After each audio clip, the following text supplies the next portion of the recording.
Daddy. It's over. It's over. Stop Oh, it's singing. been over for so long. Hep. You just like saying it, don't you? It's back now, Daddy.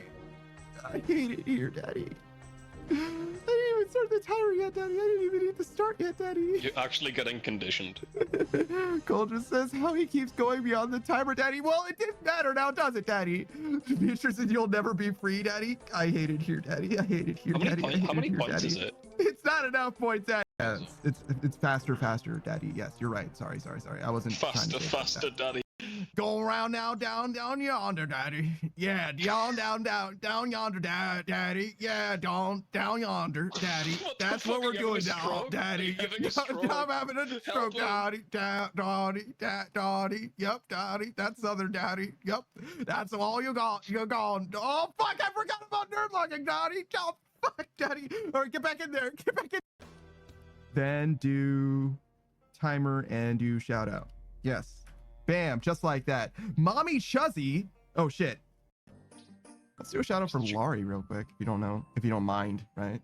Or... I mind actually coming up. Okay. Anyway, okay. You could, yeah, go ahead. No, that's her shout out. That's what she gets. No, I was going to say it, and then Saku Savage minded, so obviously I'm not going to do it anymore. So it's over. That's all you get. Actually, no, we're not gonna. It was a joke. Laurie says, who would win, Savage or Panda? Savage. What are we doing? If we're playing chess, Panda's winning. That's true. Savage, like in a physical conflict though, Savage has like fucking 2 feet on me though. Like there's just no fucking just way. Hold his head, bro. Yeah, like there's no chance. I'd have to climb him like a fucking tree. I'd have to tear him down from the top. Like Saren in particular, like with regards to like lore, like Saren is like definitely a god that definitely exists. Yeah. Whereas like most of the other gods are like kind of wishy-washy. Yeah, you could be. I could see someone being skeptical, right? Zamorak almost definitely exists, and like the gods have like done stuff. Like Bandos brought the goblins, right? Like goblins aren't from here; they were brought here. Yes. But like the elves were like on a first name basis, like backstory and king backstory. It's like, oh yeah, Saren, yeah, she and I spoke all the time. Like, you know what I mean? Like literally just engaged with her personally. Like, oh yeah. Yeah, probably seen him. Like a black guy. This text videos. I don't think I've seen a black guy before. Panda. Sit down. Yeah. You are a black guy. No, I've never seen that. You probably don't know the mirror. Saku says, Panda, you can't say those things. Why not? You can't say those things, Panda. There's nothing wrong with that. Nah, Saku's right. You can't stop it. It's fine. You can say. No, he's right, dude. You went too far this time. I think we need an apology from you. Yeah. Okay. Go on then. No, I'm all right. Okay, well, do anything for 3 minutes. Redeem's looking pretty cool. Oh shit. Like I would love to see somebody's account at level, like, I don't know, 100, 250, 500, 750, you know what I mean? Something like that. Like every 250 levels or something like that. To see how it changes over time. Because that would tell you so much about their development as a player, especially if they, not only do you have those pictures, those every 250 levels, but you also got it like time staffed or whatever. So like, it's like this date and this is what the levels look like, this date and this is what the levels look like. You know what I mean? That'd be pretty interesting, I think. Would you guys rather work like, let's say 40 hours a week, right? You're only going to work 40 hours a week. Would you rather work 3 days for 12 hours and 1 day for 4, or 5 days for 8 hours? Right? There's going to be 40 hours either way, but I think I would rather have like a bunch of days completely off myself. Saki says 5 for 8. Screen Right says 4 10s. Okay. Respectable options. Respectable options. Booze also says 4 for 10. I would rather do really, really long shifts myself, which perhaps isn't surprising to you guys, being that you've seen me stream. I don't know. I was like laughing about something and I wiped my eye and I was like, No. oh God. Panda. That was the one thing you weren't supposed to wipe. Not wiping the eye, my friend. Like, it was so much fucking agony, and it was so funny. It was so funny to me. I couldn't stop laughing while I was in agony. It spread to my other eye too, so I couldn't see shit. I'm trying to do a farm run still. Oh, brother. I was laughing so hard. I was like fucking congested. Like I can't breathe through my nose. I can't see through my eyes. It was fucking brutal. Buddy. Well, yeah, it's pretty cool. It's a pretty cool story, bro. Yeah. Fully live. I'm fully Lord? I'm fully turned on. Great. Fully live. I'm fully Lord? I'm fully turned on. Racist, but I am funny. No, Lord, you're a joke. Got him. Got him. I thought about that. I was like, is that too mean to say? And I was like, no, it's fine. I fully thought about it and then decided if it was too mean to say or not. I literally meditated on it. Was like, is this too mean? I was like, no, it's fine.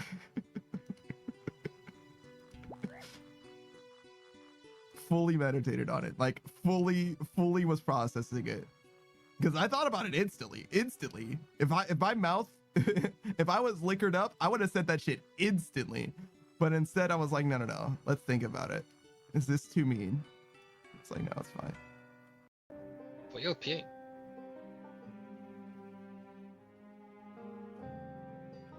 You don't pee right now. I'm busy. You don't pee, I'll scream. Please don't. What? I'll scream. I'll do it. Don't do it. Don't do it. No, don't. No, please don't scream. Well, that's just for anything. If anyone buys me anything, I'm obligated to fucking make the money worthwhile. No, I get that. I understand that as well. But that's what I'm saying. It's like, if anybody wants to play any game with you, all they have to do is buy it for you. Yep, but that don't. If you put it like that, then it's gonna be like someone's gonna force me to play a scary game, and I'm not. No. I was already teased to play fucking Outlast. I'm not doing that. I mean, it sounds like Zephyrius just needs to buy you Outlast. Nope. If Zephyrius were here in the chat, all he would need to do is buy Delta Outlast, and then Delta would be obligated to not only play Outlast, but to do it on stream, perhaps?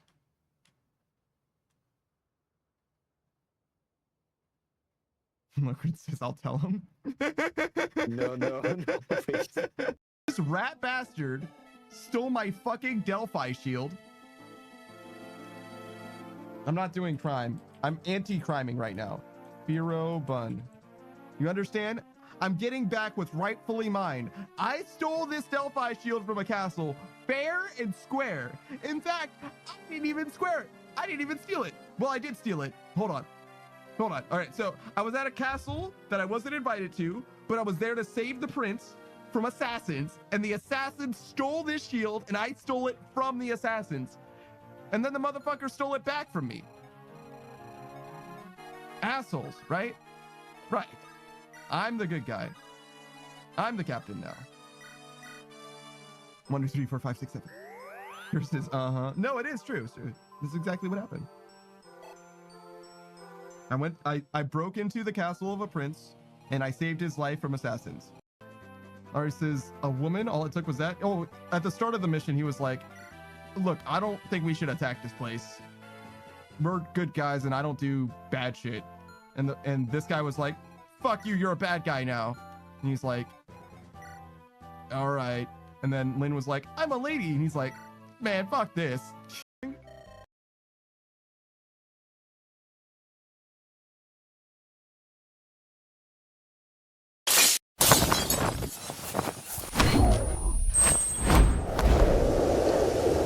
What is up? It's your boy, that Daft Punk Panda.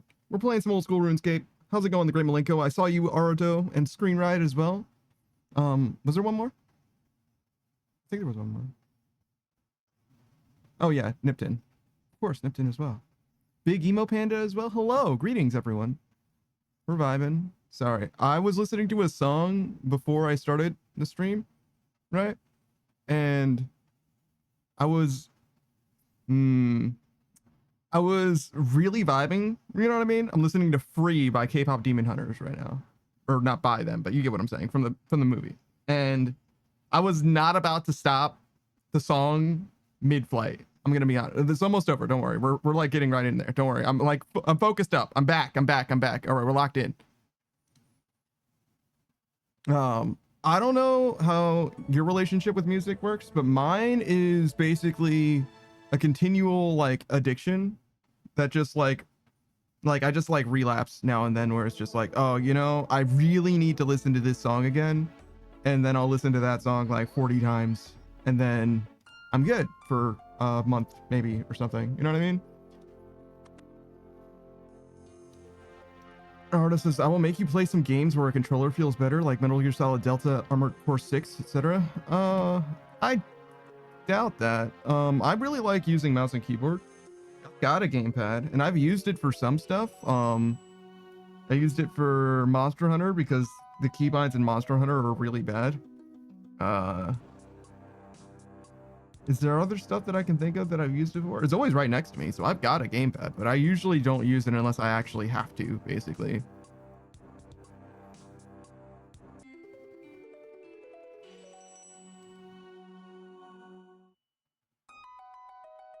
What? The Great Malenko says, then you proceeded to steal things fairly from said prince? What are you talking about? And then they also said, do you know what it was like learning the controls?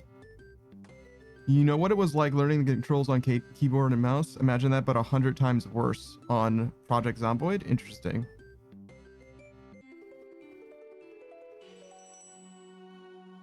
Great Malenko says, I would replay a song if I didn't appreciate it enough. Sometimes on some topics, Panda, I feel like we are the same person because I do the same thing with music. I think it's pretty common, but yeah, no, I definitely do obsess about music in a way that is sometimes unhealthy, to be honest. It's like not maladaptive in that it doesn't adversely affect my life, but it is like my personality is fucking Steven Universe songs for the next couple months. Like that's just what it is, you know what I mean? Like if you don't like Steven Universe, then I'm gonna be annoying as shit. Well, I say that I don't sing to other people or anything like that, so you wouldn't know that I'm going through this, like if you engage with me in your life generally, but it is definitely a thing for me in a big way, where I obsess a lot about some songs. Great Malenko says Steven Universe songs is diabolical work. Look, man, I really like media that's like unabashedly 100%, hey, look, we can make things work, we can make the world a better place, etc. That shit is like my favorite thing.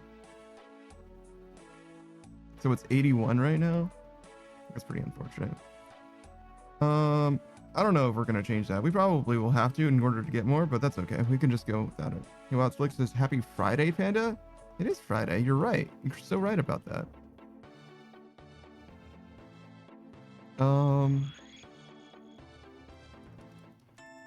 Ardo says, and there's also Daemon X Machina. Yeah, I don't know about that one for me. I'm definitely going to play Armored Core 6 at some point, but I don't know if that game's for me specifically. It seemed interesting, but I'm not really a mecha guy per se. Like, I have an okay time in the genre or whatever, but I don't really seek them out or anything like that.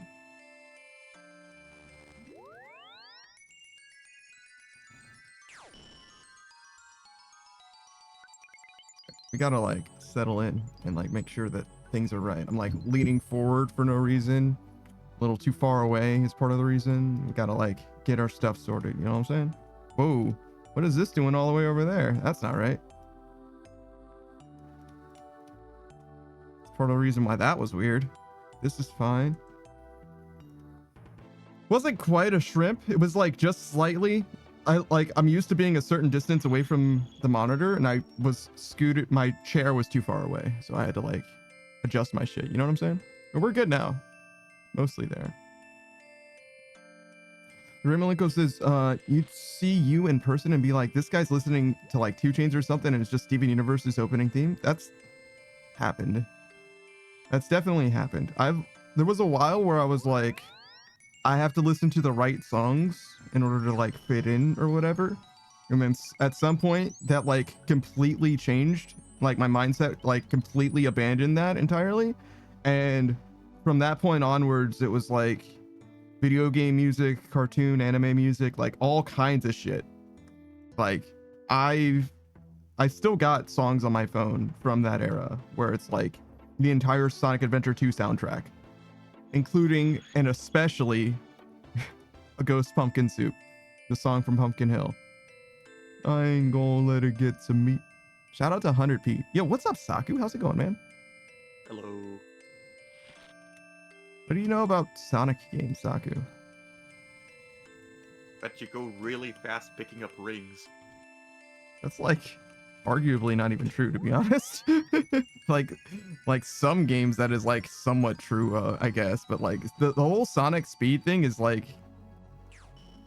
kind of like marketing rather than like actually true to most of the games. Like you kind of sort of can run kind of fast, I guess, but like, you know what I mean? It's like it doesn't feel that fast actually.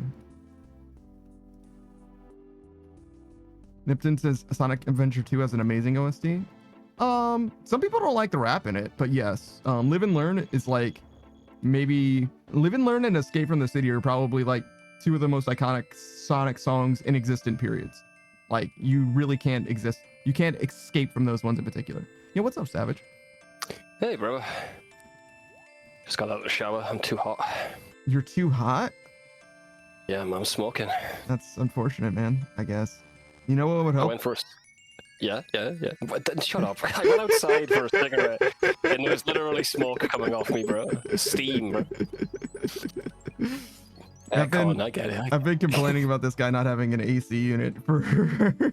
I said I'll get one in the winter. Yeah, no, I know, but I don't know that that's real. Firstly, and secondly, it's funny now. And if you do get one in the winter, then this is my last chance. I mean, it's not even hot today, bro. I just got out of the shower. It was hot in the shower. I left the water on too long. The Great Malenko said hi to you and to Saku. Hello. Hi. Great Malenko says, I still listen to the Tokyo Ghoul soundtracks. I haven't seen that one yet. It's on my list, though. Someone recommended it to me, but I just wasn't able to find it at the time. Next trip, trade me, you goon. Oh, God. What do you want? I got some shit for you. I wasn't able to buy any of the stuff. The price went up. Yeah, it did for me, too. I got a little bit. It's 75, so just pay me that much. You owe Just me pay me that much. You owe me 3.1 mil. Okay.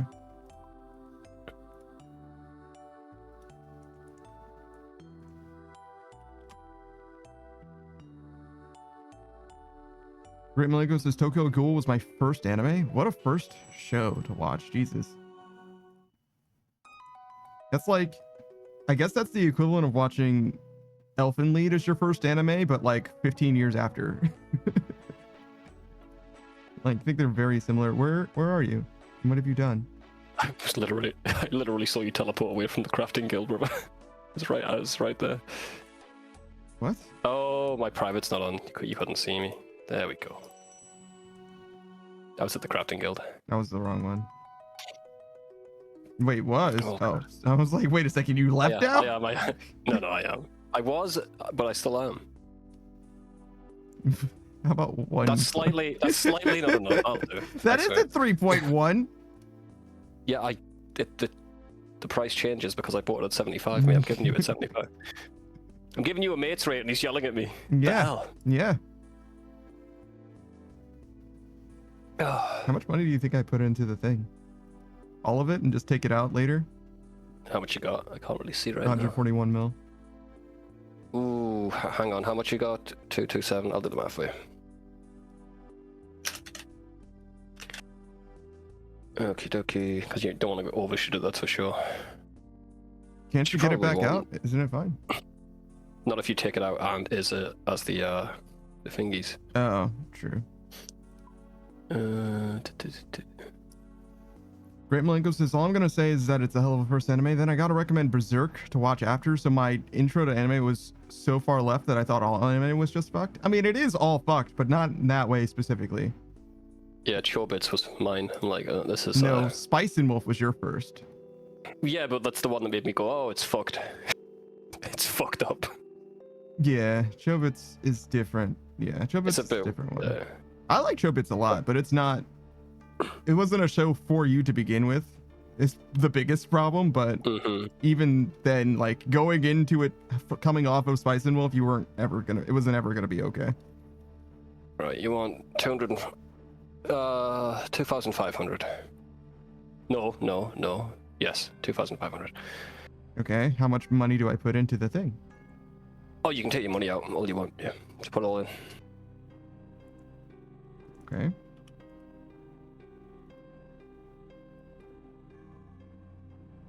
Maybe I can just do this. Maybe. You said 2,500?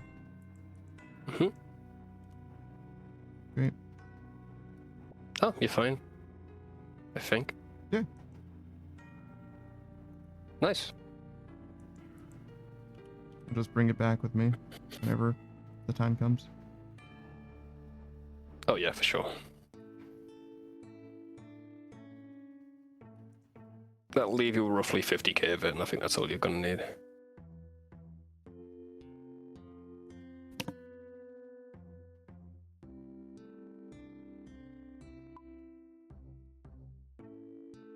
I'm finally selling my copper. Oh shit. Congratulations, yes. man. Went up to 30, so Nipton rolling says in it. Spice and Wolves is such a throwback. It's very, very good. I think there's That's the first anime I ever saw. It was so good. I think there's a remake for it as well. I think there's a recent version somehow for some reason. Yeah, they like redid it or something. I haven't seen that yet. Zero says, don't watch Berserk, read Berserk. There is no good animated adaptation. Even if you don't like reading manga, give it a go. I don't think that's a good reason to, because they're different media. They're like, you can love exactly an IP or whatever and not like it in one form or another just because it's not presented in a way that you want to experience it. You know what I'm saying? It has everything to do with format as well. If you like manga and anime, then you definitely want to read the manga over the anime, but if you don't like manga, then it's not going to change your mind. Also, hey Zero, what's up, dude? Great Malenko says, I'll keep that in mind because I never picked up any manga besides Dragon Ball Super. Yeah, I think that the Berserk manga might actually get a conclusion. I think that there were some notes passed from the mangaka to the person who took it over, and it's still under production, actually, officially, even though that the original mangaka actually passed already. Flix says, my first was a friend in high school told me to watch Higurashi. That was a trip. Higurashi is where the cicadas cry, or Higurashi where they cry. That's that would have been more interesting than Chobits to you, Savage. It's a horror anime about children. Jesus, I'm scared. You wouldn't have been scared by it, but it would have appealed to you in like 4 different ways. It would have been novel. It would have itched the conspiratorial part of your brain. Oh, okay. You got me now. It also has a good set of mysteries, and it also rewards you for paying attention, and everything that happens in the show matters. So I think it's worth a watch now. Higurashi? Oh, I loved Higurashi, but I don't know if like you're gonna like it or anything like that. But it would have been a better show than Chobits, is what I'm saying. Like, I'm batting against Chobits right now, and I'm like, Chobits is gonna get fucking smoked. I like the theme song of Chobits. Pretty good. But I don't know that you would like. It depends on how much you mind children dying. If you hate children dying, then Higurashi. We need more of it. We need more of it, I think. Some people you say that as if like I'm like Yeah, saying yeah. something weird, but Yeah, like some yeah. people are like, if there's a kid who gets killed Yeah. in something, I'm fucking completely out. Like, no. Like, I don't do Jeez. spiders, I don't do needles, and I don't do children dying. One of those things where it's like, okay, sure, but like for me, Yeah, I don't give a shit. Like whatever. I'm playing Baldur's Gate with Gene right now. Mhm. Every time there's combat with like a wolf or a dog, Mhm. it's like, okay, I don't want to kill it. I'm like, okay, but I don't want to die, Gene. So what do we do here? You gotta Just keep knock him replaying it. unconscious. That's what we did in the end, yeah. But I haven't got non-lethal attacks, so Well, then you gotta I ask just sit politely around. for it to leave you alone. I sit around and wait until it happens. Great Malenko says, fuck them kids, to be honest. Great Malenko gets me. He understands. Mhm. But yeah, I think it's fine in media, yeah. I don't think we should do it in IRL, though. That's my line, you know. I know, Weird. I'm pretty controversial. Yeah, I know. Don't kill children IRL, Mhm. guys. It seems reasonable that's to a me. Yeah. I know I'm on my soapbox. Not even if they really deserve it. No. Well, no, you're right. No, you're let right. them become adults first, then kill them. Zero says the animes only go so far in the main adaptations, but getting to the story of Berserk in its entirety is a good reason to read it. It's true. Well, it's not in its entirety because it's not done yet, but as much as there is, yeah. I don't think it's done yet. I think it's still got a little bit left, but I'm not 100%.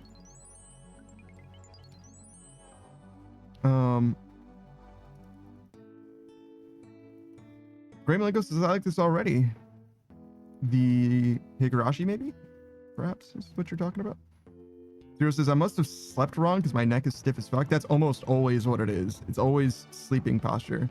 Nipton says, around the time where my friend was playing Corpse Party on the PSP and 999 on the DS, I think. I don't know what 999 is, but I know what Corpse Party is. Corpse Party is like Higurashi, but without the thematic mystery or whatever. It's like, it's an excellent horror piece of media, but it's like fully a horror experience. It's like The Ring, but in anime or whatever. It's one of those ones where like, if you want an anime to scare you, Corpse Party might be one of the ones that could possibly do it, but anime isn't a very good medium for horror, period.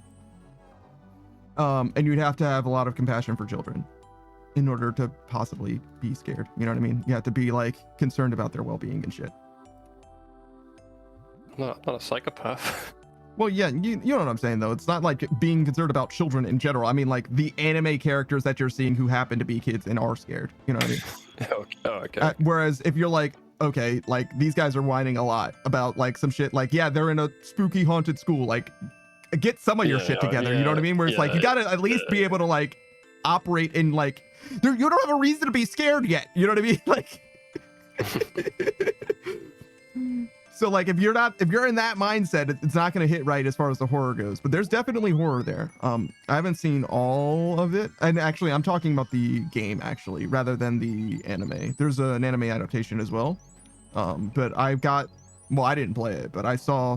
I mean, it's a visual novel, so like you don't need to put hands on the game to like, you know what I mean? It's the same whether you're playing it or not. But I saw a good 20 hours, maybe something like that. It was a let's play from 15 years ago. Shout out to Yuri of Wind. Wildsflix' Haunted School Ghost Stories. That is not the same. And that is not horror at all, but it is an interesting interpretation of an anime dub.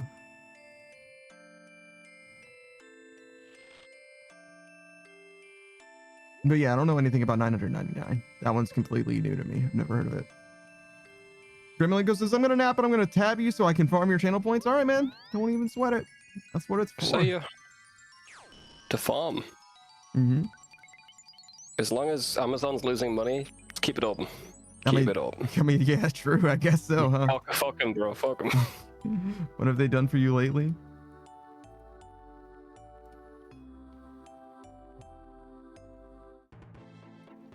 Zero says, yeah, but like, imagine a wave-based. Oh, sorry, that was a hiccup. I ate before stream today. I had lasagna. Zero says, yeah, but like, lasagna. I'm sorry. I love lasagna. It's pretty good. Fucking, it's nice, man. Yeah, it was frozen. Well, not when I had it. but it was frozen before. Like you had like a big popsicle, you freak. Yeah, man, that's me. I licked it clean. Zero says, yeah, but imagine a wave-based thing like Call of Duty Zombies, where every round before, where every round barehanded. Hold on.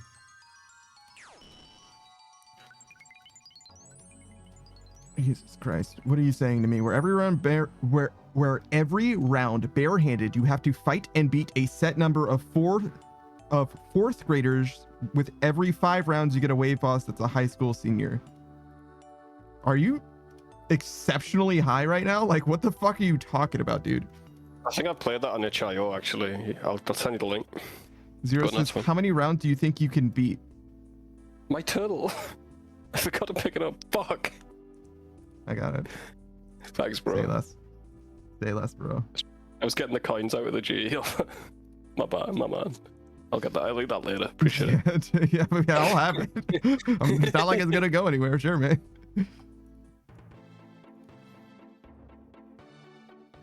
All right. How many rounds do you think you can beat if you're in a wave-based Call of Duty zombie situation where you have to barehanded fight and beat a set number of 4th graders?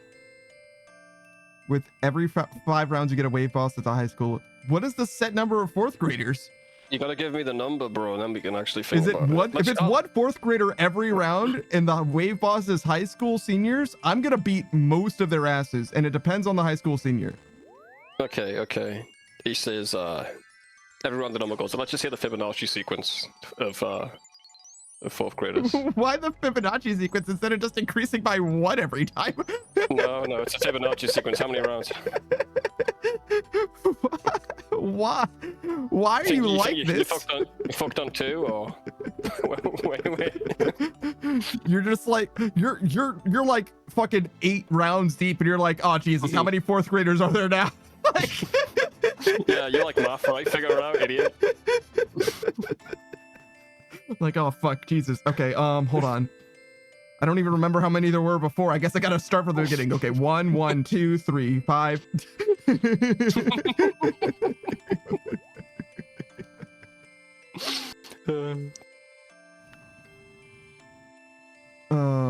Where the fuck am I? In this fucking chat. Zero said so much and I was not prepared for fucking any of it. So we were just on that for a while. Zero says it's the big 2025. Imagine being a child, still grow up. What? Honestly, they should. Some Grow up, people were just born this year, man. Well, they weren't. Zero says no one born after 2003 exists. I mean, damn. Also, why Name them. 2003? I don't know, actually. Is that when Zero was born, maybe? Is that why? Yeah. He's like, yeah, I gotta slide in under. You were born in a pre-Shrek world. Yeah. Can't believe it. 32303. That's pretty good, actually. That's a good time to be born. Well done. Oh, okay. Let me just find a list of things that came out in 2002.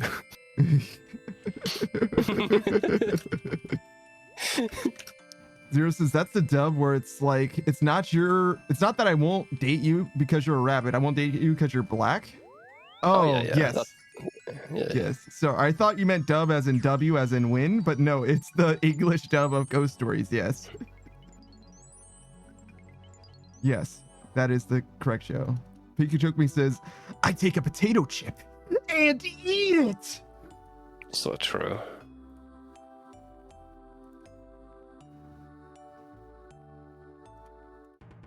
That was my best possible attempt at reading that. Yo, Yu-Gi-Oh! Like Yu-Gi-Oh! Cards already existed Hmm. before Zero was born. It's crazy. Awesome. Pikachu says he said the line. I did. Hey, what's up, dude? How's it going? You're right. Zero says I've seen Nickelback clips and I'm already pretty existed. high right now. Yeah, it's helping with the stiff neck. And when every round the number goes up, round 1 is like 10, and every round after that adds 2. That's way too many. It's way too many. I don't even think I could beat 10 4th graders, to be honest. That's a lot of 4th graders. How heavy is a 4th grader? Like fucking 80 pounds? American or English? True. I guess it would be American, right? So like 80 or 90 pounds. Yeah. But Yo, Lilo and Stitch is older than you, by the way, Zero. fourth grader's like 70 pounds. Yeah, no, that's like 700 pounds of child. You know what I mean? Like, I can definitely get quite a few of them. They will remember me, but they might be able to overpower me. You'd get tuckered out. There's a lot. Like, I think 5 could get you. Possibly, yeah. That's a limb each, and one of them kicking you in the face, bro. You're gone. Yeah, especially if they're all coming at me at once rather than single file. You know what I'm saying? Like, it could be rough. You've got to kite them like zombies. I have to use my longer legs. Yeah. Just keep walking and back into the hallway, kicking. Give you eye.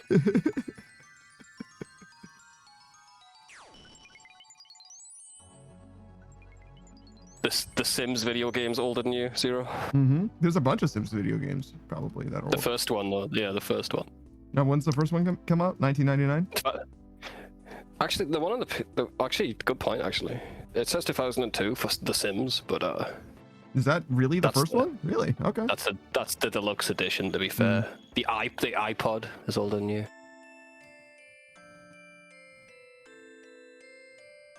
The flip phone. Zero says, indeed, because that's the year that he was born. But remember, I was raised by grandparents, so everything in the house growing up was 80s and 90s. Sure. Oh, yeah, I know, man. I know. Pika Trick Me says, I'm eating a lasagna myself. I had lasagna yesterday and the day before. No, today and yesterday. That's how meals work. I forgot what day it was. I usually eat food after stream, but this time I ate it before stream, so it fucked up my Fucked up your whole equilibrium. Makes sense. Hey, Wildflix says RuneScape is older than Zero. It sure is. Not RS2 though, but yes. RuneScape sure is. Old school. Classic. Old school is younger. Classic is older, right? Well, wait, by old school, do you mean RS2 or do you mean old school RuneScape? Because old school RuneScape is like 2014 or whatever, right? Like I said old school. Yeah, classic. Old school? Sure. Yeah, RS Classic, yeah. Hey, Wildflix's Classics was when we had the sleeping bags to get energy back. Skillers and what was the other thing than Skiller? Skiller and what? Fighters, I think. You can do combat or you can skill. Yeah, exactly. I know they were mutually exclusive, but I didn't know what the non-skillers were called. Also, if you were in combat with melee, they had to use melee against you. So if you had a range build, you're dead. Should have brought your fucking arrows, idiot, or else you die, I guess.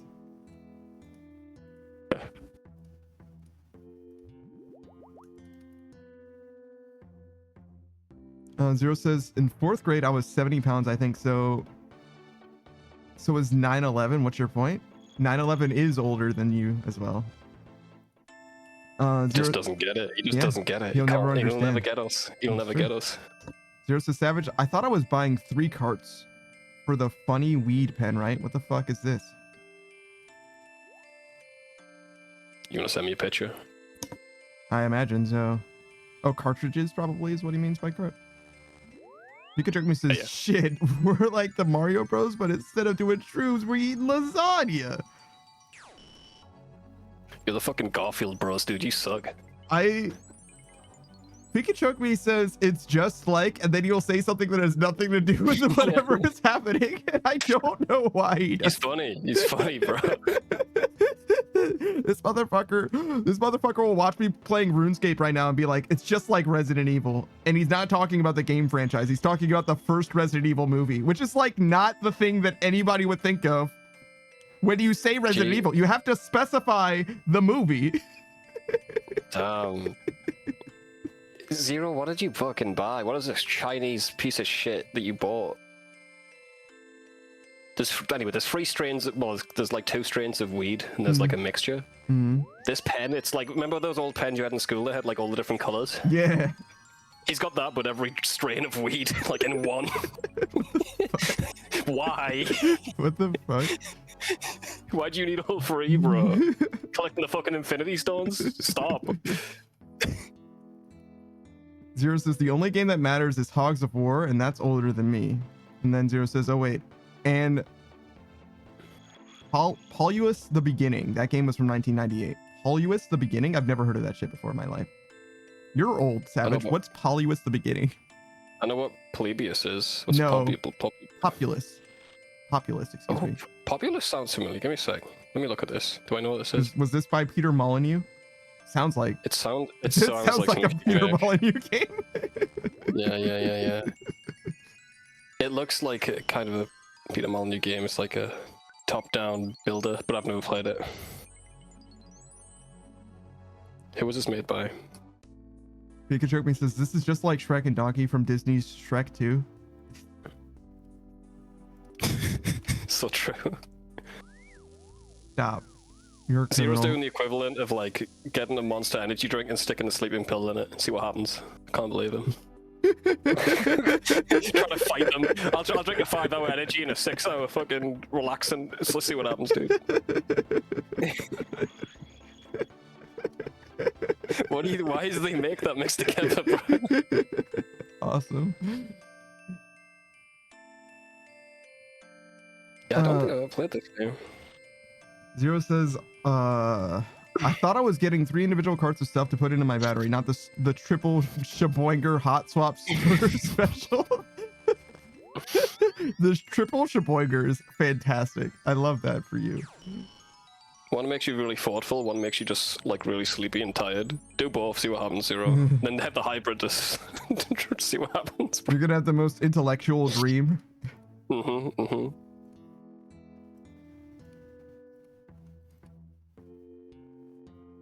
Poor guy. Hope he gets better. Zero says the box looked like it was just a 3-pack. I opened it and was like, what the fuck? I think the company that made it turned into The Sims, or maybe SimCity or something. Bullfrog Entertainment, I think. That's a shot in the dark, by the way. Have not played Populous in over 5 years. That's a long time for you. Ardo says Bullfrog also made Theme Park and Theme Park World. Yo, did they make fucking Theme Hospital World or whatever, and fucking all those other pieces of shit games? What are you fucking talking about, dude? They made like a hospital one. You're where you had talking to- about not Roller Coaster Tycoon, so I think you should be ashamed of yourself, is what it is. No, man, Theme Park World is the shit, dude. No, it's not. You said it was a piece of shit in the prior sentence. No, I said the hospital one was bad, but the Theme Park World on the PS1, bro, that was the shit. You could like make all the kids vomit on a roller coaster, then make them walk through it on the way back. Zero says also it feels concerning. It feels concerningly light. I bet if I rip this one. I'm sorry. I bet if I rip this open, it's made out of the most basic board ever and some shitty soldered wires. Yeah, probably. Yeah, it looks Chinese made. Yeah, it's probably lead in that thing. I would not even touch that shit, to be honest. Ardo says easy way to have heavy metal contamination. Yeah, exactly the same thing Savage was saying. Zero says only because it doesn't work on modern hardware. The Populous. Populous, yeah.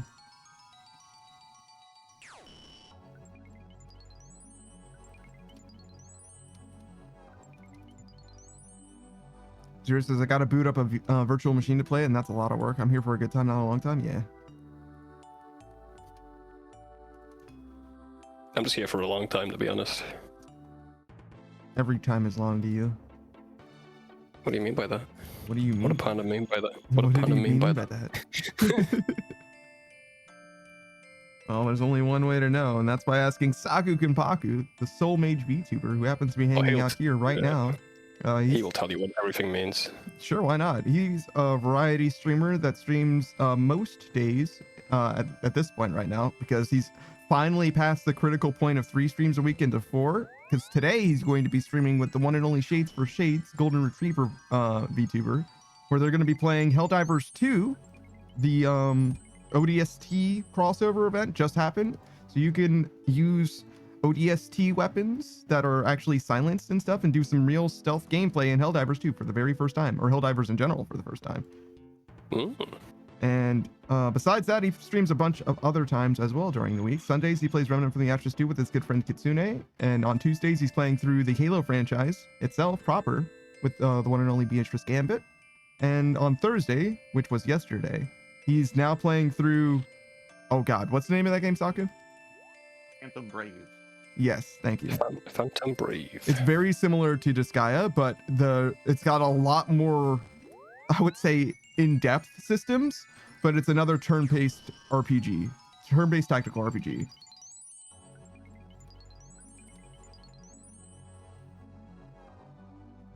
Nero says, I love when boxes don't have instructions on how to turn it on or preheat it and it's just a single button and a switch for the triple Shaboinger. Yeah. Also, you shouldn't also.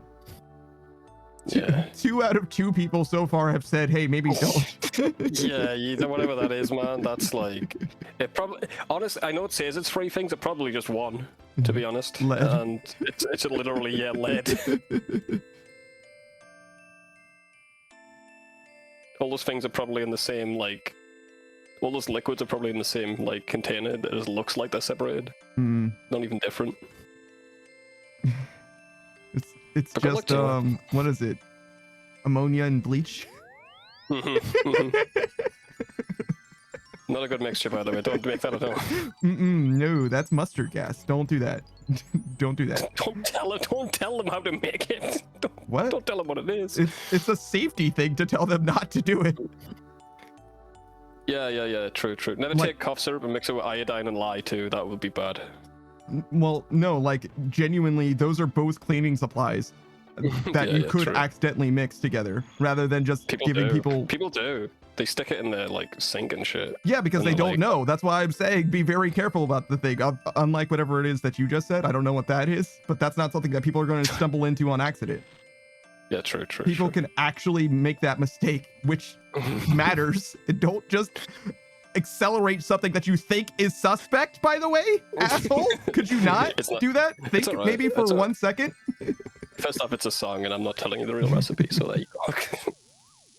I have limits. Uh-huh. Yeah, check them out in my pants.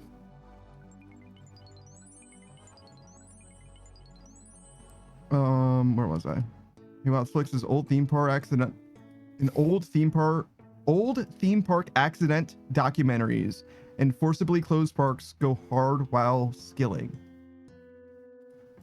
That is the most specific sentence I have ever read in my fucking life. No one can relate to that. No one has ever thought of that before. What are you fucking talking about? Hey, well, Everyone's high here, bro. Yeah, what the fuck is going on? Everyone's hitting the fucking triple blicky, bro. I don't like it. Hey, well, it's Flix's do Don't not give give him Savage muriatic acid. I'm not gonna give him fucking anything. He can't be trusted. Zero says, yeah, I take a hit and it's just mustard gas. Yeah, that's what I'm saying. It's bad. Be careful, guys, with your cleaning supplies. Not that I ever actually have like ammonia. I only ever really use like bleach or soap. Same special shit. Soap if it's not bad, bleach if it's too bad. You know what I mean? Like, yeah, just don't bleach on it. Yeah, it kills most of the stuff. hmm. Oh, and the fun thing about mustard gas is, don't worry, if you forgot, it will let you know if you made it on accident. Fairly quickly. Real quick, you'll be like, ah, I can't breathe. Like, yeah, it's not good. Don't do that. Caleb City was doing like a tour or whatever. They were like, oh yeah, so this is the mask that you're going to be using so that you can like go through this mustard gas or whatever, and it's very important that you do not breathe without the mask on. You can only breathe with the mask on. You understand? All right, now while we're going through, we're going to take a second, right? Everyone go ahead and wipe your mask off while we're going through so that your mask will be good for the rest of the trip or whatever. And as he took off the mask to wipe it down, he took a Oh my god. it's like, what? You fucking idiot. And he was like, instantly, he was like, I can't fucking breathe. It's like, yeah. It was like that chick, some politician, the height of COVID, right? Mm-hmm. And she's telling people, wash your hands, don't put them, don't like put your fingers in your mouth or anything like that. Don't touch your face. Then she licks her finger and turns the page to keep reading. Awesome. Fucking Awesome. legend, dude. Yeah. Zero says, actually, this doesn't taste horrible. It tastes like weed, which I suppose is a good sign. It isn't, man. It isn't. That's the only thing that isn't in it. Pikachu says, girl, if that lifeguard isn't at least an 8 out of 10, just let me drown. What the You got problems, man. what the fuck, dude? Guy's just talking, bro. Zero says, I hate when people lick their fingers before turning books, especially my books. Like, motherfucker, get your nasty tongue juice off my damn book and put it in my mouth. Ugh. Oh. I mean, oh, sorry. Pikachu says, don't want any CPR from lifeguards. Am I right? I'll go lifeguards. Wow. You guys are so fucked. Zero says, I'll fucking slap my nuts against their forehead next time someone does that. You would be How, alive for that. how would you accomplish this? I guess you're just assuming they're sitting down? Life finds a way, bro. I don't know if that's true. Not seen Jurassic Park, dude. If you don't know Jurassic Park, you don't Jurassic know Park, you don't know shit, dude. Yeah, it's true. Okay, so yesterday was movie night. We watched the Swiss Army Man, Swiss Army Man, yeah, we did. and which is apparently Daniel Radcliffe's next movie It's one after of them. Harry Potter. I think it was one of them. No, so I'm not not sure if not it his was very first. Okay, Yeah, yeah. What do you think? it was fine. It was definitely a surreal dark comedy, and you can't use other words than that. Surreal is top of the list. Oh, Dark yeah, is definitely the second one, and then comedy is right after. You describe that word like that movie moment. It's like weird. It's really weird. They tried some new shit in that movie for sure. Yeah. It gets pretty deep though. They talk about real stuff. I like that movie. Yeah, it's not bad. It's definitely. I don't know if I would say that I liked it. Like as far as like I would ever recommend it to anyone else or whatever. It would have to be a specific person Yeah, to recommend. yeah, yeah. That's why I asked like if Zero was popping in because I was not going to host that if Zero joined. I had like 3 movies lined up. Yeah, that's like a hell of a first movie to show someone, you know. Yeah, it's Like weird. I've got to that place with you. I could definitely watch that with you, but like, Honestly, gotta be careful. I'm surprised that Roku didn't like it more, if that makes sense. Yeah. It seemed like something that because he's like down with like silly, stupid shit most of the time, but this time he seemed like he was like letting it wash over him seriously, which was fucking unbelievable. It's a serious movie. It talks about serious things. I mean, It's funny as kind of. It's a surreal Nah, dark man. comedy, right? So it's like there's parts of it that are real. Those are the dark parts, but like the comedy in the surreal should definitely be more evident. And like, it really did feel like, relative to some other movies that we've seen, he's like actually like letting this one like resonate with him in some way. And I'm just like, why? Funny, man. It's deep, but it's a good movie, dude. It's fine. Well, you can be wrong. It's fine, dude. Zero says, I'll start practicing my vertical. You guys see Full Metal Jacket? No. Well, he probably has, but I have. Yeah. Pikachu says, Oh, this is just like Jurassic Park when that guy slaps his nuts against their forehead. It's not a thing that happens in Jurassic Park. You haven't seen? Oh, we have seen the new one actually. Weirdly enough, we have seen the new one. I've seen maybe the first 3, definitely the first one. And then, no, I saw the third one too, I think. Yes. And then fucking Jurassic Park 8 or whatever the fuck the newest one is, Rebirth with Scarlett Johansson. What's the one after that? Afterbirth or something? I think No, it's Biting Isaac. it's Rebirth, I think, is the most recent one. Yeah. Zero says Vietnam movie with an amazing drill instructor. Yeah, it's Yeah. great. It's great. I have seen Good Morning Vietnam with Robin Williams.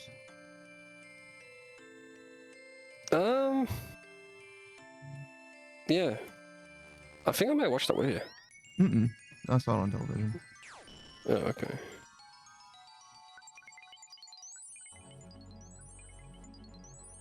Zero says, yeah, Chris Pratt runs up the back of the Stegosaurus and just rips his tearaway pants off and drops his nuts on his face.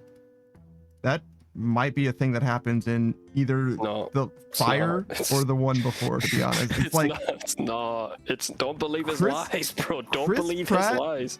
It's doing not gonna be in Jurassic. Yeah, but it's not gonna be in a Jurassic Park movie, bro. It's not. It's just not. I mean, the like Chris- tearaway Chris pants Pratt- part is the only thing that's like a Mm. bridge too far, to be honest. The rest of that shit is like totally legit. Riding it, yeah. Dragging your nuts across it, no. Well, I'm yeah, no, sorry, not that's like fine. literally dragging his nuts, but you know what I mean? Like I could imagine his pants tearing and he ends up in shorts riding a dinosaur bareback or whatever. That like totally seems like something that they could do in a Jurassic Park movie, which you could then say is Chris Pratt slapping his nuts on a dinosaur's, you know what I mean? Like it would be like, Yeah, it you wouldn't could, be, You could twist it. You could yeah, twist it. it's like close enough to being true. Like, fuck it. Yeah, sure. That kind of happened. Fair. Zero says, I've got every Spider-Man movie bought on YouTube Movies. I haven't seen a single Jurassic Park movie, so I am the most certified person to talk about it. Sure. Just watch the first few and you'll be alright. Went Pikachu downhill says, from define riding. You can't ride a dinosaur the way that you're implying.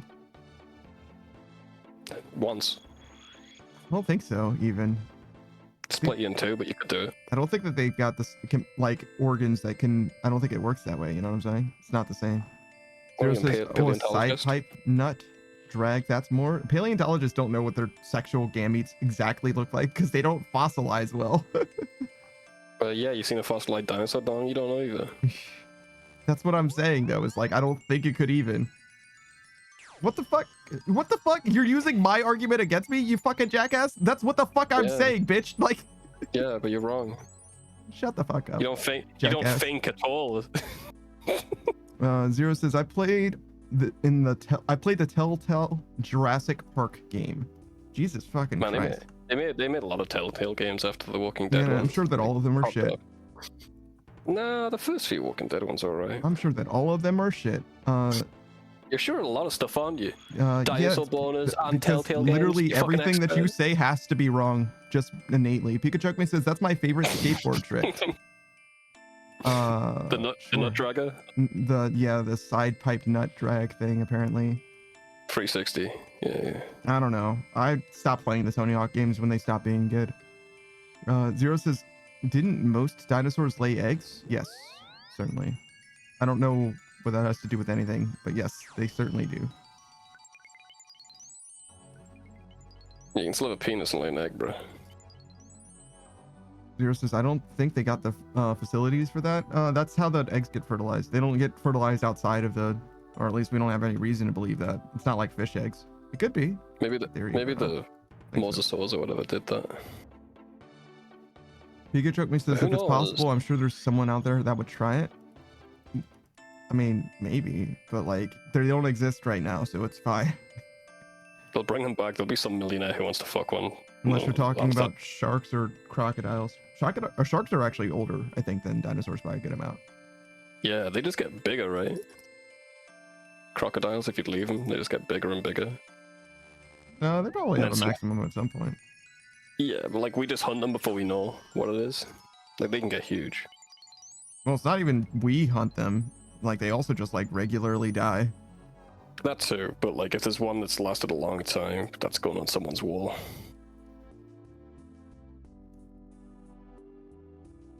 Zero says, most cold-blooded animals, if they have ample food and no predators, they'll just keep growing. Cold-blooded is actually a bit of a misnomer. It's like, doesn't really work that way.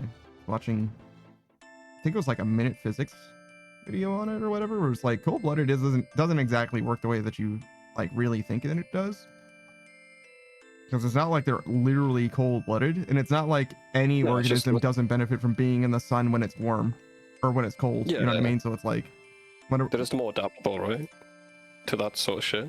No, it's almost the opposite. They like are more dependent on their weather? environment than we are, is the idea. Oh, okay. If you're cold-blooded. You're cold-blooded, panda. I know. Zero says it was a better title than Scaly. What's he talking about now? What's this guy talking about now? I don't know. We read everything that he said. That was the next Should thing we- that he said was just, it's a better title than Scaly. I don't think we should let him into the inner sanctum, bro. I don't think.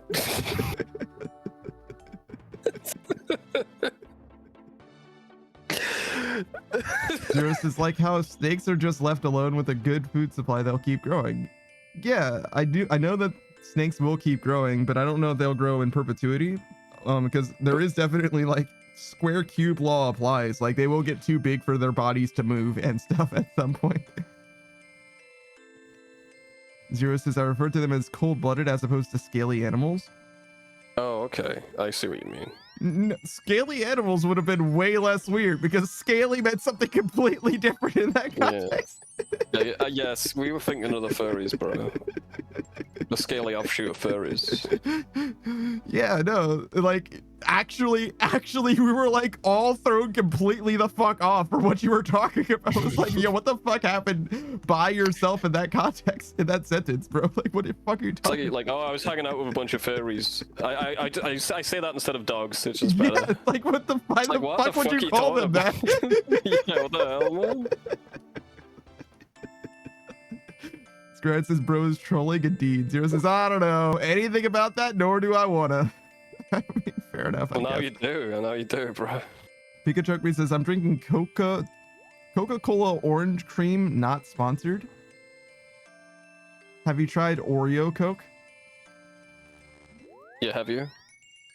Have you? Yeah. All right. Wild Flicks is the Inglorious Bastards finger scene flashed before my eyes when I heard that.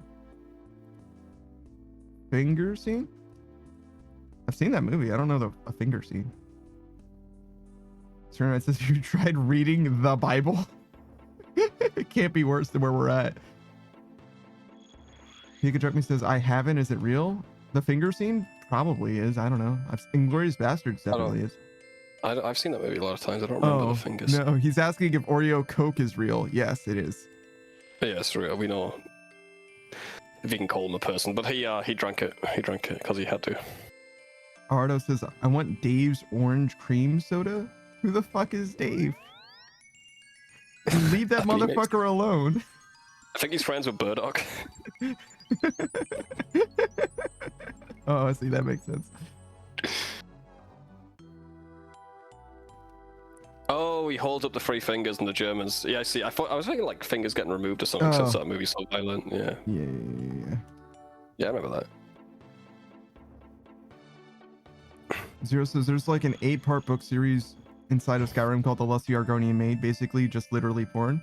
No, it's tongue in cheek. It's like it's a tongue-in-cheek steamy romance novel. It's not porn at all. As someone who has experienced a lot of porn in my day, it is not even pornographic. What? I thought you were like really religious. And... Where are you going with this one? Are we just telling lies? Like, what the fuck? No, I saw you with that nun once. Yeah, I showed her a good time. Oh, that makes sense why she looked that way. Yeah, she was walking around like she had a barrel in her ass.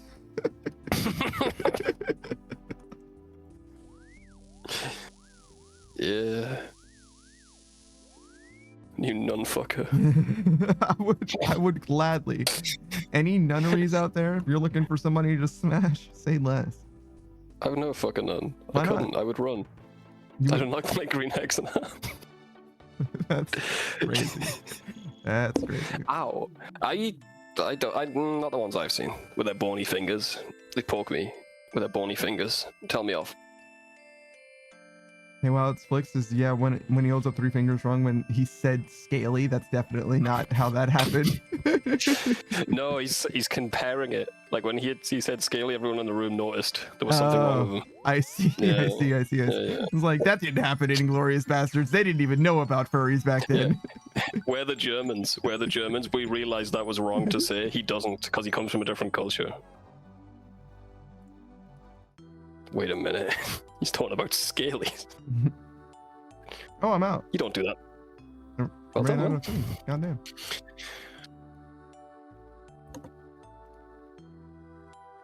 That was fucking fast.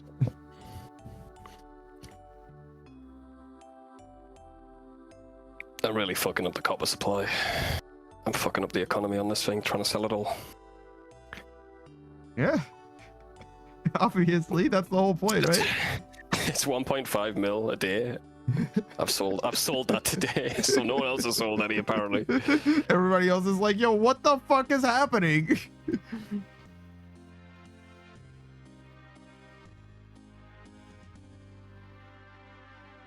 Zero says it's his buddy Dave that makes cream soda. Ardo's buddy Dave. Does he also have a friend named Burdock, or did Savage make up that canon, that lore? I wouldn't make that up. Okay, I mean, good, Burdock good. go way back, bro. We Yours picked is- dandelions together. Stop it. There's this crazy thing to admit. Panda is not a practicing Catholic. To be fair, well, I mean, I don't wear protection, but Zero says, to be fair, fucking a nun is like Well, opening a Methodist blind row. box. You got no idea what they look like under there. Yeah, I like loot boxes. What can I say? I just don't like gambling. Yeah, you should see Panda's collection of CS:GO knives. It's crazy. That's not gambling because you always lose. Pikachu says, no, you can resell them actually. It's not quite the same.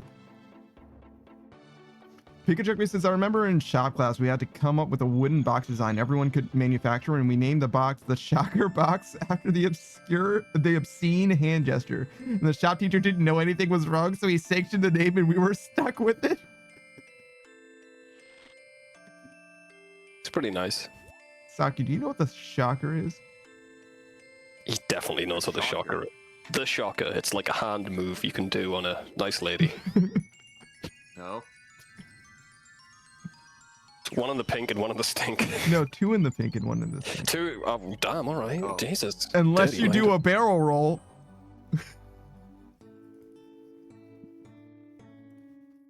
Who else likes it? Did you know that they're expecting all nuns to disappear in the U.S. in the next 20 years? They are an endangered species. Yeah, because I keep fucking them all. What do you mean?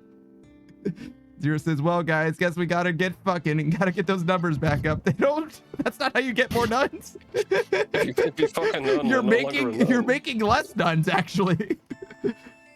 Zero says the Shocker's a bad guy from Spider-Man. It is also that, yes. Pikachu says he was like, yeah, the Shocker Box, with like a huge innocent smile too. Like he thought the name was so cool. Do you think he found out ever? Do you think he still doesn't know? Yeah, his wife did it to him. Wait, how? Oh. He's got a hole down there. He's got 2 holes down there. If you're determined enough, you can do it. It was like, wait a second. I have a few questions. I'm sorry, Sokko. I'm sorry, everyone. I'm sorry for what we We? Yeah, we. I'm sorry for what Panda's done as well. Someone's Whatever. gonna apologize for your behavior. My behavior. You're the Yeah. worst of us all. What are you fucking saying? I never brought up the shocker, bro. I didn't either. Yeah, I know, but you were culpable. Okay, whatever, dude. You asked Sokko what it was. Well, He yeah, was. because I wanted to know if he knew.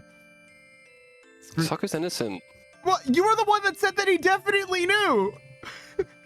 Yeah, but he told her about the cook chair once, so I'm not too sure. Whatever, man. Fucking Savage will take whatever chance he can. You know what I mean? Every Yeah. chance he can. You're a sacrifice I'm willing to take for comedy. I'm sorry. Whatever, man. Whatever, man. Deal with it. Fucking deal with it, bro. Pikachu says like he thought the name was so cool. I hope not. To be honest, you hope that he never found out. Pikachu says this was a real actually women have 4 mouths vibe. Yeah. Yeah, that was an awesome. I think that was a sub thing where it's like, what did she mean by that? And even she didn't know. Zero says I have a few questions. She must be Reed Richards if she's reaching both holes at once and fitting in both. Crazy time we live in.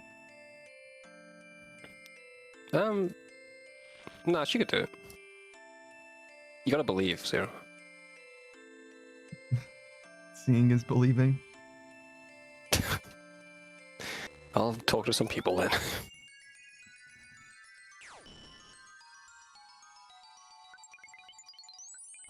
Oh, did I tell you I got 3 gold rings, brother? At Leviathan. Oh, so you One got more. 1 and 2 then? Yeah, I did. So you Same were day. on 0. I was on 0, yes. Rougher. you got that 1 gold ring and you punched the air and you were fucking livid. And then you got 2 Yeah. gold rings and you're like, actually, it's okay now. Yeah. Well, I am going for the axe piece, so it doesn't hurt me. But if I get the axe piece first, I'm gonna be pretty mad because I gotta stay longer. But... And get 2 Whatever. axe pieces. Oh, There's that would be believing and then rough. there's anatomical accuracy. Oh, see, that's where Ratchet and Clank comes in. You understand? The Rhino is its own beast. True.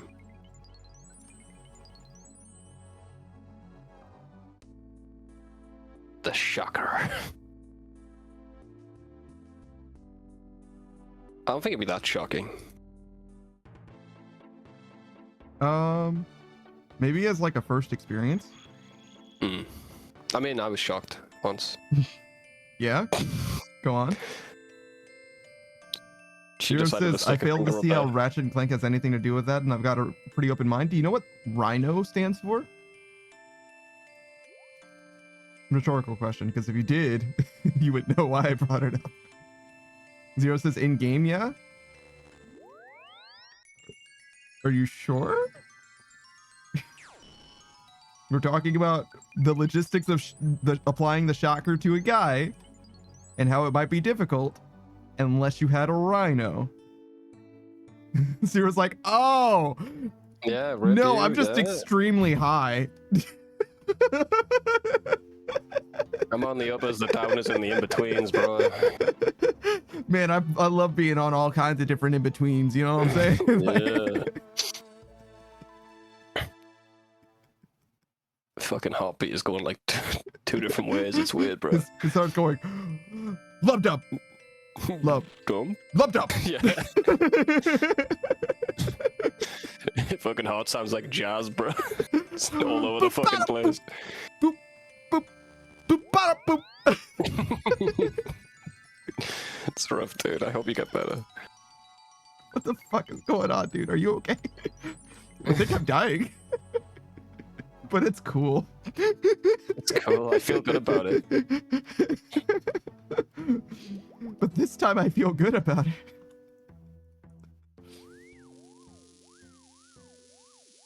Oh my It's God, chaotic dude. tonight. It's chaotic Yeah. tonight, bro. I don't know what the fuck happened. I don't know what's going on.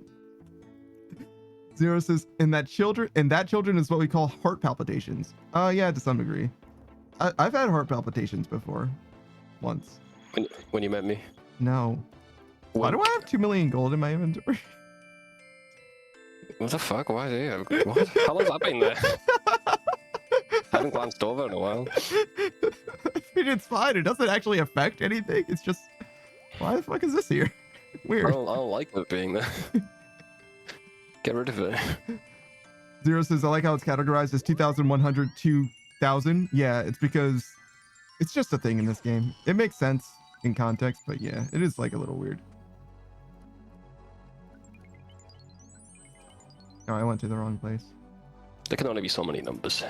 Yeah, they have room for 4 numbers, so they, well, I guess 5 numbers, so they're willing to add K or M at the end.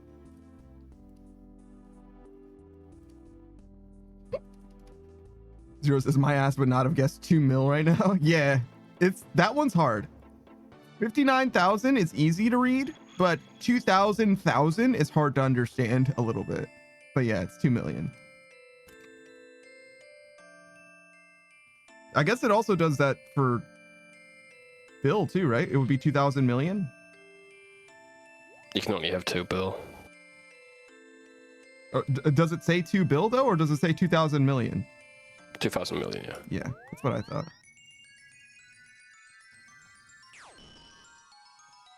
Which begs the question why they don't just put a B at the end of it instead of having the platinum tokens. Spaghetti code, probably. Yeah. I mean, surely they thought of that, right? Surely you're not the first person to think. Screenshot says at this rate, it's plus EV mathematically. Plus EV? I don't know what that means. Sorry, I don't understand. Zero says plus electric vehicle. That's the first thing that I thought of as well. And Screenlight says yes, exactly. What, did I take the fucking blicky pen, bro? What's going on? Zero, no one asked you to pass that shit around. How come we're all blasted? That shit is too powerful. Really It fucked the whole energy of the stream. Everything is fucked. Man. Oh my god. Get rid of the cheap Chinese fucking vape, bro. It's got weird chemicals in it. It's leaking into us. Sonelma OSRS? I don't think I recognize your name. Welcome, welcome. Oh, it's been 6 months, so that might be part of it. God damn, 6 months, and then another like nearly 6 months prior to that as well.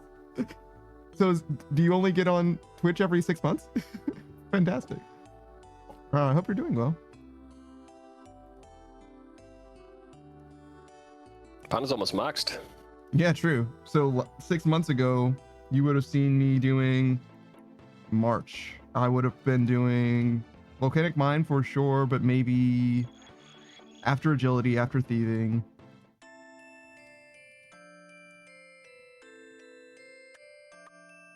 Woodcutting? Maybe? Maybe. It's been a long time. But we're very close. We've made a huge amount of progress. You joined at a weird time. I mean, it's always a weird time, but today's especially weird.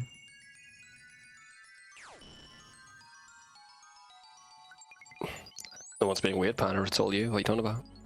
Yeah, I guess it's in my head. Zero says that doesn't help whatever argument you're trying to make. Now, for real, this hybrid strain hit everyone. Bluetooth Chinese THC pen. Everyone's on some goofy juice tonight. Yeah, your goofy juice. Your Chinese goofy juice.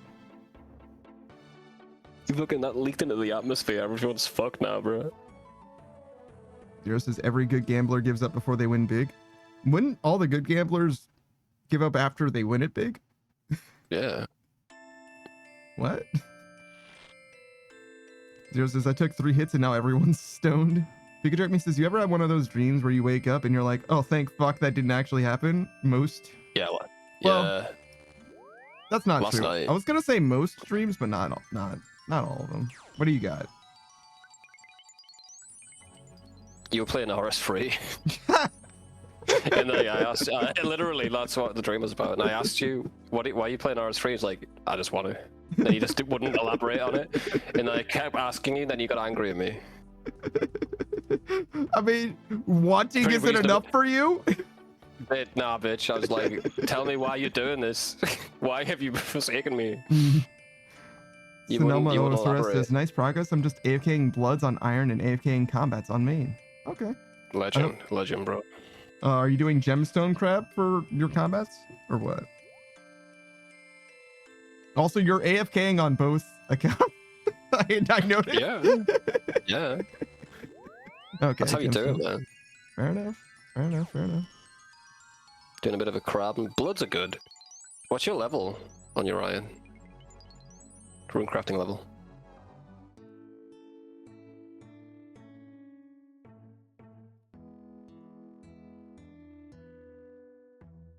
Zero says, I had a dream where I found an HGD with a shit ton of Bitcoin on it. Dream was full of buying shit, and when I woke up and saw my ceiling, I was like, oh man.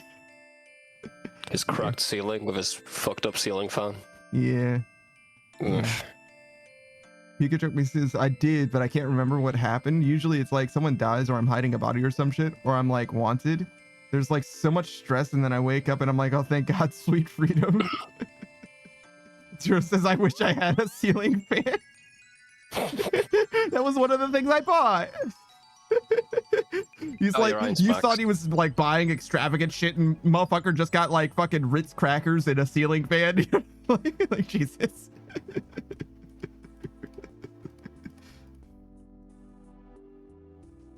Sonoma says my iron is max, so 57 or 15.7 million experience on rune crafting. It's not bad. I hope you got the pet. Just blood runes, sir. Always need more of those, I guess. Do you have too much money? Because you can get way more way more runes. Yeah. Been shouting that from the high heavens for a while. Zero says I have a window unit, Lamau. Nah, deadass. All I remember spending money on was fixing my house, getting a new car, and like upgrading my PC and eating Taco Bell. That's it. Oh, so you had Taco Bell money. God damn.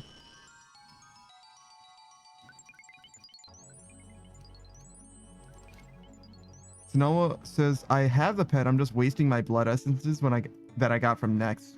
Oh, so That's you're fair. like You got a a lot. real gamer, got I a- see. Excuse me. You got a lot Sorry, of I blood thought I was essence from speaking to Next. someone of my, one of my people rather than one of the greats. You know what I mean? Like, apologies for your time. Next. Oh yeah, I've Did you get done all the next ships from before. I Next? brought ruby enchanted bolts, you know what I mean? And I hit that one guy. Not even fighting the boss, fighting the dudes on the sidelines. Actually true, you know what I mean? Like you and I are not the same. Spirit says Fuck me, Max. me eating my off-brand saltines next to my box fan so he lives like a king. Yeah, exactly. Off-brand saltines is fucking that's damn. Zero says, I have Taco Bell money right now. I'll go drive there and get some food. You're high, don't drive. If you swerve, try it. Smoke a different strain from your pen and see if that helps. It'll enhance your focus. And then you start swerving left, you gotta smoke the right one. Christ. Jesus fucking Christ. Zero says, you said this and I read it as Zoidberg's voice. Wait, hold on. Me? Wait, I don't have a Zoidberg impression. I found out this moment I don't have a Zoidberg impression. Yeah. That's unfortunate. Don't worry. I'll outsource it to someone who's talented instead. Not it. I said someone who's talented. And I said not it, bitch. Yeah, you definitely proved your point by calling me a bitch. I mean, the point that you're a bitch will never get disproven. The point that you're a bitch will never get disproven is quite the argument. Zero says he lives in a dumpster, so I could see him saying that. Zoidberg? I had no idea where Zoidberg actually lives. I just see him appear out of nowhere in scenes. Does he actually live in that garbage? Zero says Zoidberg does too. Live in a dumpster, I suppose? I don't know.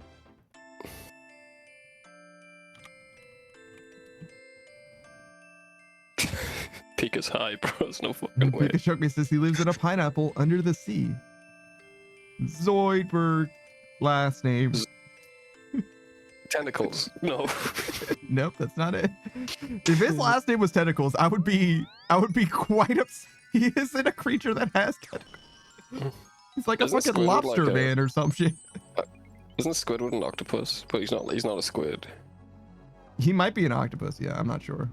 He hasn't got enough tentacles to be Well, a squid. A squid has less than an octopus, right? Octopus is 8, squids are 6. Yeah, he's got 8, bro. No, I think he's got 6. Right? He's definitely not a squid, bro. Pikachu says Zoidberg from Futurama. That doesn't. It is John Zoidberg, yeah.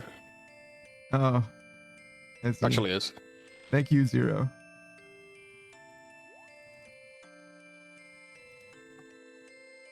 That doesn't work. It's supposed to be 4 syllables. Pikachu says Zoidberg is a doctor, I'll have you know. That part I knew. I don't know a doctor of what, but he is a doctor. He has a degree. I don't know where he got it, but... They asked if I had a degree in theoretical physics, and I told them that I had a theoretical degree in physics. Yeah.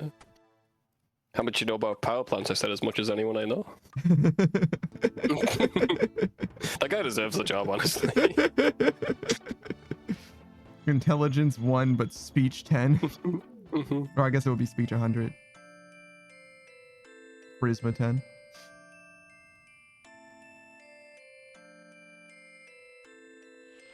Serena says a doctor for humans? Question mark. Pikachu me says it's a doctor in art history. That's fucking awesome. Hey Beatrice. I gotta watch Futurama again, man. That was a shit. Yeah, Zero's been watching through it recently.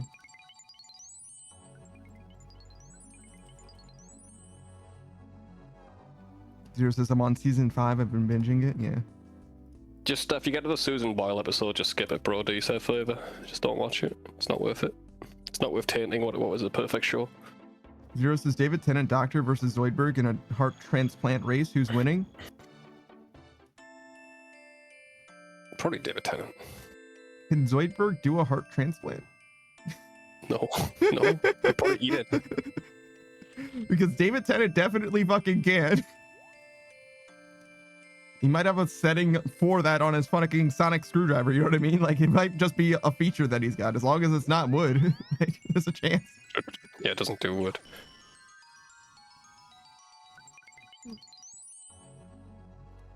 A screwdriver that doesn't do wood is pretty great.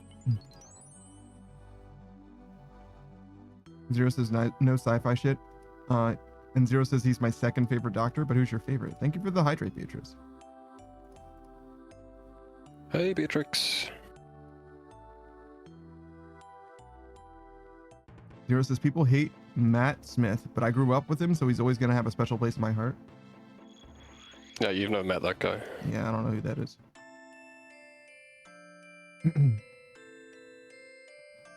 There's worse Beatrice doctors says than David Matt Smith. Tennant mentioned. Oh, she's a big fan. Yeah? Zero says he's the bow tie doctor. Oh, okay. So I do know who that is, but You've seen him. He was the last doctor you saw. The guy that looks like he's made out of clay. Yeah. It was a bad time to drink. I'm good. I'm good, but it was like, oh shit. Not what I expected you to say. Beatrice says, I wish Eccleston had more than one season. Me too. He's the first one, by the way. Yeah, I don't know his name. I wasn't acclimated to like reading the opening credits when we were watching the first season, you know what I mean? He might be my favorite Beatrix, to be honest. I always liked his style. Zero says he played the bad guy who does the sexy dance in the Morbius movie. Nobody watched the Morbius movie. Beatrice really liked Eccleston. Yeah, man. And if you want to talk about television shows, then Beatrice Gambit might be literally the best streamer I know to speak to about stuff. She also likes Cats. well, yes, cats, but like the television show is what I was thinking of. Is it? I've seen none of them, so they're all the same to me. Is it fucking True Blood? Is it fucking Buffy? It's the one with the handsome boys that have erotic tension, but like never kiss. You know what I mean? Supernatural. Thank you. They're fucking brothers, bro. They're brothers. What are you talking about erotic tension? I've not seen the show, Savage. I don't know what I'm talking about. That's fair, but there's a lot of Supernatural fans that really want them to fuck, even though they're brothers, and it's really fucking weird. Well, then So you you- know so you're where I'm kinda coming right. from and why I said there's Yeah. erotic tension. Oh yeah, I'm just trying to save you. Maybe they'll think you're one of them. Okay, I'm just letting you know. I couldn't even remember the name of the fucking show. Obviously, I'm not one of them. But I did tune into one of Beatrice's streams, and she was hardcore info dumping on Supernatural. And I learned way more about that show than I ever knew before. Who's your favorite, Sam or Dean? Are you more of a Dean or a Sam guy, Beatrix? Oh my fucking god, dude. Pikachu says Beatrice is my favorite Beatrice too. There's one that's pretty good in Grand Blue. Wow, fucking rude. She's in the fighting game and in the mobile game though, you know what I mean? So like, Yeah, but Beatrix would fight you. yeah, that's the Absolutely reason why I fine. would like the other Beatrice more. You're describing why. Beatrice is Sam in the earlier seasons, Dean later on. Fair. Zero says, yeah, but yeah, true. She's the only and therefore my favorite Beatrice. Yeah, I've got a couple of Beatrices, mostly just fictional characters. Greedy. Actually greedy. I mean, I don't. It's not like I'm like collecting them. It's not like I possess any of them or anything like. Well, I do actually kind of, in a way. I actually do have several versions of the Beatrice in Grand Blue. Now that I mention it, Beatrice is, but I'm your favorite, right, Panda? Just So you should definitely check out Beatrice if you want to watch. If you want to watch a bunny girl, Christina his VTuber. Like I mentioned before, she's also streaming with Saku every Tuesday. Beatrice is reporting me. That's okay. As long as it's not a lie. What else do I have to say about Beatrice?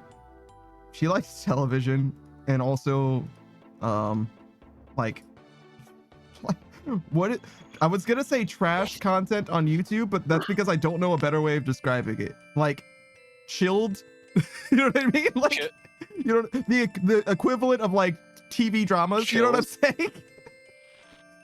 She watches like too much 5-minute crafts and stuff. You know what I mean? Like, Oh yeah, that's true. You know what I mean? That's true. She likes that stuff. So if you want to like vibe with someone, there's perhaps no one better because she's like minimum effort, maximum vibes. You know what I mean? Does she watch like the 5 spookiest places? It's like number 1. Beatrice says, I like top 10 spookies. Yeah, see? I fucking called it. Yeah, 100%. 100%. Oh. There's not a lie. Not a goddamn lie. I said it like something on that level. It's scary because it's real. That's so shit. Pikachu says she likes fake ghost hunting. Probably, yeah, actually, a good amount. The fake ghost hunting is way better than real ghost hunting because nothing happens in real ghost hunting because ghosts aren't real. But you seen Ghost Inspectors or whatever it's called? No, that's a show. That is a good fucking show. I'm sorry, hey, wow, it's Flick understand that I was talking about Supernatural before anyone else did? How the fuck did you get that? I got it. I said Supernatural. How the fuck did Wow It's Flick get it so fast? That's crazy. It's so impressive. Good job. I don't get any. He's the only one I think that actually figured it out. I will fucking pull pull no, your you're right. toenails off. Sorry, my bad, Savage. Zero did say it right after him. How the fuck do I end your stream? Fuck you.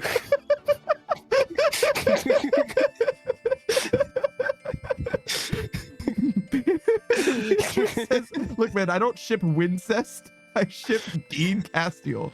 Wincest, huh? All right. They are called the Winchesters, so it kind of works. Oh, I see. Yeah. Pikachu says their brother still counts IMO, even for forbidden intention. What a weird way of interpreting that. All right, fair enough, man. Whatever. Zero says Dean's always been my favorite. He's just straight up funny. And Hey Wild Flick says Destiel is the name of the ship, I suppose, that Beatrice likes. Okay. Savage says I made a meme on topic. Oh, Jesus Christ. Did I? Did I say that, Panda? What? You said Savage said instead of Zero. Oh, did I? Maybe. Yeah. Beatrice says so real Savage, and Hey Wild Flick says I hear Supernatural. I follow Shrimple as.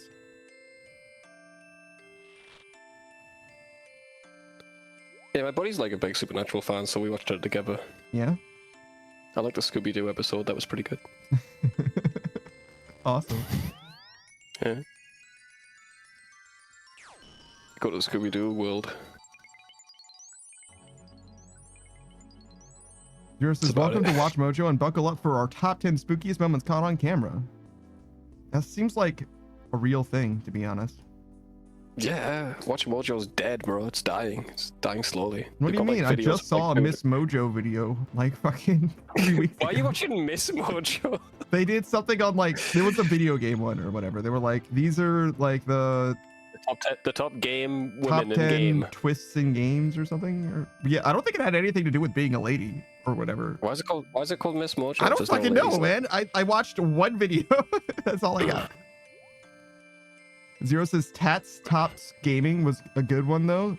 Did spooky shit in video games. Oh yeah, Miss Mojo. They've uploaded like 4 videos. We've got 3 views, one with 249 views. They've got 3 live streams pending at the same time, with 1 people waiting. I'm sorry, you're watching. This is on the Miss Mojo channel. Yeah. Did I watch a phantom video? What the fuck is going on? Maybe you watched an old one that got recommended to you, because you're definitely not watching the new content. Well, yeah, no. Yeah, no. I know when I saw it. I don't know when it was uploaded. I have no fucking idea. Top 10 essential sad girl songs. Beatrice's Mandela effect. Who? No. None of that. Mandela effect's real, bro. He Wildflix says, I've seen every episode of Supernatural since it aired on release day until the finale. It's my guilty pleasure. Jesus. Big fan, huh? All right, fair enough.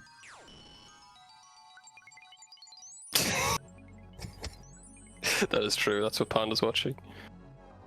Zero says, nah, Panda definitely watched top 10 things you missed in Wednesday season 2. I bet he has missed them all. You're so right. I missed every single thing in Wednesday season 2. Didn't even know there was a season 2. I watched season 1 with my friend's daughter. It was pretty shit. Oh yeah, people were a big but she fan of liked it. She does a dance. People were really horny about it. Gross. I don't know what to tell you, man. Fucking The character's young, but the gosh. actress isn't, or something. I don't know. Oh, it's fucking gross, Look, bro. don't look at me, man. I haven't even seen the dance. That's I'm just telling you that people were like weirdly horny about it. that's fair. That's fair. Zero says Winchester is such a cool ass name though, because it's a gun. Because it's a gun. And a bar. And What? Shaun of the Dead. Is it a bar or is it the name of the gun in the bar? Both. It's called the Winchester, and there's a Winchester above the bar. So the bar is named after the gun in the bar? Fair enough. Yes, sir. Go to the Winchester. Wait for all this to blow up. Zero says the mystery machine beating them in a race was funny. I grew up dead smack in the middle of the rise of Watch Mojo. Tat Stop Gaming was good too. Did spooky shit on video games. And Mr. Creepypasta was the OG guy I'd watch after getting home from school. I have no idea who Mr. Creepypasta is. I remember him. He just read creepypastas. Now it's just all AI that reads them, right?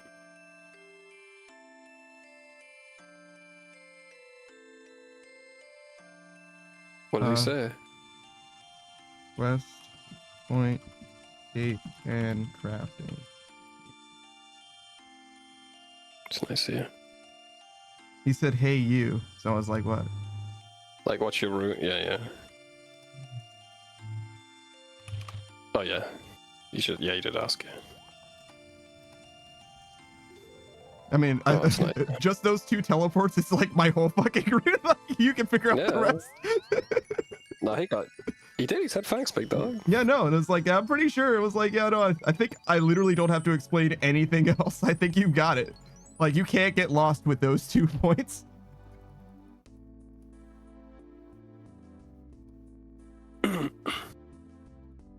Sarah says South Park apparently did all the Boo Boo episode. Still have no idea what that was. They're like basically CSGO knives for women. That's what all the Boo Boo is. You open the box, you get a random teddy bear, and they're worth more or less, depending on the colors and all that crap. It's a CSGO knife for women. Oh, the top 10 things we missed in Wednesday season 2 was uploaded 30 minutes ago. Apparently, it's hot off the presses. Holy shit. Damn, man. Zero says there's a little disabled girl in Iron Man 3, and the actress who plays her went on to play Wednesday, Jenny Ortega.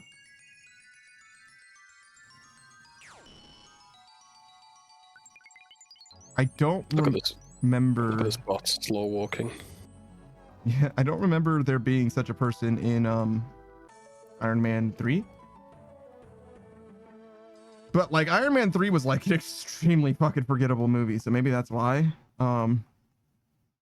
It's got the not Mandarin and also the white guy Mandarin. That's like all that happens in that whole fucking movie. Zero says, bro, what the fuck? 60 cents for pico de gallo at Taco Bell? Is that expensive?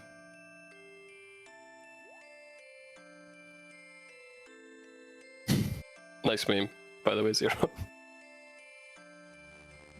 Who do you want to shout out next? Who haven't we shouted out? Everyone except for Beatrice and Saku. You already shouted out Sokka, didn't you? No, I did Beatrice. I remember I said that she liked television and. Oh, I see what you're saying. Yeah. I thought you said you shouted out everyone I but remember you Beatrix. doing mine. Yeah, yeah. What you meant was that he's shouted out Beatrix and Sokka, but no one else. You've Yeah. done Zero though, haven't you? No, not today. Do Zero. Maybe I said it the wrong way around, but yeah, that's what I meant. Yeah. I got you, man. I got you. Yeah, do Zero. Shout at that guy out. Zero, he's the Foxboy VTuber, or a Foxboy VTuber. There's many of them. He's the titular Foxboy. He's the VTuber. only Foxboy VTuber that I know. Is that actually true? That might actually be true, really enough. I know a lot of Fox Wolfload Shiro. girls, but Wolfload Shiro's a fox. that is the most fucked up thing you've ever said to me. That is the most fucked up thing you've said to me, for sure. He can't be. No, I can't believe that you would say this to me. You fucking He's just bastard. called wolf. Stop it. No, that's not true. It can't be true. He's a fox. Ask him. Ask him. Don't say I asked you though. Don't say I asked you. Ask him. Are you a Just ask fox? Hey, Shuro, are you a fox? Trust me, I bro. should say that Trust me, to I him know. every time I enter his chat from now on. First thing I say to him every single time is, "Hey, Shuro, are you a fox?" Yeah, you should definitely check out Zero whenever he actually streams again. He's a Metal Gear Rising Revengeance speedrunner. He doesn't submit his times on the official board because he doesn't like to do glitches in the game. He's a glitchless speedrunner, a category-less speedrunner. He just loves that game very much. You can't put this guy in a box. Indeed. Speaking of boxes, Hogs of War is his very favorite game.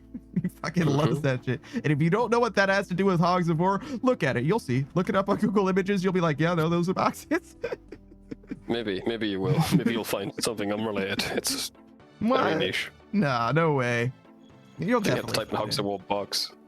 No, I wouldn't say that. Well, actually, maybe you'll find the actual box. I just meant the graphics in general because it's a PlayStation 1 game.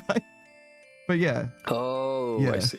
But anyways, you definitely check him out if you have an interest in Osu as well. That's his rhythm game of choice. And lastly, he also plays modern games whenever they happen to catch his eye. Monster Hunter Wilds in particular, he blew out of the water on release like most people seem to do or whatever. And now he's thoroughly done with it because it's actually in kind of a somewhat of a content drought right now. The newest content update introduced talismans as like with randomized loot. You remember when you could farm for talismans before? Yeah, it was really fun then. Yeah, now you can do it again. Isn't that great? I missed it. I missed it so much. I'm so happy. Yeah. Instead of getting like a rare drop that I want, I can get a rare drop that I don't want Mhm. multiple times in a row. Then give up playing the game. Pikachu says, wow, the only Foxboy VTuber? And hey, Wildflix is hostile fox takeover, the Rockefeller of Foxboy. True. That's He it. is, man. He is. Zero says, frothing at the mouth for the new Night Rain content. Yo, I hope you have a good time. You frother. Don't call him that. Stop it. I'll say what I want. I mean, you can say that. I was more requesting that you didn't rather than. Request denied. Okay, fair enough. Zero says, honestly, if my PC could handle Night Rain and streaming it at the same time, I'd have done it. There is no new Night Rain content yet. I thought they literally just dropped like the second wave of new bosses. Like it was the original game, like 1 or 2 new bosses, and then 1 or 2 new bosses again.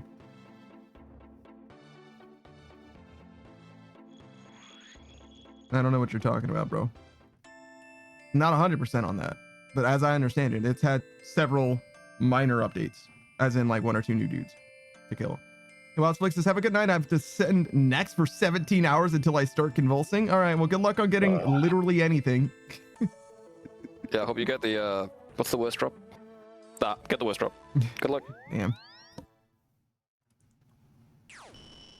Zero says, I was going to stream all of Monster Hunter Wilds, but I was live for 20 minutes before that game murdered my SSD, so I refunded it and bought it on PS5, and that's a lot of effort to hook up my capture card. That's all it took. One minor inconvenience and it's done. Speaking of one minor inconvenience and it's all over, it's all done, you know what I mean?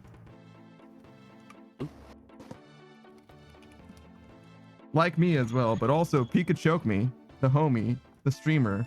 If anything goes wrong, he's like, well, I guess we're ending stream. Well, I guess we're not streaming today. He works so fucking hard to make everything work behind the scenes from like a technical aspect. So one thing that you might not know, he's a VTuber, like all of us, obviously. But also, he's built his VTuber model from the ground up in Unreal. So he doesn't even have like an intermediary client. Like he basically made a game for him to be a VTuber in, right?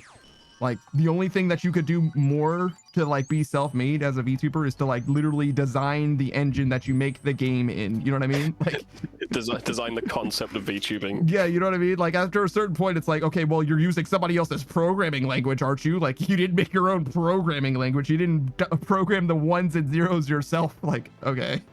He's like the Temple OS of VTubing. I get it, man. That's pretty sick. And he has a lot of technical problems now and then.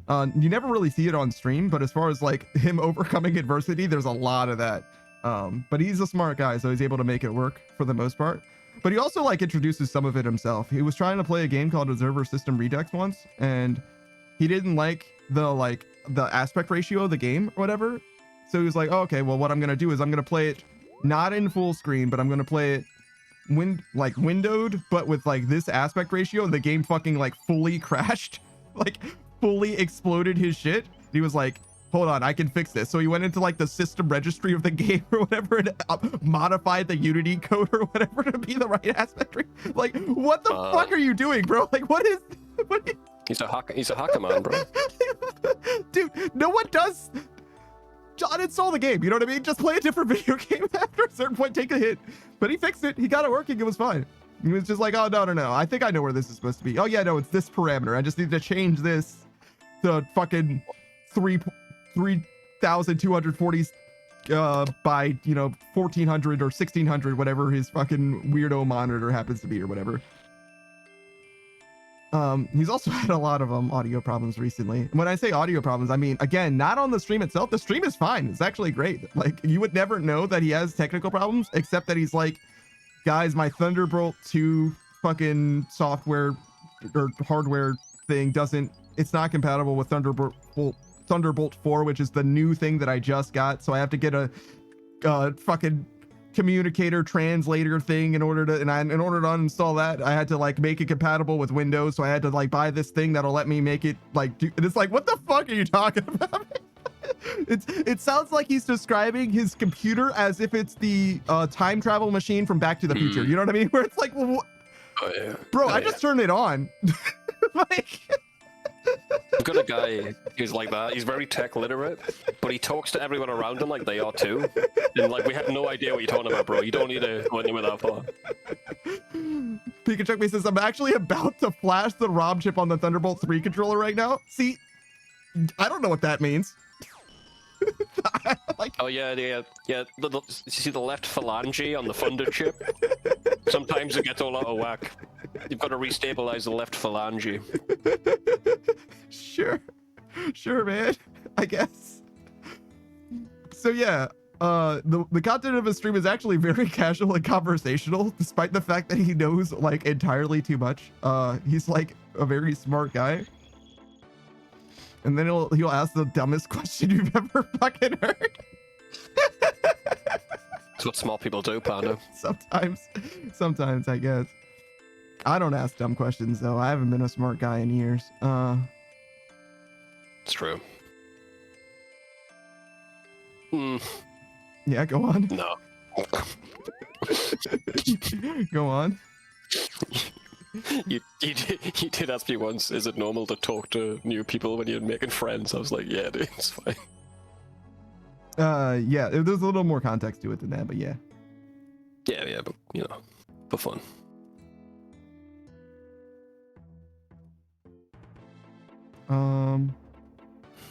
Let's do more.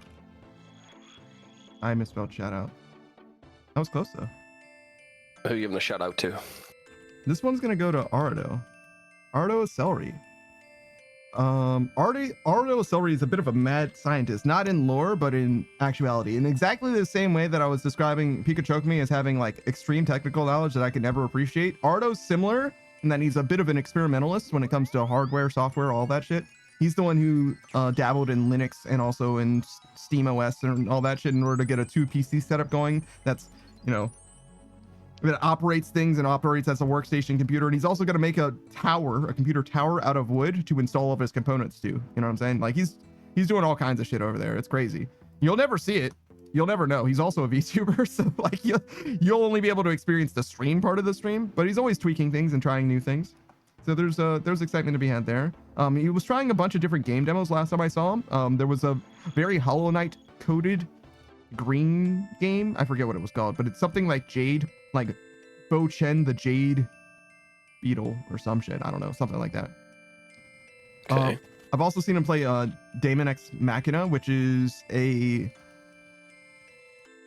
almost like an MMO light, like single player. It might be multiplayer as well, but I don't think it is right now. It's early access at the moment, at least. mecha game where you have an extreme amount of customization. He was literally in the early access like beta version of it or whatever, and there was like dozens and dozens and dozens of options of things. There's a lot to that game. A similar game, or a game in a similar vein, is actually EDF, Earth Defense Force, and he knows a ton about that as well. I definitely recommend you check him out if you want to see some EDF gameplay, because he literally finished that game 100%, which is to say that he literally got everything that there is to get in that game, which is obscene. That's like not as bad as the collection log is in this game, but it's like one of those kinds of like feats where it's like, yo, you had to play this game a lot in order to get there. Like, I don't know if upgrading the weapons also counts, but if it does, like you were playing a lot of fucking EDF. It's wild. So maybe It is wild if you get all the weapons to star level. it might end up being Log. closer Kinda. to like maxing than collection log, maybe, but because that's a difference of, you know, thousands of hours versus hundreds of thousands of hours or whatever. But you get the idea. It's an impressive feat nonetheless, for sure. But yeah, that's Ardo. Hey, Modern Age Sage. Modern Age Sage says hello to you and to me and to you. Hello. Yeah, you had to decide whether you were first or second. Sorry. Pikachu says you have to ask dumb questions to become smart. I don't think you have to. You would say that because you're dumb. No, true. My bad. Sorry. Yeah. Excuse me. My bad. You're right, dude. My bad. My bad. The world needs ditch diggers too, Panda. It's not a big deal. I'm sorry? The world needs people Oh. who dig ditches too, you know? I misheard you. I thought you said something about stickers, and I was like, what? Whoa. Whoa. The world needs stickers too, and I'm like, yeah? Yeah, you can make stickers if you like, bro. That's fine. Whatever, dude. Go on. I care to know more it. about this world that requires stickers. I'm really interested. Hmm. Modern Age Sage is Interested in also, this. I mean, who Mhm. wouldn't be? Modern Age Sage is also a streamer. He plays a variety of games, particularly Phasmophobia is what I've seen him play with like a high level of mastery, but he's also played some RuneScape as well. He's some fresh blood when it comes to this game, and he's intending to spend at least one bond in the game. So if you want to see somebody bond up for basically the first time, or at least on this account, you know what I'm saying? And in the last 15 years, you got to check him out. Who knows when he's actually going to be live though? It might be quite a while. Right now, he doesn't have like consistent access to the internet. You know what I mean? He's like cruising on that Wi-Fi shit or whatever, so it's not the best. So in the meanwhile, he's just been trying to finish his Pokedex in Gen 6 of Pokemon. So if you're also a big fan of X and Y and Pokemon Oros, then you can also, you know, talk to him at least. He'll be here in other places. You know what I mean? Like he's excited to talk about that. Sure. You know, like why not? He'll tell you what Pokemon he's on. I don't know what it is anymore. He was doing the legendary birds at one point, but that was like a full week ago. So hopefully he's done with that shit. It is a little slow grind though, so maybe not actually.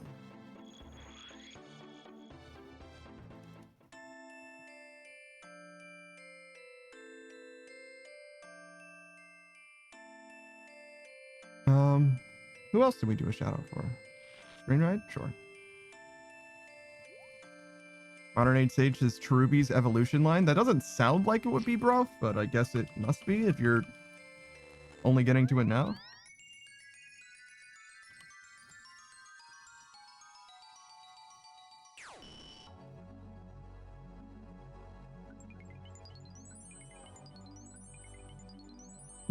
All right, we'll do a shout out for what? I have to wait 0 seconds? That doesn't make any fucking sense.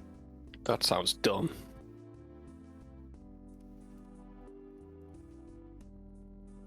Modern Age Sage says, I need to find a specific Mirage spot that's random per day. Oh, I see. So yeah, that is definitely a pain in the ass, it turns out.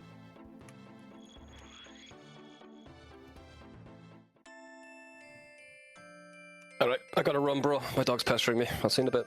All right, man. Later, man. See you, Saku. Bye, guys. Bye. Bye. So yeah, Screenride, if you guys don't know, is a bit of a variety streamer as well. He's looking forward to the new Katamari game and also some Kirby Air Riders. I don't know if I'm actually going to get that game. I probably won't because it is on the Nintendo Switch 2, which requires me to buy an entirely new console that I don't presently have. But like, never have I been more tempted in the modern gaming era to buy a game that I don't, or a game console that I don't already have. At least to buy one that I didn't end up buying, because I did buy a Switch. But that was because of Smash Bros. And I fucking love Smash Bros. And I played the shit out of Smash Bros. I didn't play with anyone, but I probably played like a good 100 hours of that shit. And I had a great time, to be honest. Like, I fully enjoyed even the single player in Smash Bros. By itself. Modern Age Stages, honestly, I think I was dumb. Got it the spot, but didn't think it was the right spot and missed it. It's on Switch and every other console, I believe. Kirby's Air Ride is, I think, Nintendo Switch 2 exclusive, but the new Katamari game is on every console. Yes. Kirby usually isn't multi-platform. Maybe you're in the past a little bit though, but yeah, I definitely do look forward to that myself, and you definitely should check it out on his stream. I don't know if he's gonna play Air Ride on stream, but the Katamari game, he almost has to. You know what I mean? He's got a computer and he's got Steam. You know what I mean? Like, he's got to make that happen, bro. What's going on? We saw him play a different Katamari game already, and he's also a big fan of Halo. Oh, and also speaking of Smash Brothers, he's a Smash Brothers Melee player, competitive Melee player. Doesn't mean that he wins tournaments, but he definitely does play Melee. 108 stages. Oh, Kirby, I thought you said Sonic. I don't know of a new Sonic game other than Frontiers or whatever. I don't know of any Sonic anything. Well, no, there was Shadow Generations, I guess. That's the newest Sonic game that I'm aware of.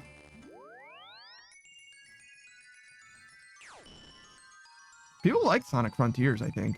But I don't know. I don't know if it's like a beloved game or anything. You kind of have to like let the Sonic game come out and then wait like 5 months before you can really know if it's a good game or not. Because everybody's going to be like, obviously the game's amazing. Obviously the game's trash. And people like kind of land on it something. Oh yeah, there is a Sonic Racing game too. That's like not the same though.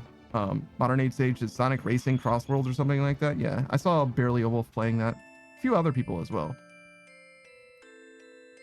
That's the only person I've ever met whose favorite Sonic game is Sonic Unleashed. It's the only time I've ever heard Sonic Unleashed being like the one, which is crazy to me. And the funniest part is actually Sonic Unleashed is like fully 3 different games, I think. There's like the, you know, Nintendo version of the game, the Microsoft version of the game, and the Sony version of the game based on the platform, right?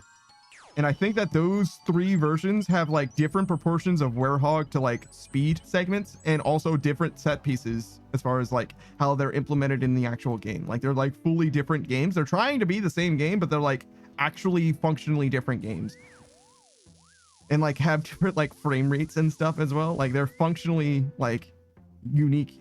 It's from the era of gaming where like ports weren't ports. They were like rebuilt. You know what I mean? There were rebuilt facades of one another or whatever. They tried to stitch them all together to look similar. Kind of a crazy thing. So I definitely should have asked him what console, I guess, what version of the game he was talking about, which one he loves in particular.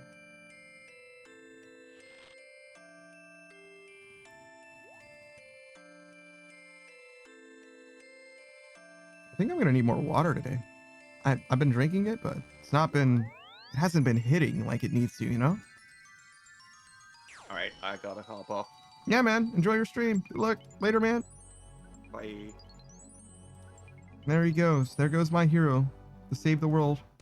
Well, actually, not even the world. Super Earth.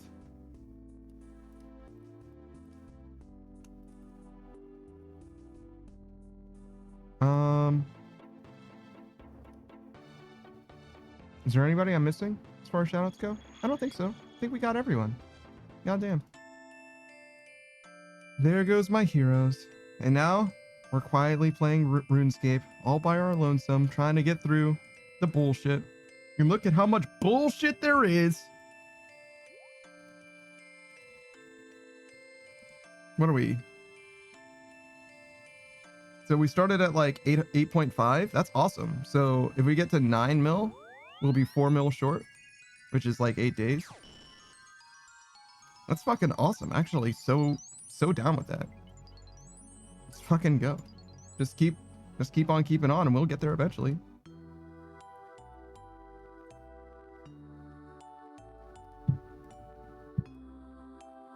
Oh, wait. It charges.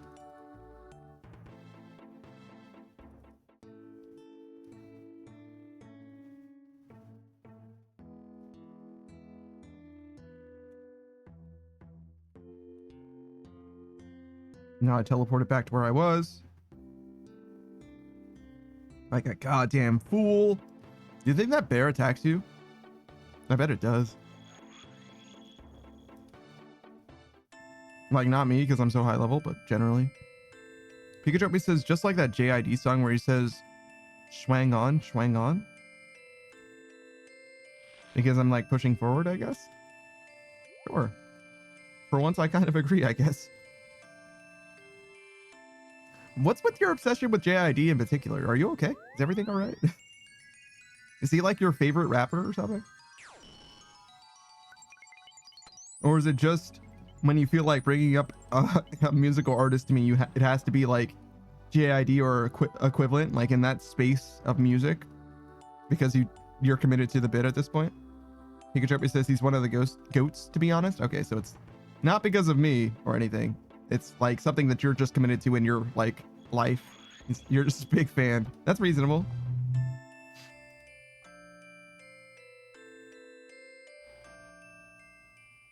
I feel like I do like musical references sometimes, but I try not to do them unless I feel like people can appreciate them. Because it seems like there isn't a lot more to it than just being like, oh, it's a song reference if they don't get it instantly. That was a lot of mucus that I just fucking swallowed. Jesus.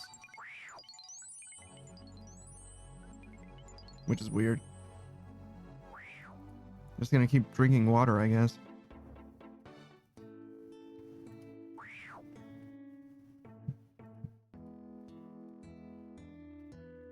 Oh my god, this fucking cat.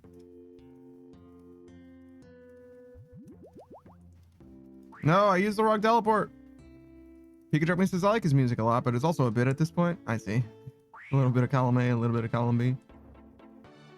If I can hate this cat meowing at me and shit.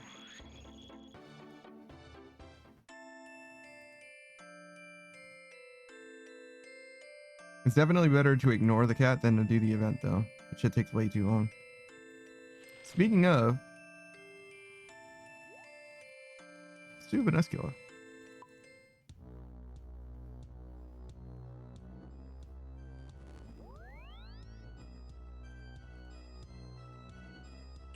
Modern Age Stages, honestly, he's been recognized by the goat himself. Someone who's recognized by M is a goat in my eyes, even if I've only heard a bit of what they can do. JID spits for sure.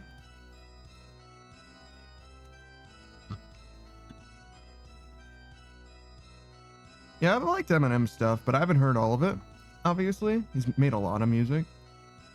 Though he's definitely had some ebb and flows in his career, right? As far as like, at least critics are concerned or whatever. And it seems like a lot of his newer stuff is pretty good. I guess I'm just not used to eating food so early, huh? I'm glad I finished the lasagna though. I usually eat it in like 2 halves. I might have been able to eat more. I felt like when I finished eating the first half, like I could definitely eat a bunch more, but I decided not to and just saved it. And honestly, I felt like later that day, like it really hit, like, yeah, I should not have eaten more, and it was a good thing I didn't.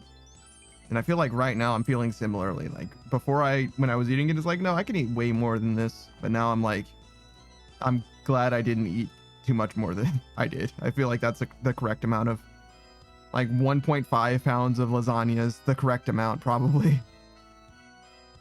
Is it 3 pounds? I think it's about 3 pounds. I'm not sure. 3 or 5 for sure.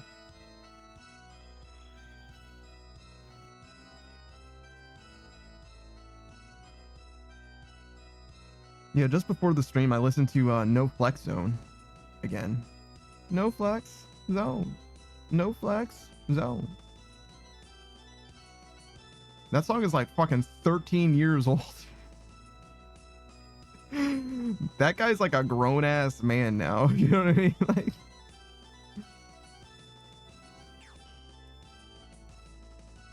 still like it though.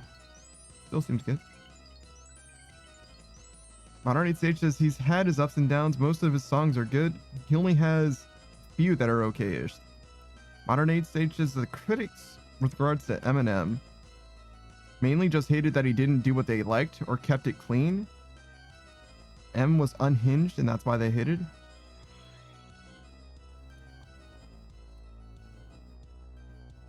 I wouldn't really know.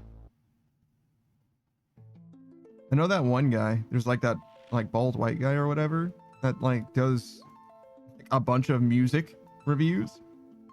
Apparently people care about what he says a lot. I have no idea who they are, but I've seen people get like fucking shook. You know what I mean? They're like, nah, this album's bad. Like you shouldn't even bother listening to it or whatever. And that artist like goes through like an existential crisis. You know what I mean? Like I think is it Ronnie of Escape the Fate who is now falling in reverse? Like I feel like he like fully crashed out because of their like beef or whatever. Like it was like a fucking problem. Like whoa. Savage says the needle drop. Yeah, that's what the YouTube channel or whatever is called. Yeah, I have no idea who they are or like why they're a big deal. But like artists apparently definitely super mega fucking care. Like, whoa, all right. Yeah. That's the guy. 3 million subscribers. That's not even that big a channel. I mean, it's way bigger than I'll ever fucking be. But like 3 million subscribers and you're making like multi-millionaire musicians like crash out. What the fuck is going on? Yo, this guy has to be correct, right? There's no way this guy's like reviewing something and like making, you know, Kanye West crash out or whatever, unless he's like hitting on some like actual true criticisms or something. There's no way, right? Like I just don't understand. I just don't get, like, I feel like if Moist Critical, you know, spoke about the new fucking 50 Cent album, 50 would be like, whatever, right? But if the needle drop does it, 50's like fucking sweating bullets and shit. You know what I mean? Like, what's going on? I guess maybe he just has a very respected opinion in the space for some reason, which is cool. I'm like more power to him and stuff. But like, yeah, I've heard a few things about it just from like the drama side of it. I don't really know too much about him himself. He's not like fully bald. Also, he's definitely got a very shaved head, but he's not actually like Mr. Clean. You know what I mean? I forgot about the Sabrina Carpenter album, by the way. He reviewed it 3 days ago, apparently. Savage says he's been doing it for 15 years and he's very fair. Okay. 15 years? God damn. That is a long time to be a critic. All right, you know what? I can feel that then. That's a lot of you know, critical acumen that you built up in a long time, you know?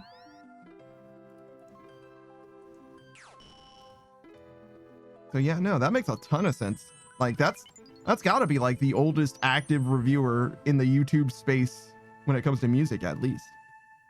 I sorted his stuff by like most seen just now. And we've got Kendrick Lamar, Tyler the Creator, Kids See Ghosts, which I don't know who that is, Chance the Rapper, Kendrick Lamar again, Frank Ocean, who is not a rapper, Eminem, and then Kanye West, Worst to Best.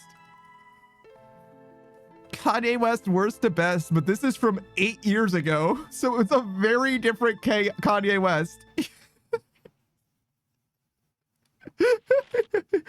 That's fucking awesome. Kanye West of 2017. He was definitely already in his crash out era, but it was a very different crash out than what we're going through now. And also in recent, like, it was like really COVID where it started to get like really bad, right? Kanye West, huh? Goddamn. When does the Kanye West timeline drop? You know what I mean? Like where do I go? Just like, I want to see a cross section of what's been going on with Kanye West. You know what I'm saying?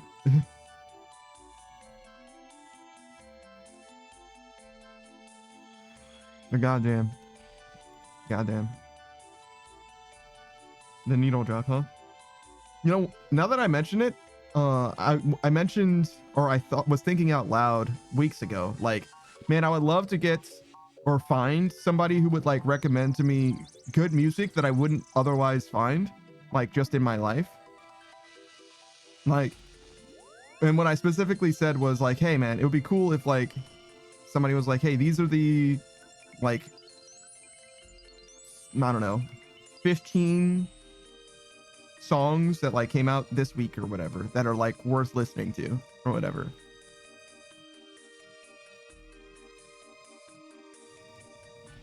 And obviously not like explicitly like, you know, top 100 or whatever, because like it's cool, that's fine for pop music, right? You're going to be able to keep up with like all pop music if you just pay attention to the top 100. But I don't just fuck with pop music, you know what I mean? Like I could definitely do with a bunch of different things, so it'd be cool if it was like just in the music space in general, like these are the songs that came out. Like even just like a Wikipedia article might even be good enough for what I'm actually like trying to do, like this week in music. I don't know that such a thing exists, and I don't know that it doesn't, right?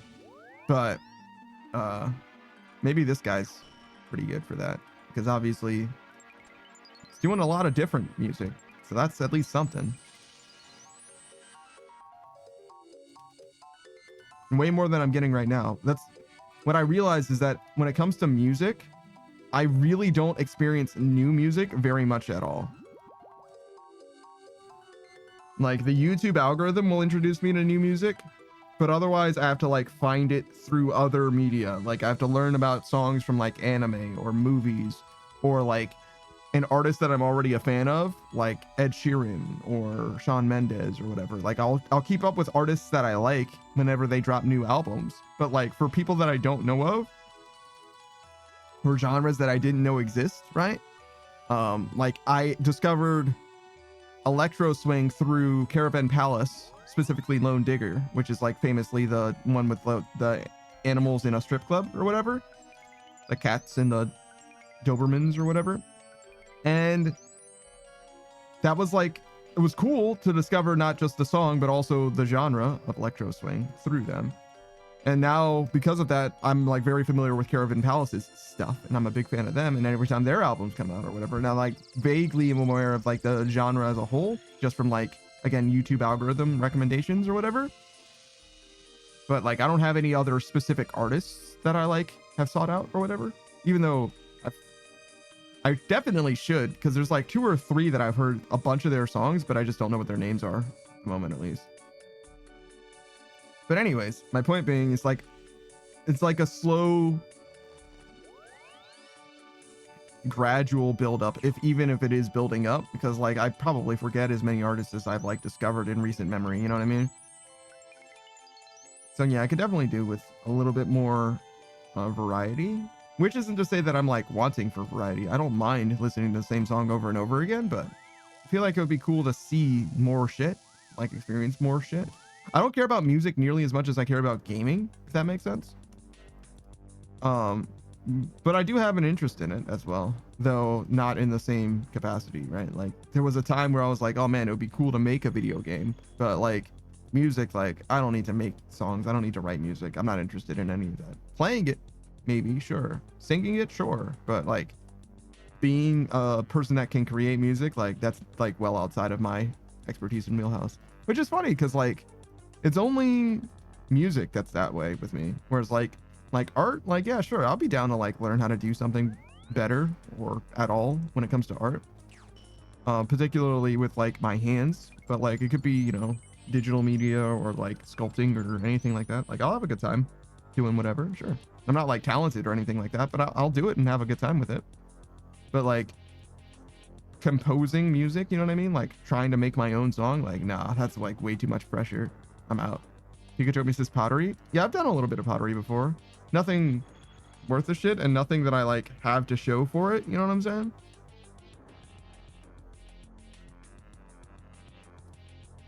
But yeah, no, I've done some and it was fine. I had a good time.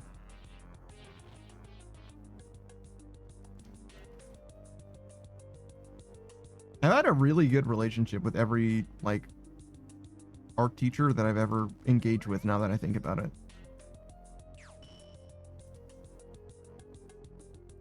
I wonder how that happened. Because I never really was like an artiste, you know what I mean? I was not like very artistically motivated or even talented or anything like that, but maybe our teachers are just like particularly agreeable for some reason. Pikachu says the real risk is doing anything is I'm sorry, the real risk in doing anything is being too afraid to start, in my opinion. I'm not afraid of music, I'm just not interested in it. And I'm definitely not afraid of starting like any of the like other avenues that I started or not started that I have like an interest in, so with drawing or like video game creation or anything like that. In the case of video game creation, I've had like a very specific idea that I would have to like iterate on and like implement, and I'm not interested in putting time into it right now.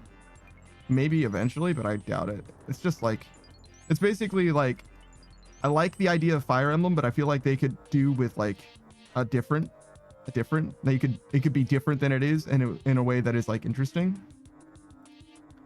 Especially the OG Fire Emblems, which is to say FE7-ish, because the newer Fire Emblems are a lot more free and customizable, which is cool, but makes the game less interesting in my opinion.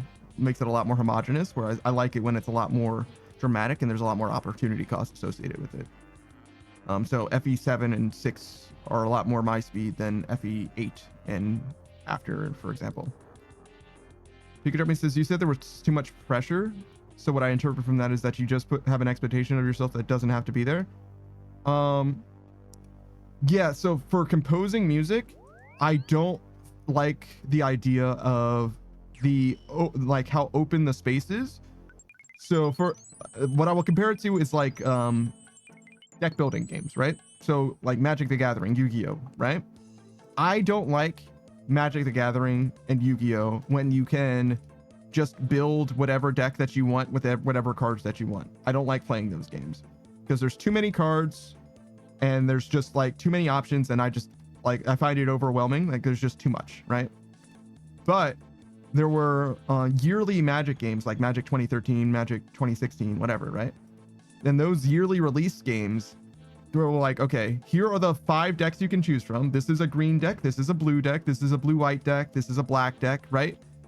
And they come with 40 cards or whatever to start with, and if you use the deck, you can unlock up to 15 new cards, and you can add or remove those 15 cards or the original cards that you started with up down to like 40 cards or whatever. So you have to have 40 cards in your deck or whatever, but you can switch them out from the cards that you unlock or whatever. That shit I love. I love being able to use a limited space of material, but like if it's just a blank canvas or whatever, I'm like, I'm out, I'm fucking out. Like I don't want to do this. I'm not interested. Pikachu says, I used to consider myself an artist and at a certain point became afraid to draw because people would expect a certain quality of art from me, but at some point I just embraced it like, fuck it, just be shit.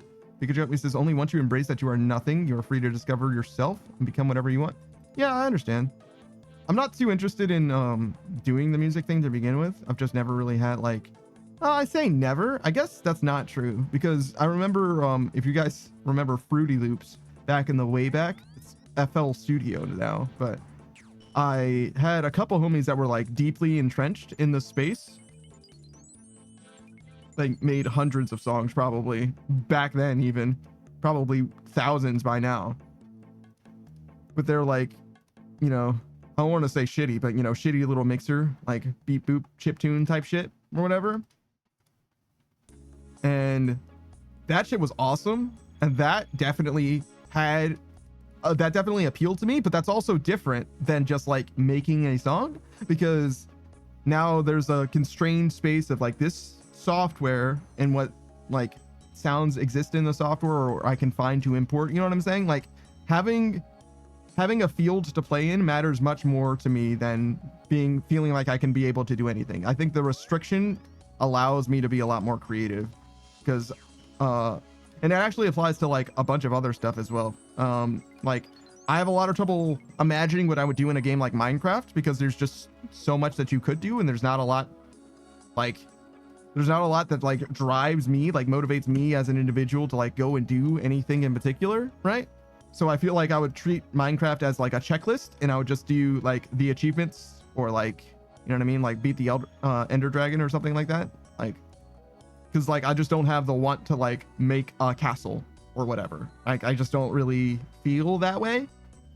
So music ends up being a lot like that for me, whereas like I'm much more interested in the mastery associated with mastery, or the mastery associated with music, like in performing and practicing, rather than like, you know, creating per se, if that makes sense.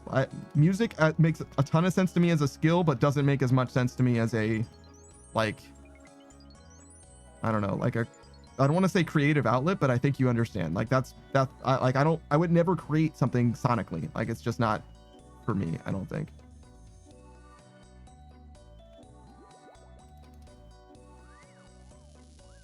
Zero says, I am back with Taco Bell. I got my funny cracked FL Studio from 3 years ago.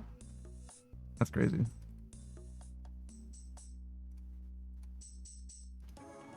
Zero says, I can't have fun in Skyrim anymore because when I loaded up, I got the checklist I got to complete in my head.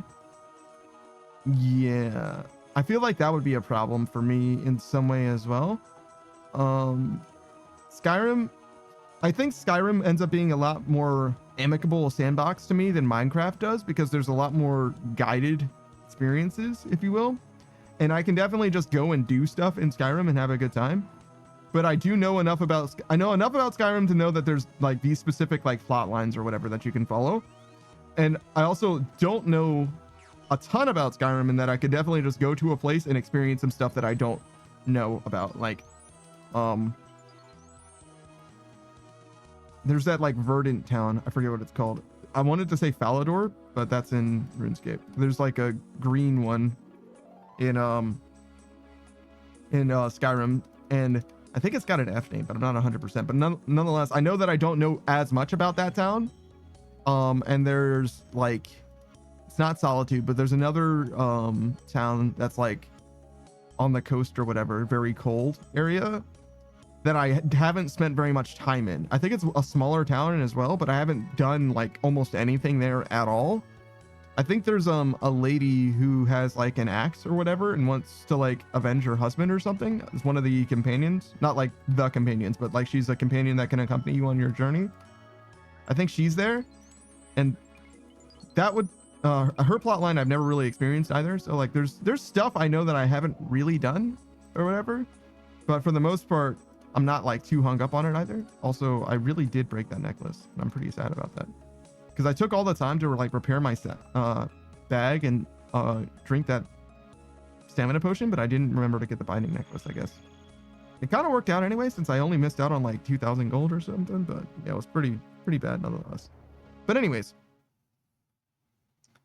yeah, no, so music has never really been a thing for me in that way, except that one time that I messed around. Well, I didn't even mess around with FL Studios. The homies were doing it. I was having fun hanging out with them when they were doing stuff, you know what I'm saying? So producing, I guess, is cool, but like, I don't know. I've never really had that drive, and I only just remembered that was even a thing that theoretically could be done or whatever. Like, just hasn't been, it's been that long since I've even thought about it. That's not what I wanted. And then, wow, I'm fucking terrible at this game. Jesus Christ.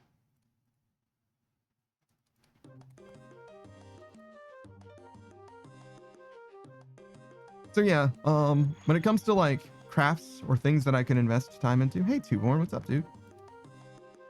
I would definitely be much more interested personally in like I think art is the biggest one for me. And when I say art, I mean like drawing specifically. But I don't know. Art's also like, it could take a lot, because I like did the math once and I was like, okay, let's say we start every stream with like a just chatting art segment or whatever. How long would it take for me to get like 10,000 hours of art under my belt or whatever? And if we just did like an hour or two or whatever, it was like 10 fucking years or something like that. I was like, geez, that's kind of slow, but you know, it's also not bad. You know what I mean? Like, as far as like hobbies go, obviously you got to put a lot of time into it to get something out of it. T-Burn says art is hard, dude. Oh yeah, I'm sure. But as someone who's played a lot of RuneScape, time is just a resource management thing almost. And it's just about how much time you're willing to put into it and when you're willing to dedicate that time to something. Born says a lot of RuneScape. It's true. Not the most. I haven't played more RuneScape than most people who play a RuneScape, right? I've only played it for a couple of years, but I played a lot of RuneScape in these last 2 years. And I don't know. It's just a matter of like, how do I want to spend the time, you know? And I think that I could get something out of it, but I don't know how much I'm willing to put into it either as well. Because 10 years sounds like a long time to be, you know, grinding out something that I might not like care about. But it's not 10 years all at once, right? You'd be taking it one day at a time. So maybe it's fine. And it would be awesome for it to be something that has like a redeem associated with it. That would be awesome. I would love to draw stuff for people that like came by or whatever, wanted to hang out and like I try to draw something for them. That'd be cool. I would love that. I would never charge anyone for it, obviously, but or I wouldn't charge anyone for it until it was worth buying, but that's not ever gonna happen. T-Born says that would be cool. I think so, but I don't think that I'm at a point where like it's worth a shit at the moment. You know what I'm saying? And that's okay too. It can be just a funny little meme thing. And that's another part of the reason why it's like I'm okay with my art being shit. Some people I know are like very much like I'm not good enough to start, you know what I mean? But I don't believe that you can be so bad that you can't start something, you know what I'm saying? And being able to show off like an artistic journey from like literally no skill level whatsoever, you know what I mean? To like being an artist, that would be fucking awesome. But I also don't like care to be a talented artist or anything like that. I don't have like ambition, you know what I mean? I don't have like a goal that I'm like, I want to achieve being good at art, whatever the fuck that means, you know what I mean? So I would feel a lot more solid about like putting the time into it if I felt like I had a more concrete motivation of like, I'm going to do art so that I can do this thing or whatever. Obviously there are things that I could do. Like I could do art to the point that I feel like I'm capable of making my own assets, right? Like, oh, I'll just do my own emotes. I'll do my own stuff, you know? T-Born says most people start off being shit at any skill. That's definitely true. T-Born says, so make it cheap to start. I probably actually would invest a decent amount of money into it. Typically when I start something, I kind of front load the investment part of it. So when it comes to this stream, I invested in, I don't know how much exactly because I still haven't done that profit loss document, but it was roughly. So I got a stream deck, I got a Go XLR, I got a Go XLR microphone and a stand for it. I got technically the second computer as well, which was pre-built 4090 with its 3 monitors and separate keyboard and mouse and all that, right? All of this I did technically get just for this stream. What else? Afterwards, at first I was using just like a regular rinky-dink $15 webcam, but now I'm using what was the newest iPhone. I think it's like an iPhone 16 or 15. I started streaming 2 years ago, but I got this iPhone 1 year ago, something like that. And it made a dramatic difference, actually. It was actually quite helpful with regards to the quality of the tracking. But it's a little hard to know. I mean, you can see me move better. And if you see my earlier streams, you can tell that it doesn't pick up as much as well. But now the problem isn't the camera. The problem is actually my rigging, is what I've realized. Like, my face doesn't animate to my body very well. Not like badly or anything. It does fine, but like now that's the constraint.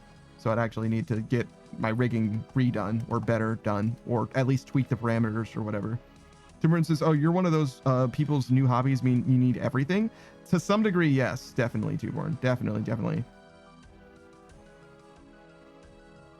But when it comes to art, I would literally just be talking about an art program and a tablet or whatever. And that's probably all I would do. Tuborn says proper VTuber rigging can be expensive. Oh, for sure. But like, I bought the VTuber model and got it rigged well in advance of ever making the stream. Like I didn't even intend to stream originally. I just wanted to have it done. You know what I'm saying? The first people that I contacted to make a VTuber model for me were Iron Vertex, like the big dick on campus VTuber models, like potentially tens of thousands or dollars or whatever. Though it wouldn't have been like literally tens of thousands of dollars. It might have been as much as $10,000 back then. Tuborn says just thought it would be fun to have. I like it. Basically, yeah. When I discovered that VTubing was a thing, I knew that I wanted it. I was like, yes, that's it. That's what I need. And after I got it, I was like, oh, I guess I should maybe do something with it. Maybe. I was like, okay, well, if I'm going to do something with it, basically I have two options, right? I can do the YouTuber route where like you're making curated video essays on stuff, or you can do the streaming thing. And I'm not a video editor. I don't really have an interest in video editing per se. So I went with the streaming thing. And that's like basically how we ended up here. Like that's kind of the whole story of like why I am a streamer. It's just because like it started with the VTuber model that came first, and then everything else is just like a natural consequence of like, oh well, I am missing this, oh I'm missing that too. Newborn says you stole my video editing comment. Yeah, nothing wrong with video editing. Like I've done some of it, just like a little tiny bit, and it's like fine, it's interesting enough. Mostly I've like mixed like memes. Actually, it's like obviously that's the thing that would actually motivate me to make something. It's like, oh hey, I want to make a meme, and the easiest way to make a video meme, right, is to use a video editor. And like I figured out how to do some stuff just to like convey the thing that I wanted to capture in a meme or whatever. But Tuborn says video editing is also why I'm live streaming rather than doing YouTube videos. Yeah, sure. It's a lot of work to do YouTube videos as well. It's definitely way less to be a streamer, but it's also a very different skill as well, you know? So it kind of depends. I say this as if Tuborn isn't also a streamer. Tuborn absolutely knows all there is to know about being a streamer. Tuborn is he's a very funny guy, very chill stream. Also very much a an 18 plus space. Be prepared. It is the opposite of Disney there. Like be prepared. He's gonna say some wild shit at a moment's notice. We do the same around here as well. But I've learned some shit from Tuborn that I didn't know that I didn't know. You know what I mean? Like that was unbelievable. He's also read some erotic poetry once. Once in my company, excuse me. He's probably read it more than once. That was a trip. But yeah, definitely recommend check him out. He's played all kinds of different things, particularly Elder Scrolls Online. We met him through Deep Rock Galactic in particular. But I've also seen him play a bunch of what were you playing last time? Hold on. Elder Scrolls Online is mostly what I catch you playing, but you were playing something else. Mass Effect, sure. It's none of these games. The Elder Scrolls Online is the main one. Baldur's Gate 3 I've never seen you play, and Lord of the Rings Return of the King is fucking awesome, but I've never seen you play that. Mass Effect is what you were playing last time, but I was thinking of something else. I'm thinking of like 3 months ago, and that's why it's not appearing here. Deep Rock, Elder Scrolls Online. I don't know what Moria is, but Valheim? Have I seen you play Valheim? Valheim's fucking awesome. I fucking love that game. Tuborn says, so far we've done 2 erotic poetry readings. Fantastic. But yeah, I've never seen you play No, I have seen you play Baldur's Gate 3 just a little bit, actually. I try not to because I'm still like wrapping up my playthrough. We just made it to chapter 3 or whatever, and I don't want to be spoiled on anything in the last bit that's left in the game, I think. And it does seem like we're maybe going to be able to get through the rest of it, which is awesome. I've been actually recording the VODs as we've been playing. I honestly wasn't sure that we were going to be like finishing the game, so I didn't upload it. Because the last time I played Baldur's Gate 3, the playthrough just died. Like basically at the start of chapter 2. Tuborn says, nice, Act 3 is so busy. I don't really know. I've only just started it. But yeah. I would like to be done with the game though. Nothing wrong with the game, right? I'm not like anxious for it to be over. I just want it to be accomplished so that I can be like, Baldur's Gate 3 is finished. It's no longer on my docket. I can uninstall this game with no remorse having finished it. You know what I mean? Tuborn says, yeah, my wife does the short content for Instagram and stuff from her Steam content. Or stream content, excuse me. It's a lot of work. Yeah, I'm sure. Yeah. Wild Blueberry is Tuborn's wife. She's also in the streaming space. I've done shorts, right? I do a lot of shorts editing, but that's just taking YouTube or Twitch clips and reformatting them as YouTube videos, basically, or whatever. You know what I mean? And most of the time, I don't even have to do any like particular edit for that. Like Twitch just directly integrates with YouTube, so you can just like send it on over and it's done. But every now and then I've actually properly edited a video, and you can tell because usually they're kind of shit. Usually they're a little bit worse. We play a lot of shorts on this channel, in the 10-minute intro or whatever. And I kind of need to get back into making them as well, but we're not going to do that today. Maybe not this weekend as well. I've been busy. I've been so busy. I've actually still not done something that I was supposed to do for the actual stream proper as well.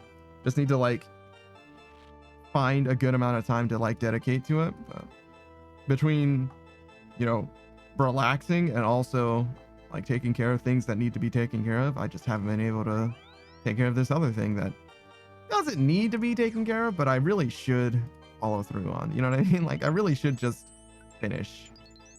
Especially since when I finish this, I'll probably line up something else that I want to work on the stream and figure that out. And then that's usually how it goes. Like I kind of work on like one project at a time with regards to the stream, and then like inch my way forward until things seem more and more complete.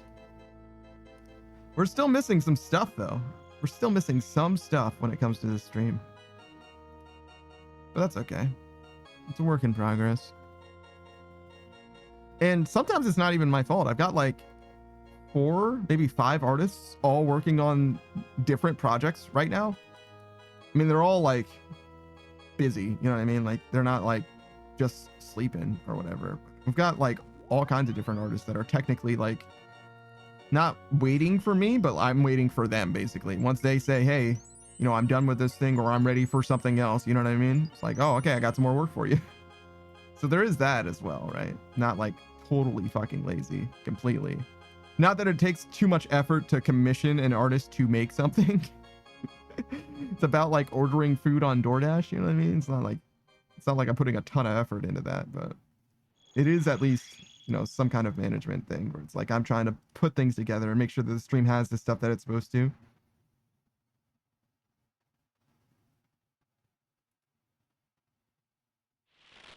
Because we got a long way to go until we're like fully there. Like, wow, the stream has everything. We've done it.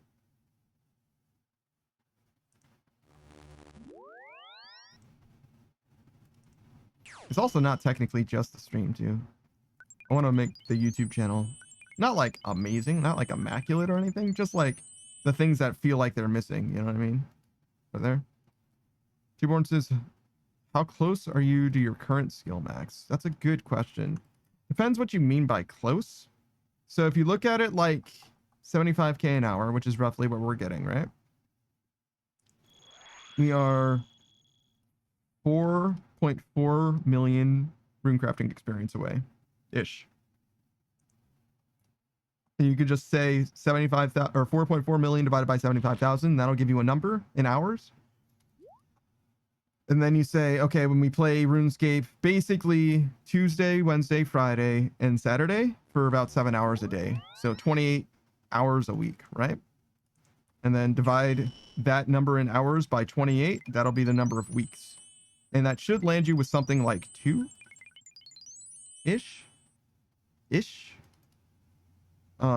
And I believe my last estimate put me at finishing this skill at around like the 13th, like the end of the day of the 13th, Saturday the 13th, or Sunday the 14th at midnight, something like that.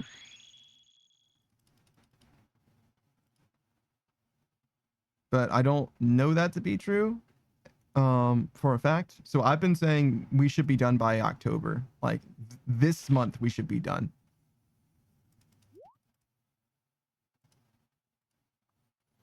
And when we're done, we're basically going to put RuneScape on a holding pattern until there's new content, like new quests, the sailing skill when it drops, and also there's going to be a non-zero chance that we come back for, it's actually going to be pretty likely that we come back for Colosseum or Inferno. T-Born says this is your last skill until sailing comes out. Yes, they're adding a new skill to this game called sailing. We'll probably go right here. That I think is supposed to come in the fall sometime, but we don't have a date right now, so I imagine it's going to be months away. You know what I mean? Like we should be done well before then. But yeah, we're closing in. We're gonna get another level today too. That's awesome. Another hour. It'll be 95.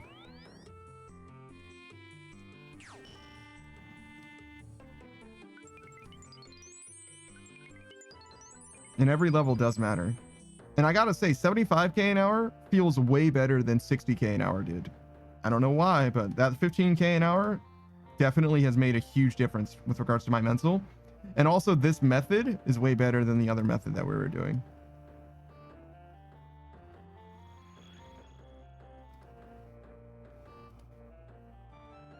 I don't know if this is gonna be enough catalyst. We don't really use very much catalyst, but obviously we're gonna run out of soul runes before we run out of catalyst anyway. Born says 25% faster. That's no joke. I mean, yeah, it's true, but on the scale of the grind, actually, if you look at it from like a macro level, when I ran the numbers, it was something like 2 days is actually the difference. So like instead of being finished on the 14th, I'd be finished on the 17th or something like that. Which is like different, but like not that different. You know what I mean? It really shows that like speeding in your car, you know what I mean? Like you can do it, but unless you're going like really far,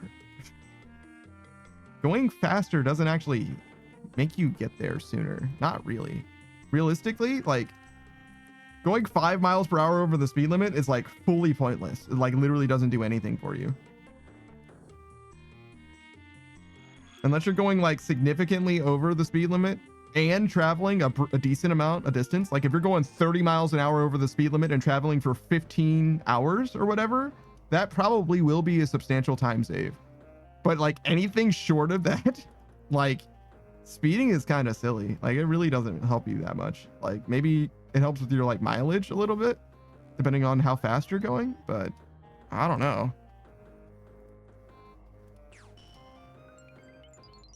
Seems like kind of a waste, honestly, as far as I'm concerned. As far as like, you know, the actual time gain, especially if you consider, you know, the cost of like going fast in that like you have to be worried about cops or whatever. Just doesn't seem worth it, like from a logistics perspective.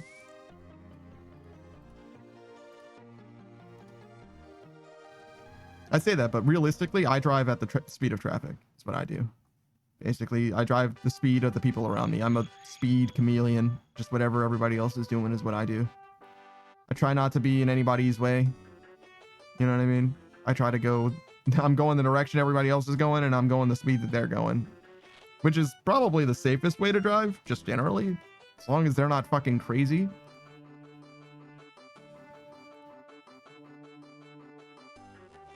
I definitely don't get bullied into going extremely fast, though, to be fair. But I have also had cops pass me many times. Not uncommon.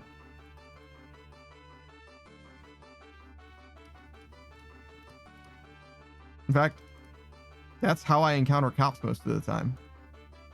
That's probably true for most people, right? Cops come approach you from the back and they go past you.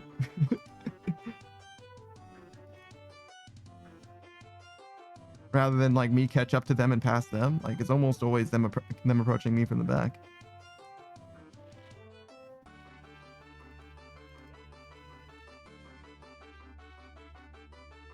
I should check how much experience these Aether runes are.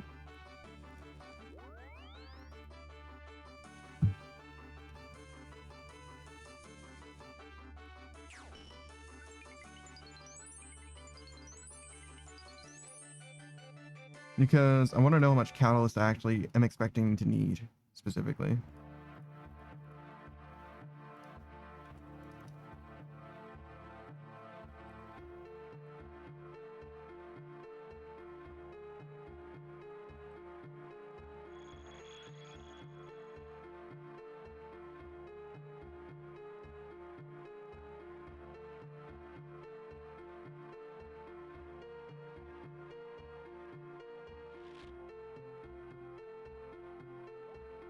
It's a lot easier to type with both hands.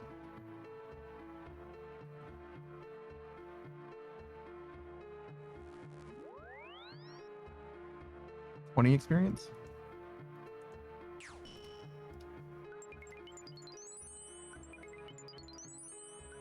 Yep, looks like 20. Okay. And you use 1 ether catalyst, 1 soul rune, 1 pure essence? Sure.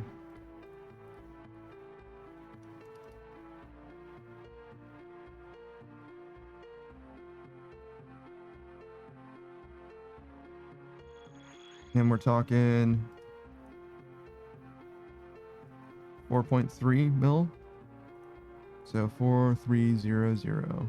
1, 2, 3. Over 20. So yeah, we actually had enough before we used any of these. We're a good 150,000 short on Aether Catalyst.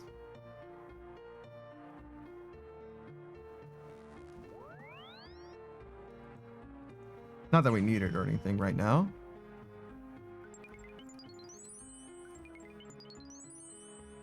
But that does mean that we can get the amount of soul runes at least that we need.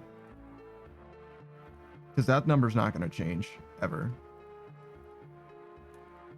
The Aether Catalyst we can use more of in order to make more money. But the soul runes, we're going to need exactly that many. Also, that means that the essence that we have, the pure essence that we have in our bank, which is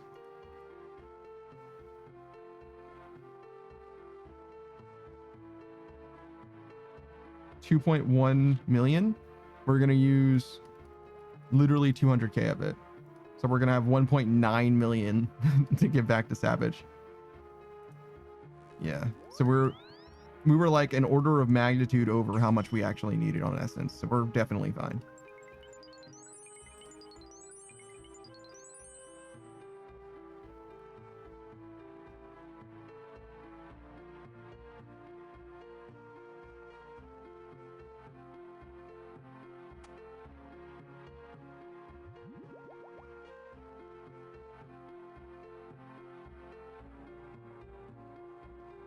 So yeah, when we fill up our inventory with ether runes, we'll probably go buy more soul runes and also ether catalysts to the tune of 160,000.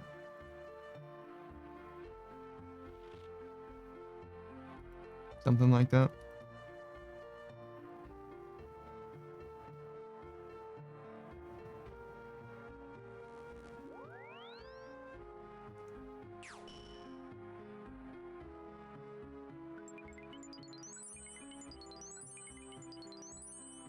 Maybe the skill calculator will help.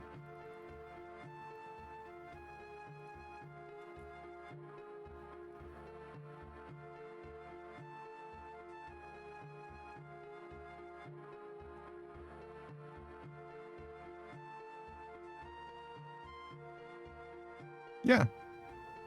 Perfect.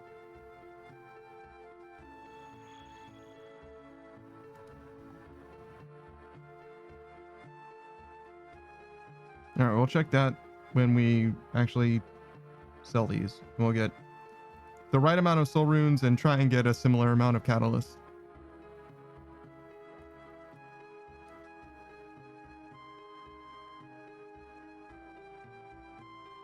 Probably remove one of our buys, probably the smaller one, assuming that it'll get us enough money, which it probably will. We got a decent amount of money, right?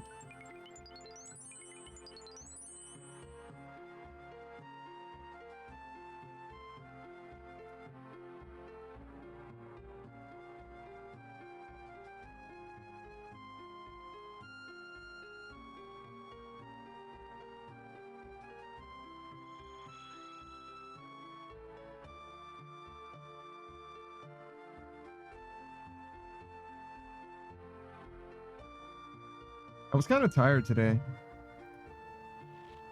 Not like terribly tired, but I definitely am feeling it.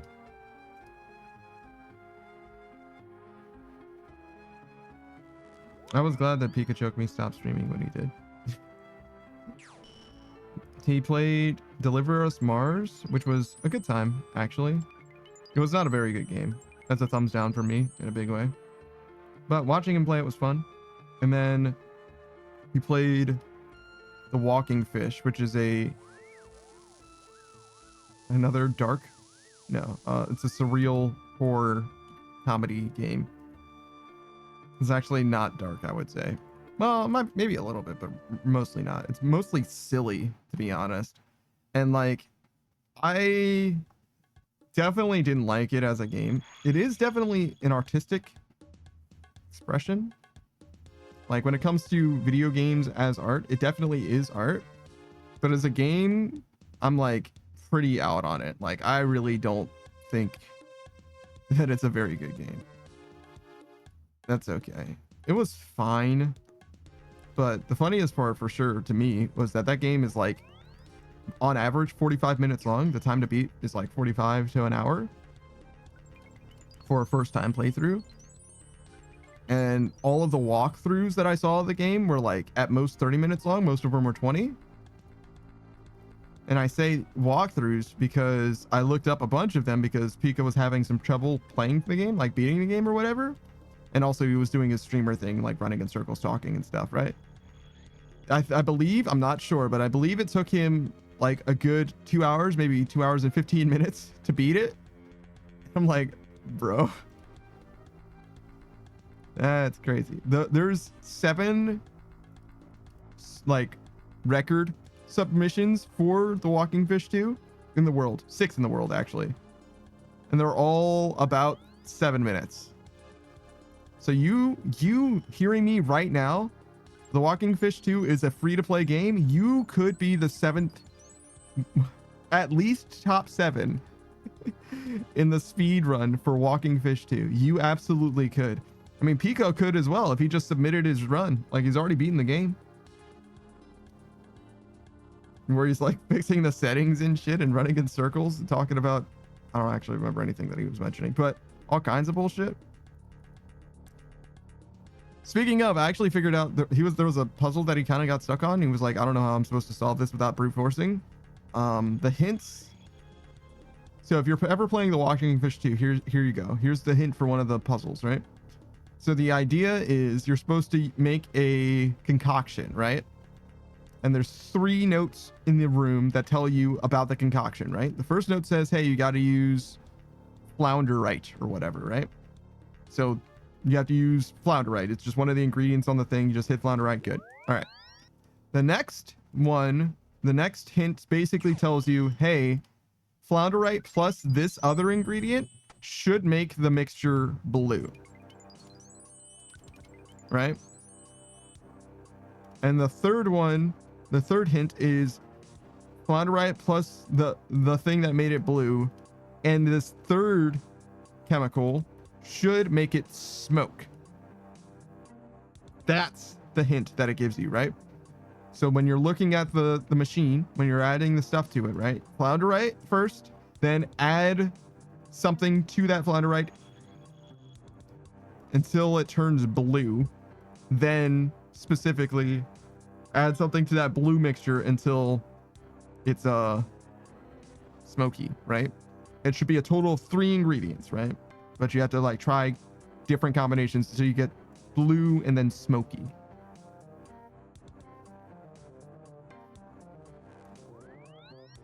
At the time, Pika and I did not pick up on exactly what it was saying, but it also only had 7 options, something like that. And if you know it's flounderite and you know it's 3 materials, right? It's actually pretty easy to just brute force that.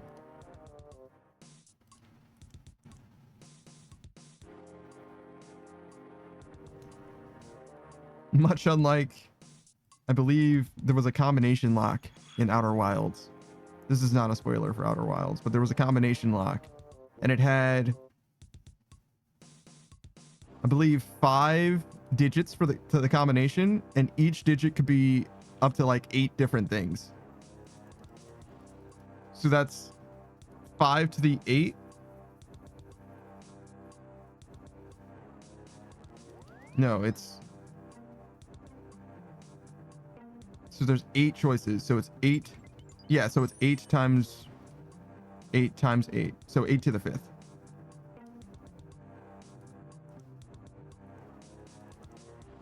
Yo, I really struggled to do this.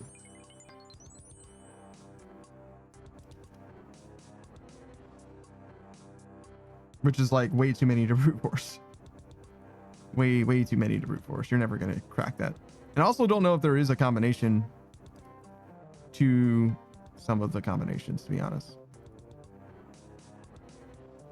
It's a puzzle, but not that kind of puzzle. You know what I mean?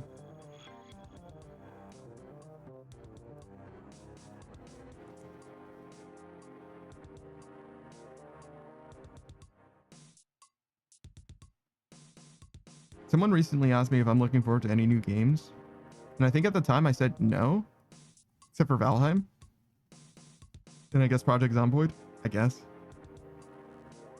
Valheim is already a fantastic game. And I just want them to be done with it. Project Zomboid, though. Project Zomboid is like... It's a game with a identity crisis to some degree, and also doesn't feel like it's realizing its own potential in a lot of ways, and doesn't have anything approaching like a real end game. You know what I mean? Like, I feel like it's missing a lot of the the substance. It really doesn't have the meat and potatoes. You know what I'm saying? It's like all, it's all like gamey. You know what I mean? Like it doesn't have no potatoes and overcooked meat. You know what I mean? Like, it's very chewy. Very, very chewy. Which is cool. And it's probably food. It's not like poisonous. But it doesn't, it's not like satisfying. You know what I mean? It's just like, damn, I've been chewing on this shit for a long time. Damn, I wish I didn't have to chew on this for so long. And I think that the newest build, 42, actually makes the gameplay experience worse. Like, noticeably worse, according to Savage. But obviously I want to try it out myself rather than just taking his word for it. I don't even know if he's played it, rather than just seeing what it's like. Though honestly, I could probably look at gameplay of Zomboid in a different patch or any other game that I'm like really familiar with and see if it plays better or worse than what I'm used to. You know what I mean? Like, unless there's some kind of like weird input lag or whatever, like you can kind of see what the game plays like, especially if you played it before and have like a good idea of what the game feels going to be. You know what I mean? For a game that you've already played at least. But nonetheless, build 42 definitely grants me a little bit of pause, but I'm definitely more excited than I am concerned. Because even if the build is worse, like straight up a worse game than build 41, like whatever, man. As long as they're closer to like, you know, the content of the game, the like actual grand completion, whatever they have in mind to finish the game, you know? Speaking of finish the game, I believe Zomboid, at least the official story as I understand it, right? So for build 42, they had a new like wallpaper or whatever, a new like home screen, menu screen, right? And that new wallpaper apparently got exposed as being an AI image, right? And the fans of Zomboid were like, yo, what the fuck? Why are you getting an AI image for this game? You didn't have an AI image before. Why do you have one now? Why would you do that, right? What the fuck? We're paying you money to play this game, even in early access. Why is there an AI thing here when there didn't used to be? And the devs were like, you're right. Why is there an AI image there? So they asked the artist that they commissioned, who was the same artist that they had for the other wallpapers, why there's suddenly an AI image that they purchased from that artist. They were just as surprised as we were. and yeah, no, that's not good. I don't know what I didn't follow through on this story. I didn't get the artist to like, you know, weigh in on that one. Maybe the artist just thinks it's cool to use AI art. It's like, it's an opinion, right? Like, you can definitely believe that. But definitely not what I would say is a palatable take for a lot of people. I don't know if it's like a majority of people, but I know that there's a lot of people who dislike AI art, and I'm one of them. Screenwriter says no QA, Gaia. I mean, how much would you really do like QA the main menu of your game when it's an aesthetic thing that you purchased from your regular artist? You know what I mean? I think you just assume that your regular artist is just gonna make it themselves like they always have. You know what I mean? Like, I don't think I blame them at all, like the Zomboid team, because like, why would the artist that I paid money? Screenwriter says my game 1 million times until I lost sleep. I don't think you get enough sleep to begin with to lose sleep over it. I'm gonna be honest. Screenwriter says I get it. Yeah. Screenwriter says I get it. Oh, you do get enough sleep? I don't know about that one. Maybe. But me, yeah, I don't know. I think I would have gotten gotted. I think I would have been scammed by that guy. Cause like, why would you use AI art on my shit? Like, why? And more to the point, if you did use AI art on my shit, right? Imagine I pay an artist to make something for me and they use AI art to like make it, right?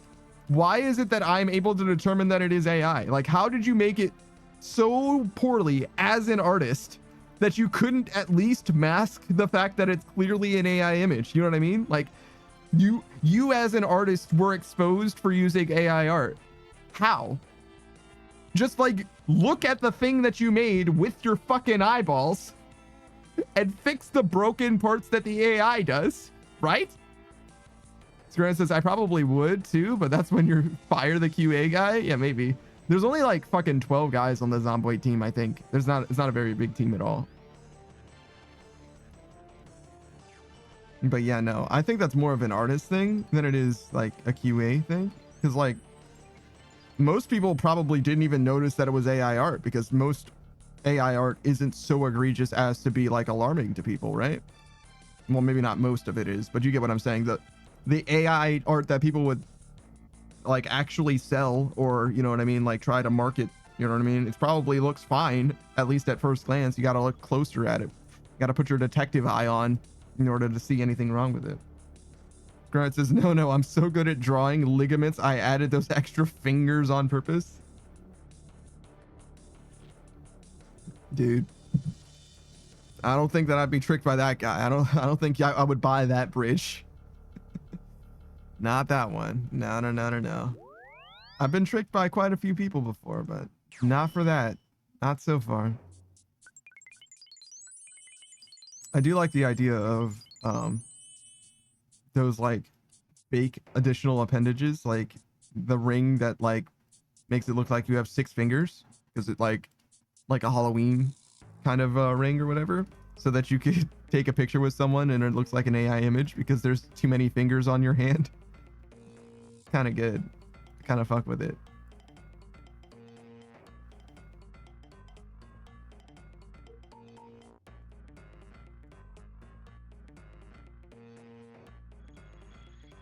Who says when you have to read a word extra carefully to not fall for the trap?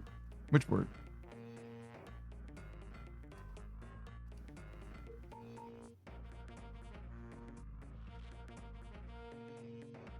Who says ligaments?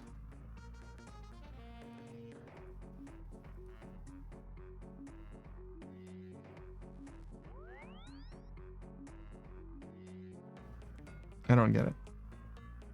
I read Screenwrite's thing again, but without the word extra, and it seemed fine.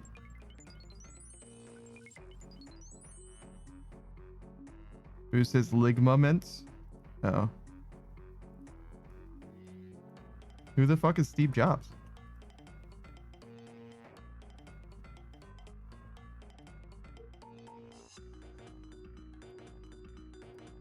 Screenwrite says my trap would be undetectable. I am insulted.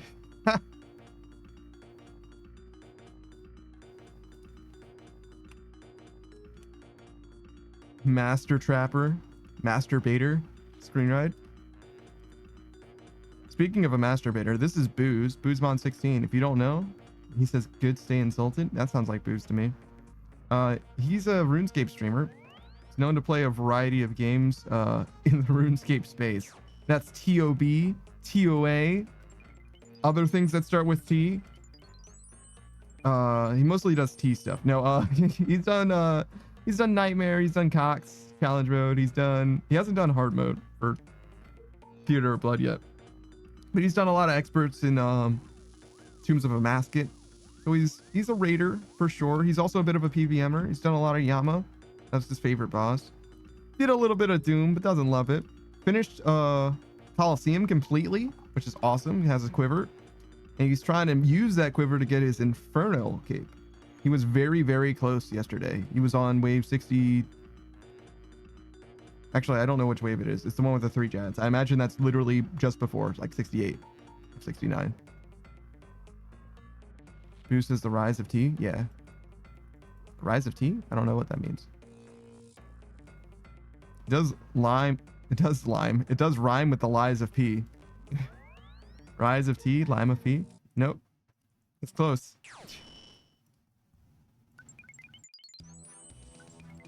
It's close to what I wanted though. It's alright. I'm a little tired today.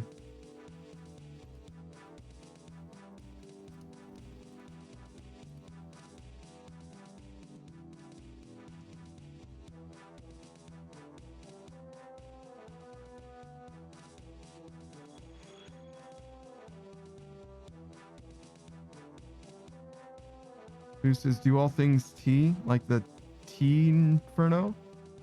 Like the Tinferno?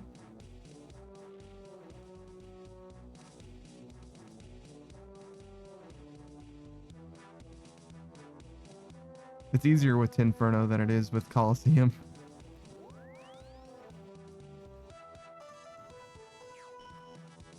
Coliseum?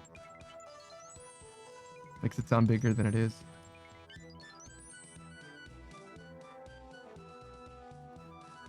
Is that Filippo?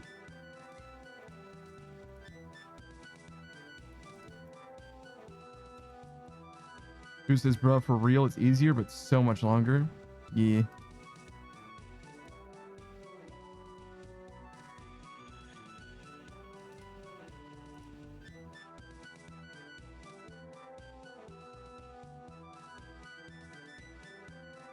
Something to be said for the Inferno crash out, you know? I've seen one VTuber attempt Inferno. I don't know if they succeeded. I think that they did, but I wasn't there for the end of it. And I've seen like 2 live action streamers doing it, and they were fucking stressed, bro. I'm bad at like recognizing feelings in other people's faces and stuff like that, but like I could tell they were fucking stressed, bro. Like fucking ripping a vape like every fucking wave, bro. Like it was like Jesus.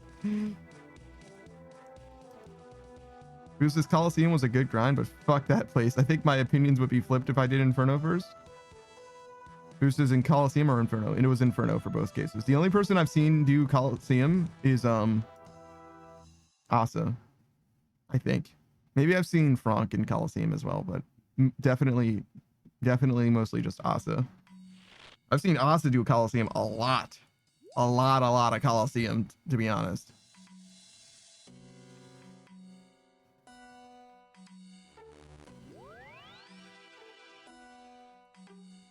Hope Asa's cool. Like good. I haven't heard from him in a little while. I think I saw him live not too long ago though, so I imagine he's chilling. I wonder if he's doing Doom. Oh yeah, no, I saw him doing solo Nex actually last time I saw him, he was doing solo Nex.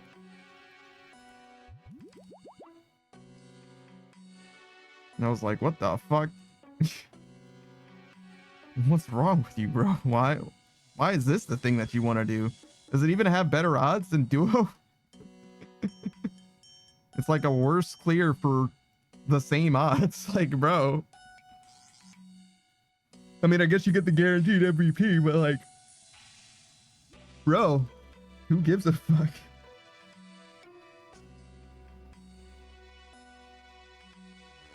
Which reminds me, shout out to Saku. Every time he did Nex in leagues with Plumba, he always got the items. He was trying to help her get items, and she literally didn't get anything, and he got literally everything. He didn't even need it. He didn't even care about that shit. He was like, oh, whoops. Life of an iron, I guess. I mean, everybody's an iron in leagues, but you get what I'm saying.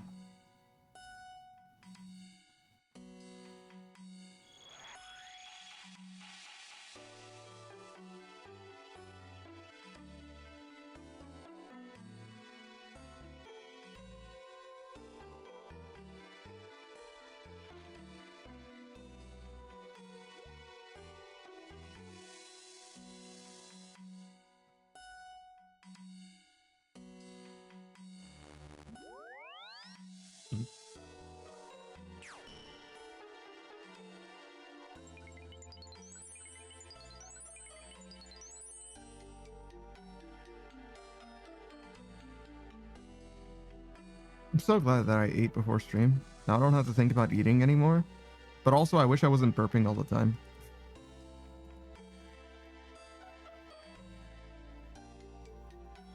I did do vitamins as well. My vitamins don't have omega-3s, I think. I checked the label. Pikachu's been talking about omega-3s a lot recently. I don't think there's any omega-3s in my shit. Screen says, what eat? It was lasagna. Frozen lasagna. Well, it wasn't frozen when I ate it, but it used to be frozen. At one point, it was frozen lasagna. Now it's consumed lasagna.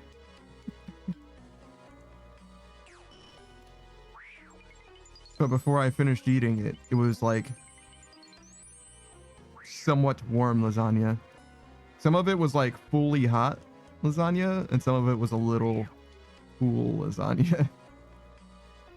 I didn't do a very good job of reheating it in the microwave, turns out, but it's fine.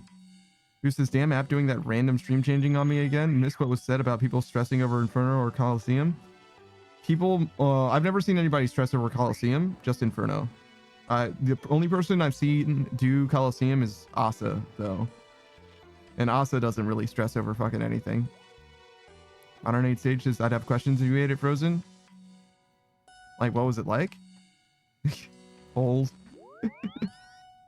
Oh, that's speaking of cold. I've got ice cream.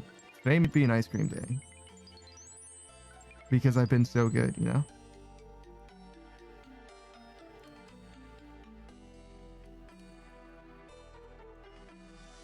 Goose is also be messaging people in game while one ticking bosses. Yeah. Fuck.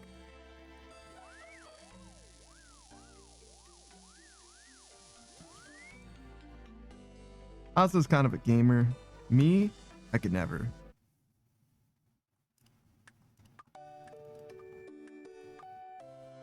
Asa does seem like he's kind of sick of the game, though, to be honest as well. Every time I see him play, it seems like he's as talented as he is. It feels like he's going through the motions. You know what I mean? Like, I'm not even sure that he would play RuneScape if it wasn't on stream. You know what I mean? Like, the reason why he's on RuneScape is because he's on stream. If he was not streaming, he wouldn't be playing RuneScape at all, type shit. Like, even if he loves this game, he's like kind of over it. You know what I mean? It's the vibe I get. He's like, I've been there. I've done it. I've done it all. I've seen it all. I can get, you know, a pink drop from Nex, but I will still feel empty inside. Oh, wait, hold on.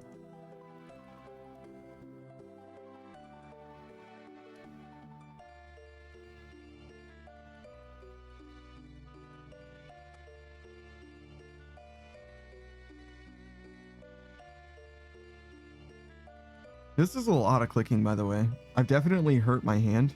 Not like hurt my hand. I've definitely strained my hand from doing this grind. I didn't say anything before. I did end early a couple times, but I was definitely feeling it. But I didn't want to have people complain about me being stupid, so I didn't say anything about it. This is definitely something that's like actually genuinely putting a strain on me, like my body. Not in like a huge way, right? Like I'm gonna be okay, but like it's like not good for your hand to be suffering from arthritis, you know what I mean? And this kind of repetitive strain can cause injury. but like there's nothing else for me to do anymore in this game. Like, I mean, I can go and do other stuff, right? Like other things that I just want to do. Karen says, is it not? Yeah, no, it's not good. How are your Mulk Pearls coming along, by the way? But yeah, I'm not in love with the idea of hurting my hand, but like it kind of is what it is. And I'm also like trying not to like mash shit out constantly. I just do it out of habit.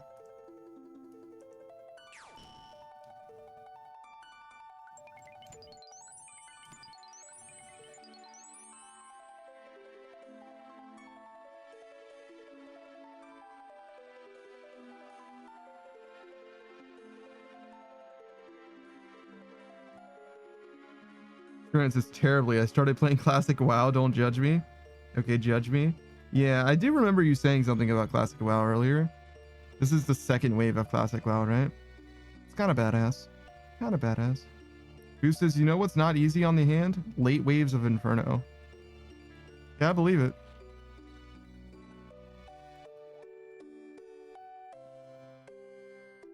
You're at least having fun in WoW. It's like the whole point, right?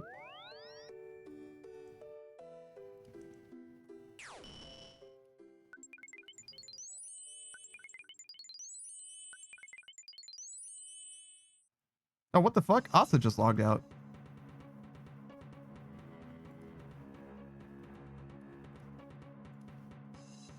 Did he change worlds or is he done for the day?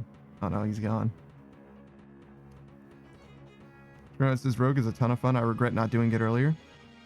You can also open chests. You can lockpick stuff for people. That's like exclusively a rogue thing in vanilla, right? Or classic.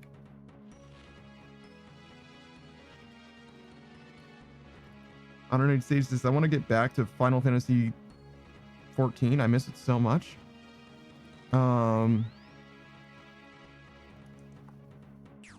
definitely don't miss it so much, you know what I mean? But I do like it a lot.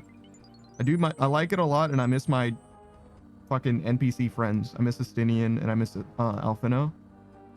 But like, I don't feel like, oh man, I want to do it like right now or anything like that. Because if I did, I would just be playing that game, you know what I mean? Like, I don't feel pressured to play it. But it would be awesome to play through all of Final Fantasy 14 in time for Dawn Trail. Or not Dawn Trail, the next expansion after Dawn Trail, you know what I'm saying? And like to just like finish it and just and be just in time for the new shit. That would be fucking sick. But I also don't care a ton about Final Fantasy 14 right now. And I would want to play it properly on stream. I would want to start on Final Fantasy 14 and play through all of A Realm Reborn, all of Heaven's Ward, all of Stormblood, so that we all together can experience Final Fantasy 14. And the only way to get that done is to play it like I've been playing RuneScape, and I just don't plan on doing that right now. I think rather than having another MMO, I think I'm gonna go back to playing a variety of games for a little while at least. But I could see that happening eventually. Experience says, yes, sir. I often stand in town between raids and pick locks. Offer for free, but people always tip. It's actually lucrative. Yeah. That's the way you do it, and well, you tip. For sure. Modern 8 stages, I literally would fall asleep playing the game. I played the hell out of it. I stopped at Edgewalker. So, Endwalker. It's in the expansions in order are, well, so A Realm Reborn is the base game, then Heaven's Ward, then Stormblood, then Shadowbringers, then Endwalker, then Dawn Trail. I played up to Shadowbringers, so I have not played Endwalker and I have not played Dawn Trail. Modern 8 stage is hell if I can. Mind if I join you in that journey? I'll start a new character? I don't care. Yeah, sure. I don't know if that, like, realistically, you're not going to be able to, probably. I mean, it depends on what your lifestyle is like, right? But like, I'd be down with you joining me for whatever story dungeons that we need to do or whatever. Like, yeah, absolutely. Like, there's no reason. Yeah, sure. Whatever. Anybody who wants to join in, sure. But the way that I would play it is probably like RuneScape, in that I'm going to be tackling it from the start of stream to the end of stream and just get through all the content as quickly as I can, basically. Reading all of the stuff, but otherwise doing it like quickly. So I imagine that you or you and no one could possibly keep up with the rate that I play through a game. You know what I mean? Because we're talking maybe not 50 hours, but at least 30 hours a week, 7 hours at a time. You know what I mean? Where we're like grinding out some shit, right? But that doesn't mean that you'd have to be there for every waking moment or whatever. But like, yeah, no, if I needed to do a raid or a dungeon or whatever, like, yeah, anybody who wants to join, yeah, sure, why not? Fine. Modern Age Sage says Edgewalker. I'm surprised I didn't clown for that. I mean, it's like, it's like not, it's close, right? Endwalker, not Edgewalker. And also Edgewalker does kind of sound like fucking Reaper, you know what I mean? And stuff. So like, it's fine, you know what I mean? Like, it's close. But anyways, yeah, no, I don't mind. I'm probably going to be a healer though, so I imagine that I will not need help queuing for things at all. If anything, I would be helping you queue for stuff probably if you're a DPS.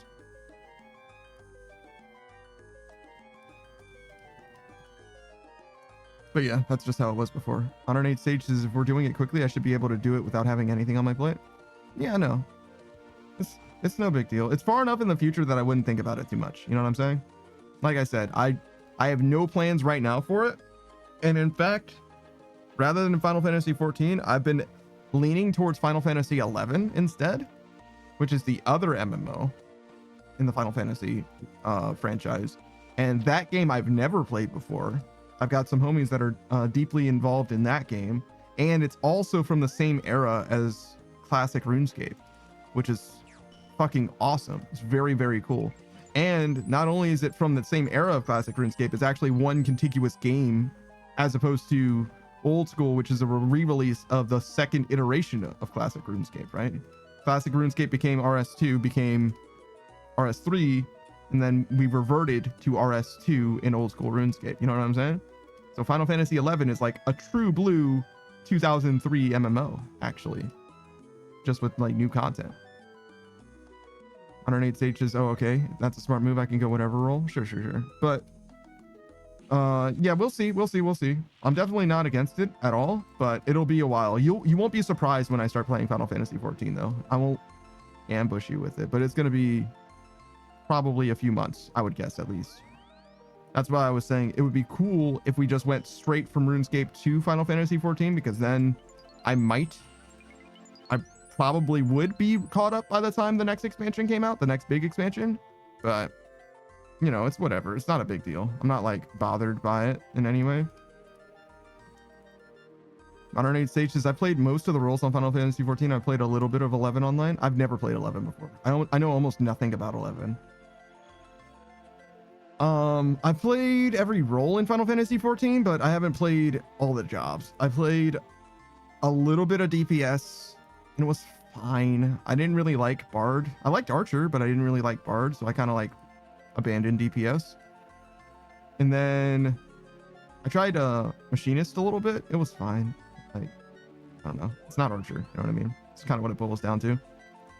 And then I mostly was a healer, White Mage specifically. I didn't play any other healer other than White Mage. So I might like Sage. Might try Sage out.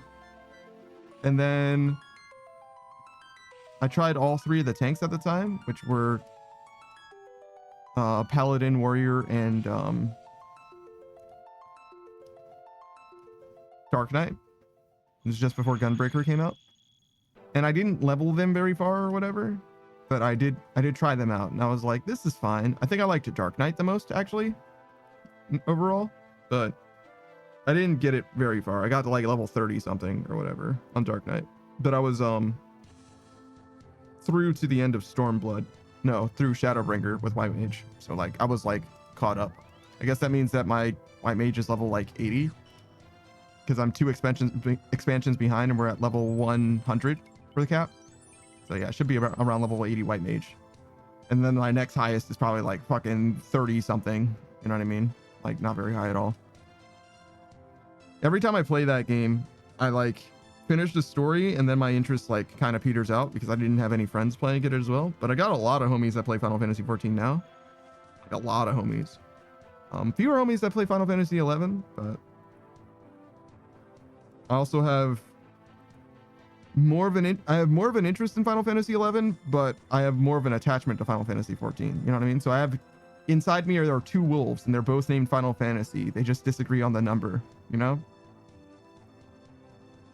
But yeah, it might be that we return to an MMO in a big way, but it might be a while. Maybe it will be next January, you know? Maybe that's what we'll do. We'll start a new MMO in every January. That's only like 4 months from now.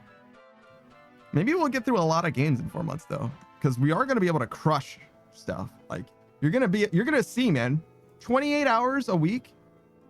Like we could definitely be like beating a game every week for every week until January or some shit. Like it's totally possible on average.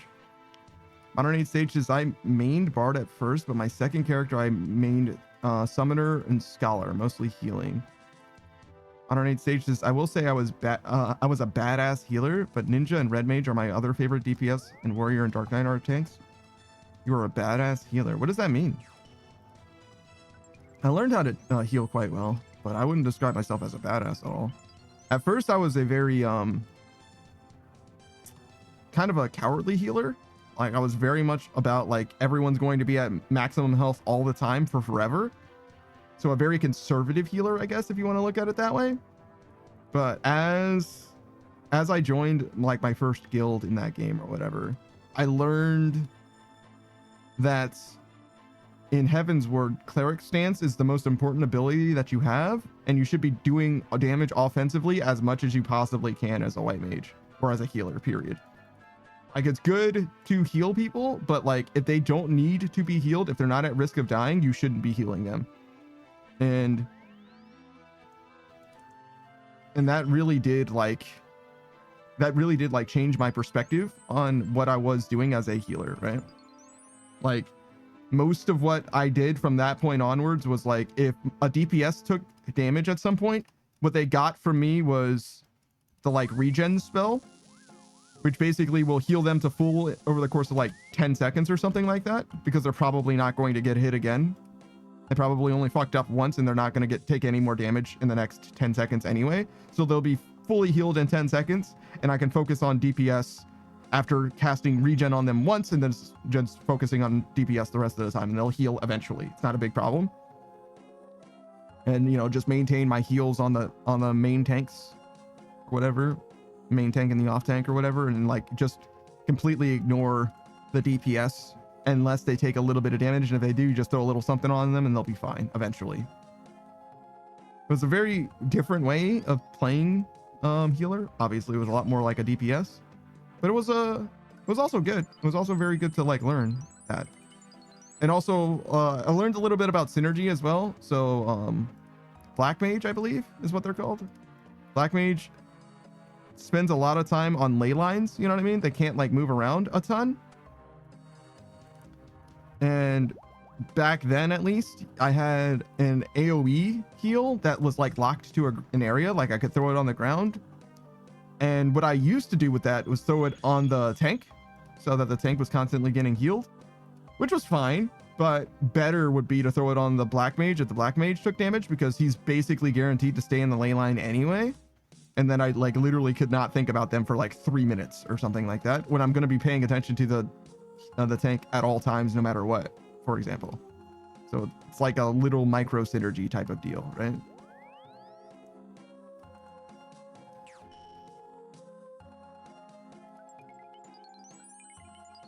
And I think just make Cosmic Runes, fuck.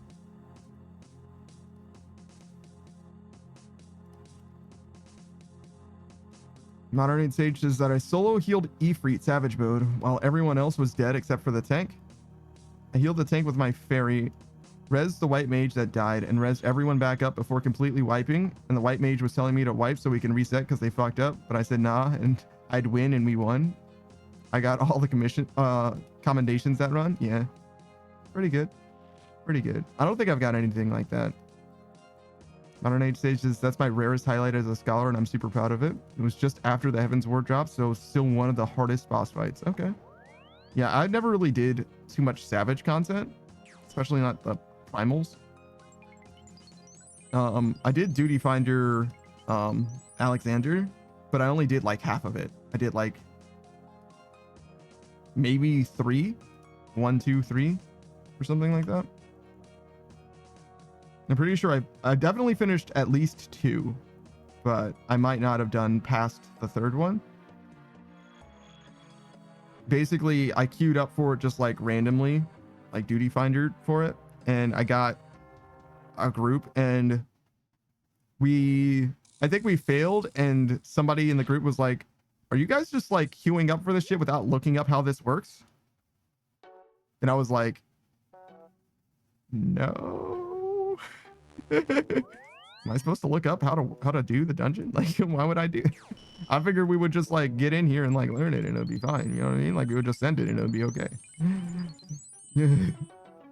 I mean, I wasn't even the one that was fucking up, by the way. Like I did fine. Like they didn't even suspect me of not knowing what I was doing, and all I really did was like kind of like vibe it out and like be where the other mage was, kind of. John's most is raw dogging is the best way to go. You've never played an MMO before. That is incorrect. But yeah, Savage content is difficult enough in that game where you should probably know what you're doing. Like if you're doing it with a group of people, like a dedicated group of people, it's probably fine to go in there without knowing anything. But if you're going in with randoms, you should know what you're doing. That's definitely not correct. Modern Age stages, I was doing it for the mount, still don't have the mount. Yeah, a lot of people do stuff for mounts in that game. I never really cared about that stuff. It's basically like pets in this game.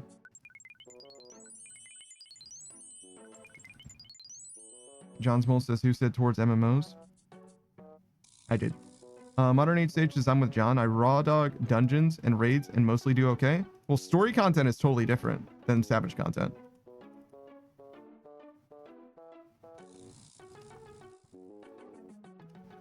Like all of the story content is fine, and a lot of the alliance stuff is also fine.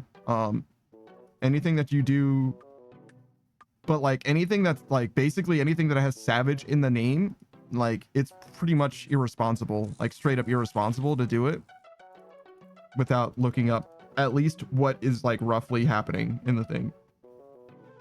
Because a lot of those mechanics are not designed for you to learn them. They're designed for you to do them, and if you fail to do them, your team wipes type shit.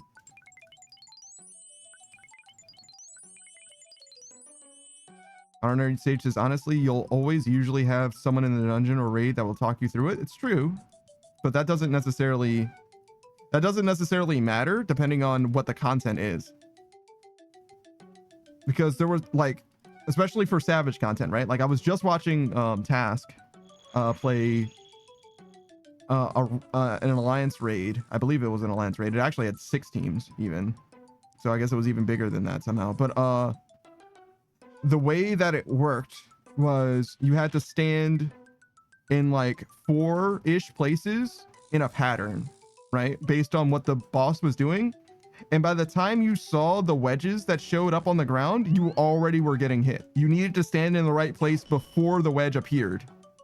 So there's no way to just like react to the game. Like you have to literally see it and adapt to it instantly, or after the first wipe, or you need to know how it works, right? There's just no way that you're going to beat that first attempt without seeing the actual fight. You know what I mean? It's just not possible.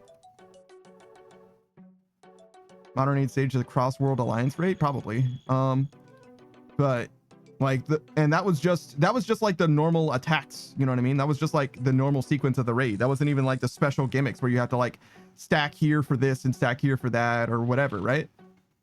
Like you would literally just be like cleaved across the entire raid space, basically. Not entirely, but the wedges were fucking gigantic, right? And you have to just like step here, then here, then here, here, then here, then here, over and over and over again, right? And it's not complicated, right? Like anybody can do that, but if you don't know that you're going to be doing that, you're going to get hit by all 3 of those and definitely be dead instantly, right? And if you're a healer, right, then like Well, if you're a tank, you might live actually, but if you're a healer or a DPS, you're 100% dead. And if you're a healer, that might cost the raid, to be honest, depending on how it goes. Modern 8 stages, I've done a few raids like that. Yeah, no, I'm not telling you like this is how you need to play the game or you're going to fail if you don't do it this way. I'm saying it's irresponsible though, for sure, to not have like an idea of what's going on in the raid if it's a savage tier raid, just because there are bits of content that you can't possibly, you know what I mean? Like you can't possibly just like learn on the fly. I mean, you can if you are willing to lose, right? You know what I'm saying? Like if you're down with like showing up and like maybe wiping the first time, you could probably get it the second or third try, no problem. But even then you have to be like quick to adapt. If you're not a quick learner, you can't possibly, like that's beyond irresponsible. Modern 8 stages, when in doubt, follow the mass crowds. Sometimes that works, sometimes that doesn't, because sometimes it's like, okay, the healers have to go here and the healers can't be near each other, right? One healer has to go north, one healer has to go south. Like there's a whole, like in Alexander specifically, right? There was a room, like there's a phase of the fight where the healers are isolated from the rest of the group and from each other, and they have to navigate like a chessboard basically by themselves from one end of the chessboard to the other and kill a target or something like that. Like that's like a thing that happens in the fight, and if you don't know that that's going to happen, you are going to die. You are going to die 100%. There's no fucking way that you're going to be able to figure out. You're by yourself. You know what I mean? Like you're by yourself and there's a dude on a chessboard. You know what I mean? Like there's just no fucking way that you're going to know that you need to like follow this like sequence of movements and kill that guy or whatever and traverse to the other side or whatever the fuck. Sometimes it's obvious though. A lot of the story content, like I would say, it's perfectly fine to just like roll up and you'll figure it out. No problem. But I don't know, man. I don't know. Especially like for Savage finals, it bothers me a lot less because all you're doing is fighting one boss until you beat him, right? You fight that boss and then when you beat him, you get loot, right? That to me, it doesn't matter as much if you don't know what you're doing, because every other Savage thing that you do, like you have to go through like you have to go through pulls and bullshit in order to get to the point where you're actually like fighting the boss that if you die to, you can try the boss again instantly, sure, but if like everybody quits out or whatever, you have to start the whole thing again. You know what I'm saying? Also, there's the 95, that's a ding. But yeah, it's definitely not, to me, as free as a lot of other content is, in my opinion.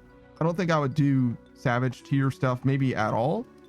But if I did do Savage tier stuff, I would, like, literally all I'm saying is like watch a YouTube video, you know, like a 10-minute YouTube video. That's all I'm really saying, is like just have an idea of what's going on, depending on what it is.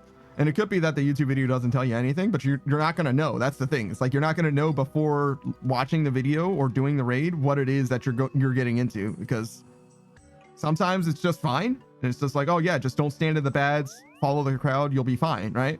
But other times it's like, nah, man, there's like a dedicated like light and dark mode thing, and you have to pair up with a light guy when you're dark and a dark guy when you're light. And the healers are going to pair up with each other because they're both healers, and you know what I mean? Like there's like stuff that you're just like, yeah, if somebody explains it to you, maybe that will be okay. But like, even then, like, that's definitely something that you have to be like, okay, I'm doing this for the first time. Please tell me how to do this. Because if they don't just decide to explain it to you unprompted, like you're just not going to know. Modern 8 stages, Savage is fun with people who know how to do it. I will agree with that.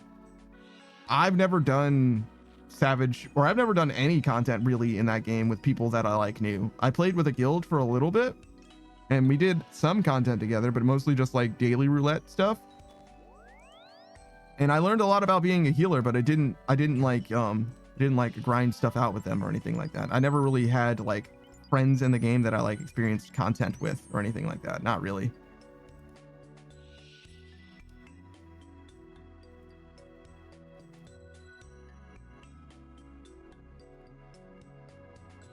But yeah, I mostly play MMOs solo anyway. That's why RuneScape is so agreeable to me.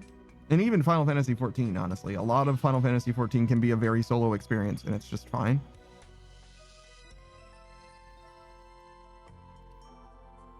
You could do a lot of it together, at least in Final Fantasy 14. In this game, there's not a lot of content that you can actually do in groups. But yeah, I don't know that we're gonna go back soon. But if we do, I probably will enjoy it a lot. Final Fantasy 14, I probably will enjoy it a lot. Final Fantasy 11, I'm not sure about, but it looks like it might be a good time, to be honest. And also, I'm very, very curious about it. Like I would be excited to try it. You know what I mean? Another game from this era, and I could, in this case, right here, I'm playing a game that I played, 15 years ago, more, and I loved it back then, but I never really understood it as well, right? And I grew to understand it better now, right? And I probably love it more than I ever did, right? And then Final Fantasy 11 is a game that I know nothing about, that I know many people do love, but I've also heard a lot about it. And I could experience it all with, a fresh perspective, a brand new person playing this game,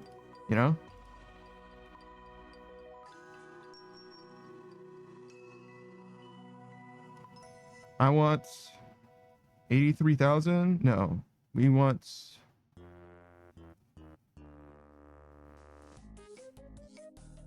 9684577.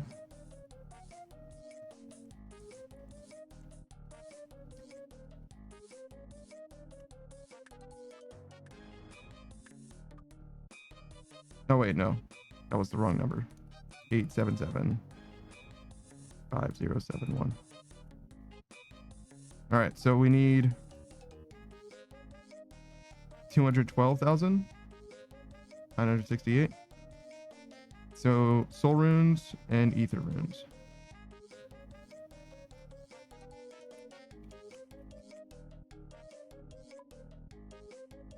Do I need 170,000? 160,000? 162,000? Okay.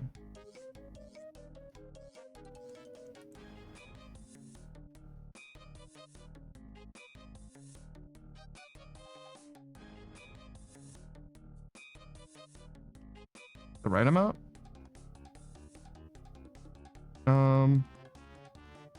Let's go for 300. See if we can get a deal.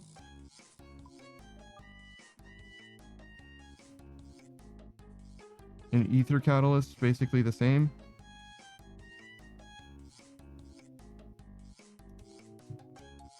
I'm not gonna do the math again, but I could. It's a little harder though. 212, 968 minus 57.48. 155.48.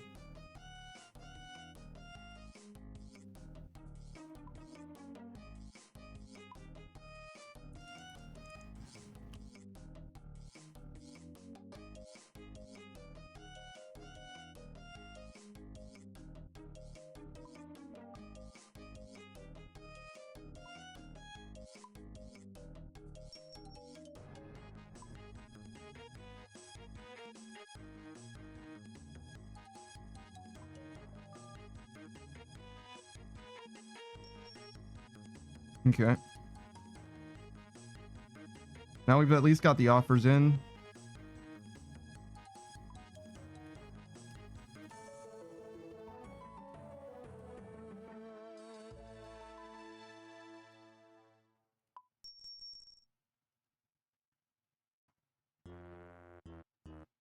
Which means that we will be able to do everything that we want to do just with the offers ending eventually.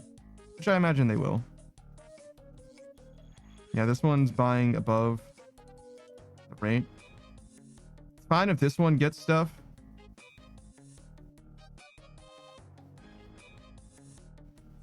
Obviously, if we get stuff with 1 million, I guess that's what that is. Yeah, if we end up with stuff from the 1 million, clearly that's going to throw off how much actual ether catalyst we need, but the soul runes will be how much we actually truly need, which will help.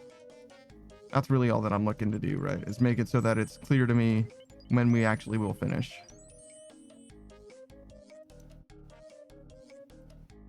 Not that I need to do that or anything, just it's nice to see in theory, the number just gets smaller over time. You know? It's like when we run out of soul runes, that's when we're done.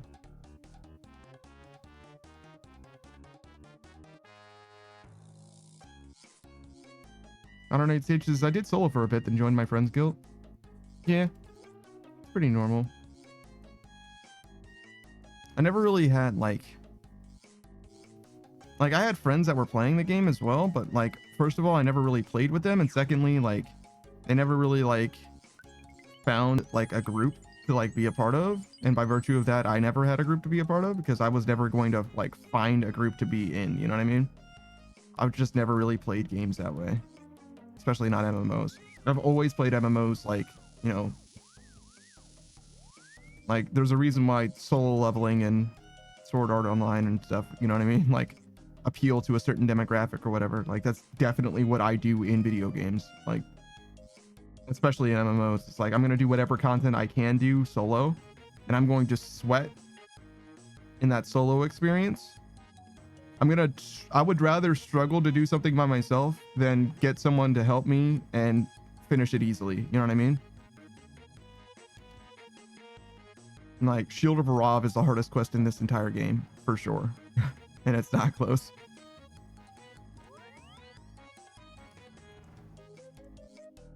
Because like the social skills required or whatever is like way too much. I would just never do it myself.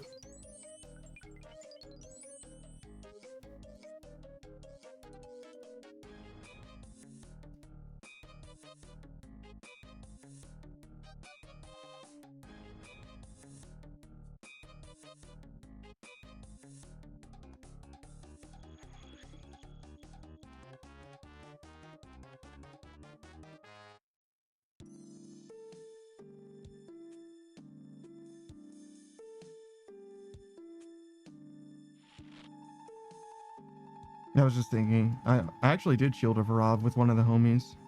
One of the OG homies, actually. He de-ironed. Not to do Shield of Arav, but soon afterwards, I believe. And I think that killed his whole motivation to play the game, to be honest. I think that he's like, hasn't played the game in fucking ages. But yeah, he had started like well before me, but he was like a hardcore iron. Or not a hardcore iron, he was an ultimate iron, I think. And it made his experience way worse and way slower than mine.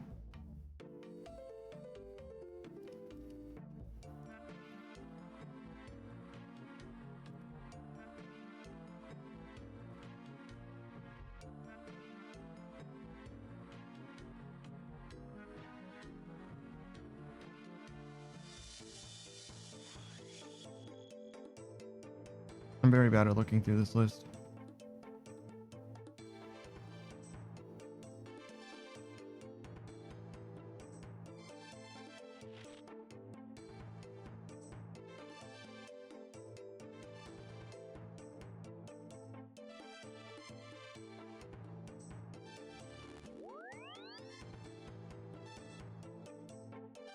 Like, who's Ceiling Bird?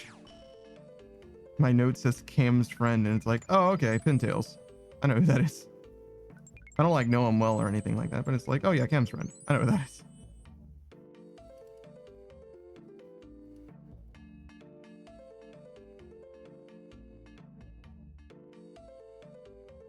Ah. Stop. I'm trying to add a friend, like, please. It's not the button I meant to press, and now I can't escape it. I pressed escape or whatever, and it didn't work.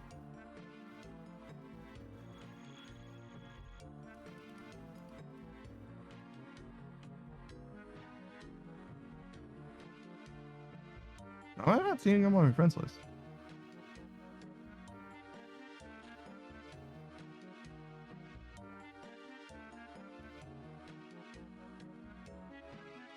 Maybe I never added him.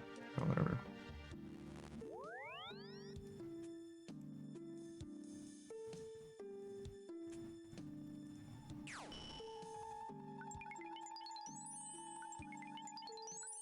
I would not put it past me. That is definitely the way that I am about games. Never fucking add anybody.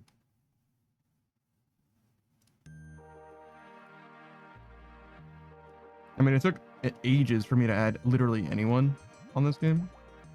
But eventually I like mellowed out on it. You know, it is. Oh, maybe you don't. That's just the way that I always have been.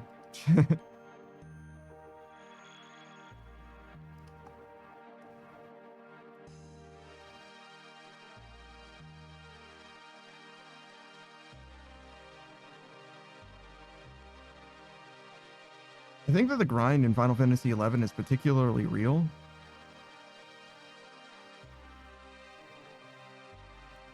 Which might be like very much antithetical to the design of what the stream is supposed to be. It's like, I want you to experience the game with me, like the way that I actually experience the game.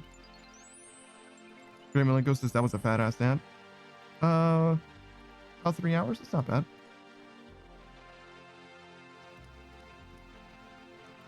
Not bad at all.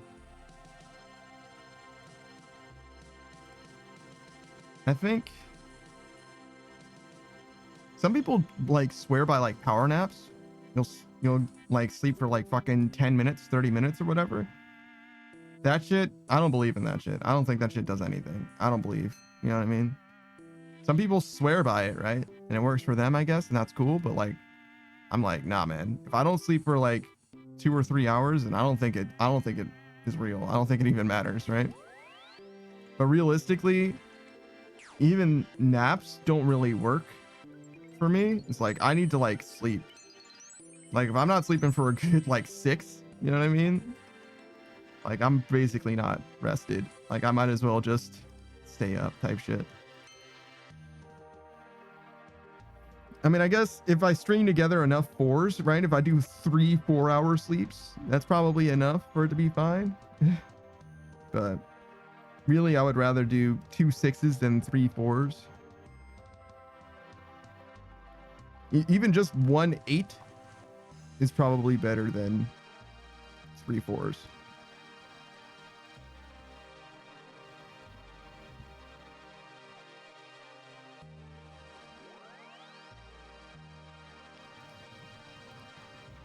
A lot of it does come down to like,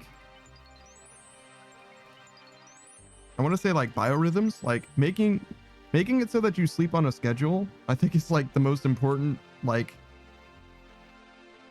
what's the opposite of maladaptive? You know what I mean? Like well adapted thing that I do in my life, like the like positive, constructive way to design my schedule or life.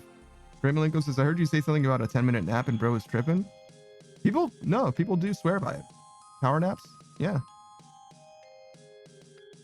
Like, hold on. I'll be back in a second. I need to like take a power nap real quick, and they'll leave for 10, 15 minutes and come back like, all right, I'm refreshed. You know what I mean? Like, that's what they say. Like, okay. I don't know if I believe, you know what I mean? But if it works for them, I'm not going to tell them no. You know what I'm saying? But like, never in my life. Ray Malenko says, my sleep is on a schedule, and that's no longer a schedule. It's a freestyle, bro.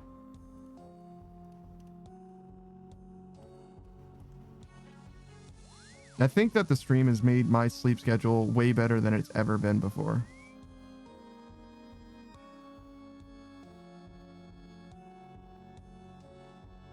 Hold on.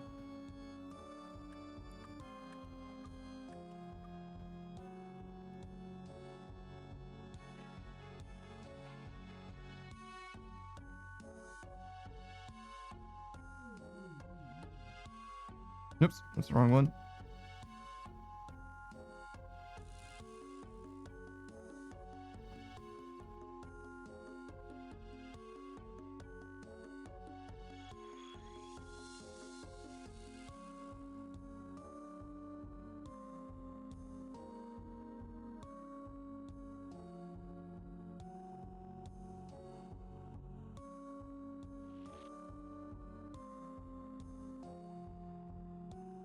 Checking something in my Discord. Someone alerted me that things seem to be weird for them.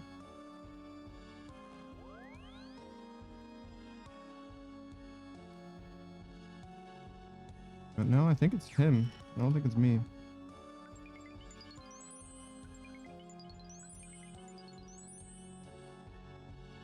The Great Malenko says, I can't remember the last time I went to sleep at the same time every day for a week. Usually I just fit it in wherever I can. Yeah, I don't think it's a very good way to live. I think it can, I don't think it's like going to cause problems or anything like that. I think you might be fine, but like, I think it does a lot for me, you know what I mean? To just be like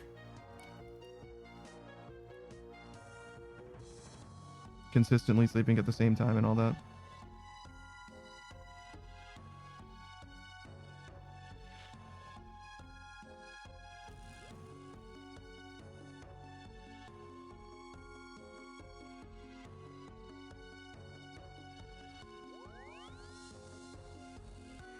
Graham Legos says I work 2 jobs, so I'm kind of raw dogging life at the moment. Or at this point, sure. It would be easier, obviously, if the jobs always had the same hours, but you know, there's only so much you can do.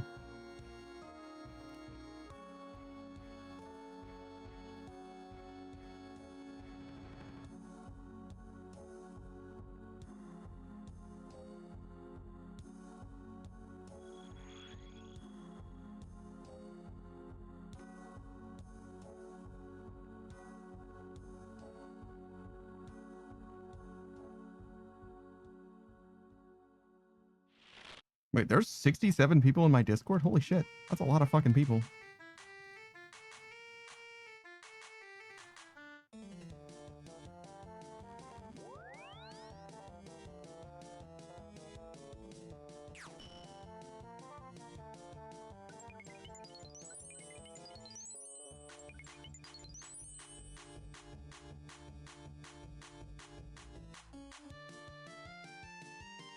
Is anybody able to look at my Discord real quick actually?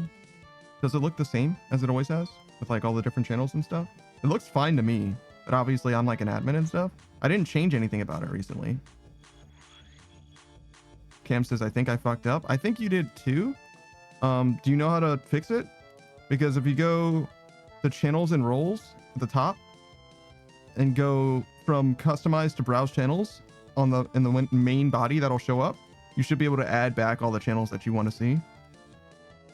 But it looks like you hid a bunch of stuff. And so it's showing 2 suggested ones and just go live notifications. Which is fine. Like if you didn't want to see anything except for the go live notifications, I do that to a bunch of channels, right? But if you want to be able to see everything else, but that might be what's up. That might be why, but I'm not sure. It looks to me like you muted everything and hid muted channels would be my guess, but I don't know that that's what happened.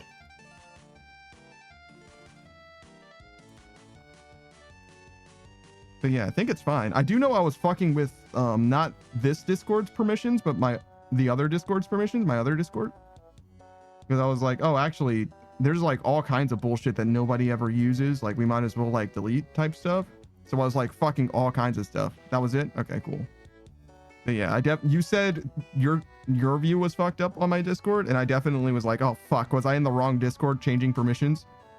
I don't need Sage, so what are we looking at? Does the Discord look the same to you? And if the answer is yes, then nothing, you've done it. Thank you. I think I changed nothing, so everything should look the same. But it looked different for Cam, and that might be because he did something, and it might be because I did something. And it might be that he did something on accident, or that I did something on purpose, but to the wrong server. Okay, so yeah, everything looks fine. Fantastic.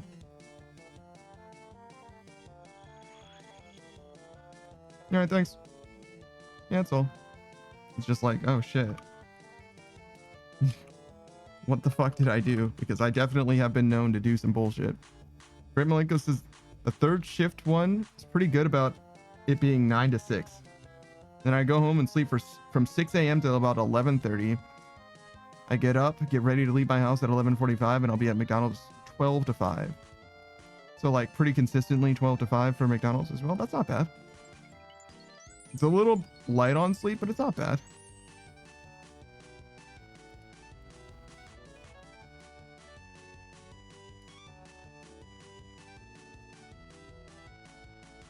That is a lot of work though. Interrupter says, I saw it and I was like, damn, I guess Panda be purging. No, I didn't do anything. Not this time. There's not a lot to purge as well. Like, we don't have that many different servers or channels or anything. Like, I've got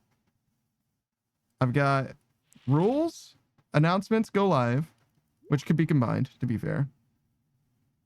I've got my stream, which you guys basically never will see, unless of course you're actually streaming with me.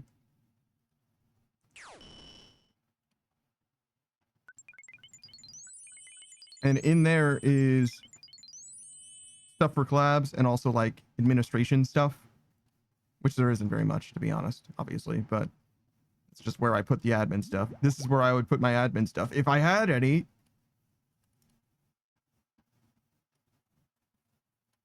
And then we have the text channels, obviously. That's general, daily, art. Art is like definitely there by like demand as well, because I was like, I didn't expect artists to want to post stuff here, and they generally don't as well. Yeah, the last art post was in June, so yeah, like yeah, as I said, not something that I expected would be useful, and it indeed isn't, but you know, it is fine. The clips channel, which is a good place actually, a good idea, pretty helpful. Poll suggestions, which pairs well with the poll one. I just like the polls being in their own place. Is the main thing there for like posterity. So there's not a lot of congestion around the polls themselves. Server suggestions, you basically gotta have that. That's where everything else comes from. Out of context quotes, need that. And then there's a bunch of just like archival stuff, just like history stuff. That's the resources section, which is like some streamer information, all the spot pictures, stuff that I plan on doing but haven't done yet, stream to dos, completed games, external resources, yeah, that kind of stuff. Yeah. Raptor says, you the number one guy. The Great Malenko? He sure is. He's got the number one in his name and everything. Great Malenko says, that's why I just fit in apps where I can. Sure. Sure, we can throw up another spot picture.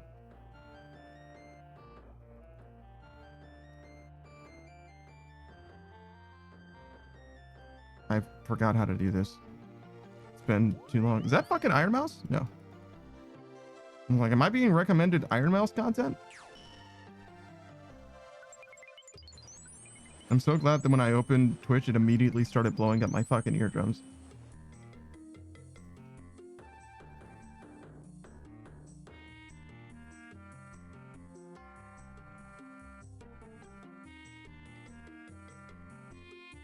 Jesus Christ. That's a lot of fucking spot pictures. Alright. Which one do we want to do? How about this one? This one's called Twist.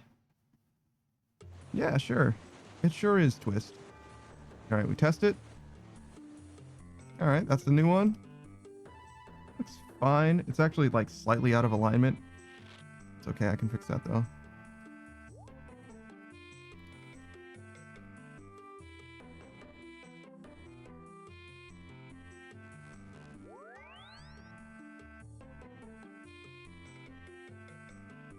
Go.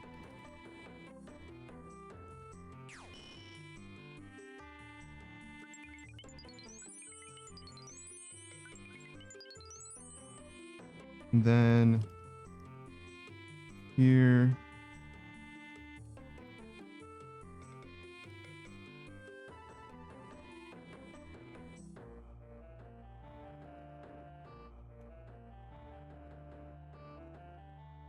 This up. This is definitely too much work for one person to do all at once.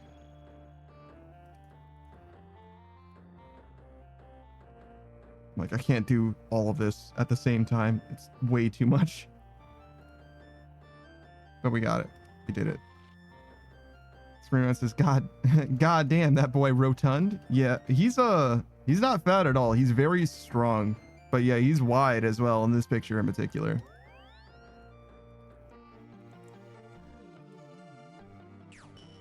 I don't think he has any body fat, actually. Being drafted says, no. Number one as in go PP, you're the P-man? What?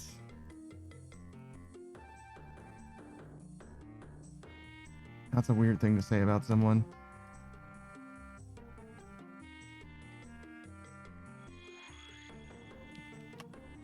But if you want to hear some more weird shit, you can follow the Undrafted.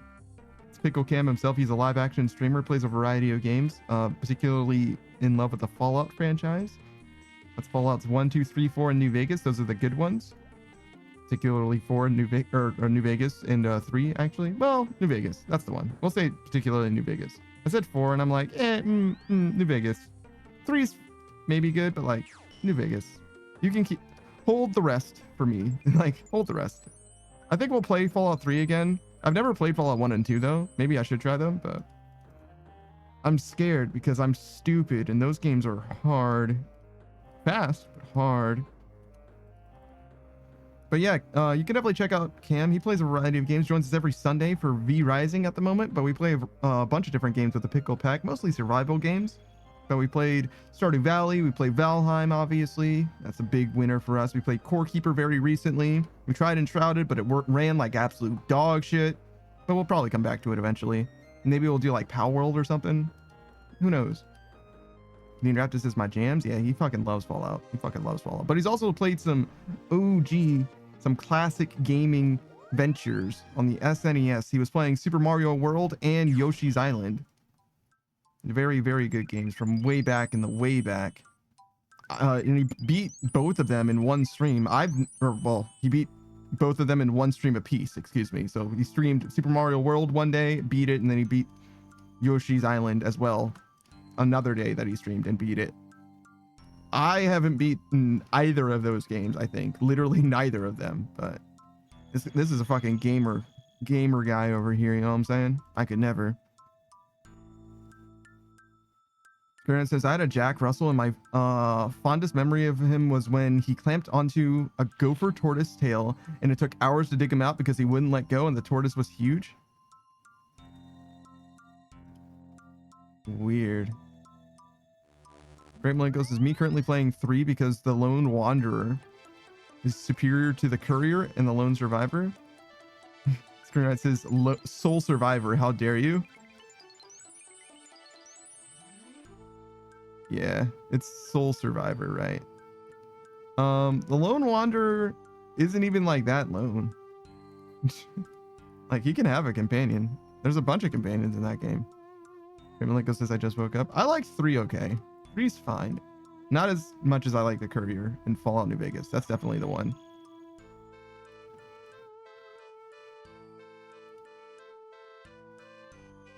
The Unraptor says Yoshi's Island has one of the best final boss fights I've ever experienced. That's fucking awesome. I know how it works, I think. It's the foreground background one with throwing eggs into the background and shit like that, right? With Bowser like towering like a fucking kaiju and shit. Or am I missing that up with Super Mario World, which also has a throw into the background type of thing, but it's like mostly throwing it like up off screen rather than into the background per se?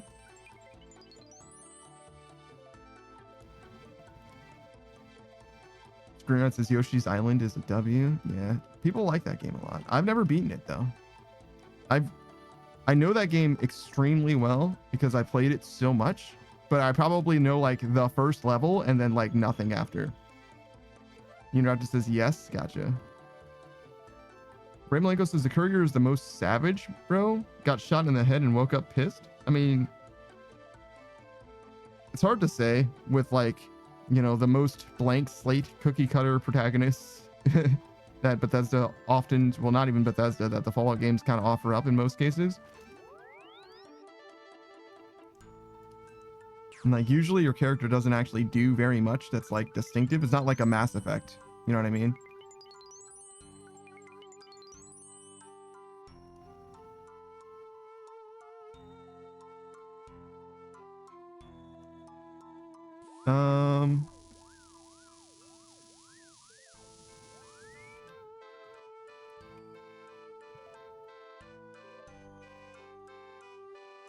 I really do not appreciate the whole repairing the pouch thing. It sucks. It sucks a lot.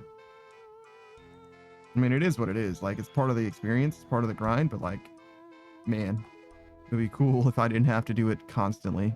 And it does feel like it's constant. I guess you guys are just... Oh, actually, I was going to say you're not going to be able to see my inventory, but my inventory's not here anymore. You can see my inventory because it's in the middle of the screen now. Oh. Huh. I guess that works out.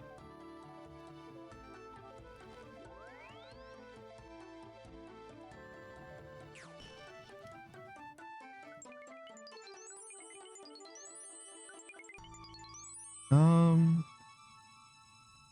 like really, like I threw up the spot picture, and ever since I'm like, am I forgetting something? Have I done the thing that I needed to do? And I see spot. I added the new one to the rotation. That's it. That's all I needed to do. I'm done. I'm like just on edge because I feel like I'm supposed to like do something, like I'm forgetting something, but like, no, that's it. There's spot. You'll be here probably for the rest of the stream. Another 3.5 hours. Sure, why not? We can have a picture of a dog with us.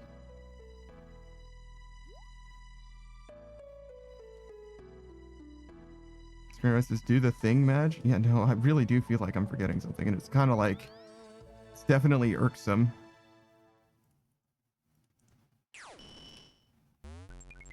Burp, burp.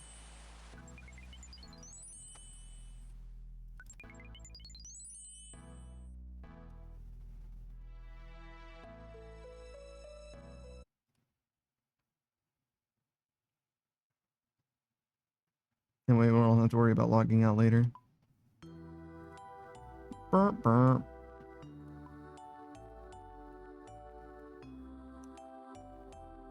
Awesome. Somehow perfectly dodged my own click.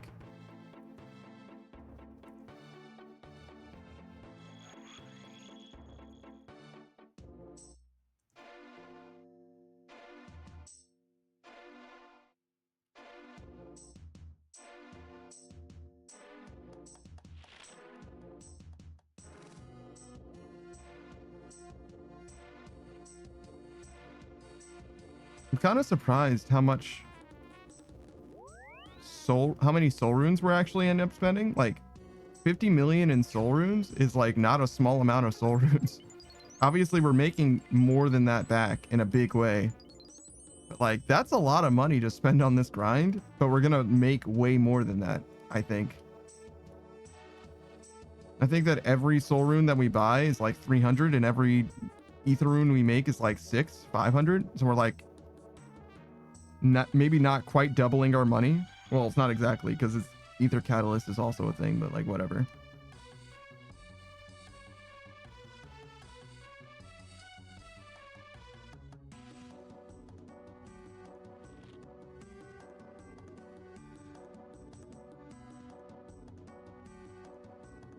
Oh yeah, I'm supposed to get run juice.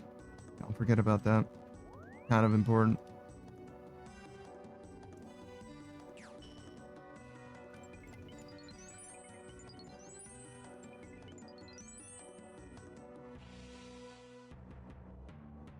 Honestly, I kind of fuck with that adamant plate body.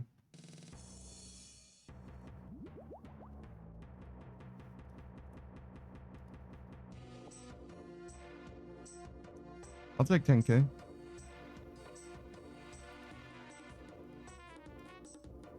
The Great Malenkos is true, but I'm saying off of canonical events. Benny shot the courier. The courier then woke up and went and found Benny in New Vegas, murked him, then went on to handle the Battle of Hoover Dam. There's no official record saying how the courier handles this, just that it does happen. He found Benny in New Vegas, but didn't necessarily murk him. Benny can escape to the, Benny will die, but well, not even will. You can save Benny if you want, but it's like hard to. You have to like kill everyone in Caesar's tent and give him a stealth boy. Well, you don't have to give him a stealth boy. I guess you can just kill everyone in Caesar's tent and let Benny escape. But it's pretty hard for Benny to survive, but you definitely don't have to be the one who kills him at all. But yeah, sure. I get what you're saying, and that like there was definitely some passion there. The Great Malenko says, oh, I definitely kill Benny every run. Sure.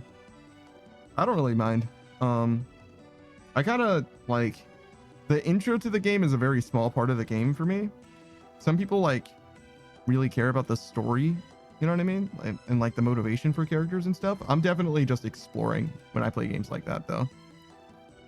Like the story starts when I have control, not in the intro cutscene, which is when Benny actually shoots you. But like I for the longest time, like years after I first played New Vegas, and even after I played it on stream, maybe by a bit, the two cons that are with Benny or whatever, I didn't even recognize them as people that you encounter in the game. but like you totally do. They're like in Boulder or whatever, and like you can like meet them and talk to them about Benny and stuff. They're just like thugs that he hired, basically. Malenko says he shot me and left me in a shallow grave for a damn clanker to find me. Yeah. But yeah, I don't know. I never really cared that much, you know. I'm here for the experience. And that's just like a cutscene thing. Like, I don't really care about what happens in most cutscenes, you know, especially if it's a cutscene before I've started playing the game. You know what I mean? It's just like, okay, well, I'm gonna skim it and then I'm gonna actually play the game and form my actual opinion of the game from the game instead of whatever the fuck you're telling me about the game that I would rather be playing.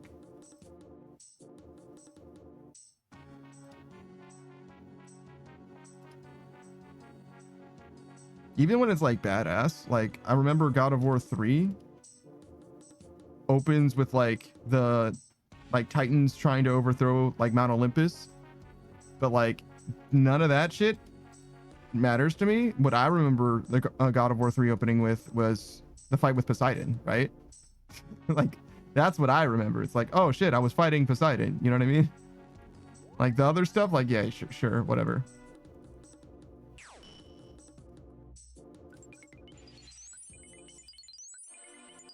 The Great Malenko says, if they make robots with AI, do you think people are really just going to be racist to them or speciesists? Yeah, for sure. People already are like terrible to other people who they perceive are slighting them in some way by taking jobs or displacing them or literally just being different from them. You know what I mean? So like, yeah, definitely robots are going to be that, but worse. The Great Malenko says, I'm definitely using a slur. I don't know if that's going to work out for you long term. I'm going to be honest, because the pipeline from, you know, robot upstarts to robot overlords is like pretty brief. That's like an overnight situation sometimes. Spirit says, fuck yes, I'm going to be racist to them. All right, well, good luck.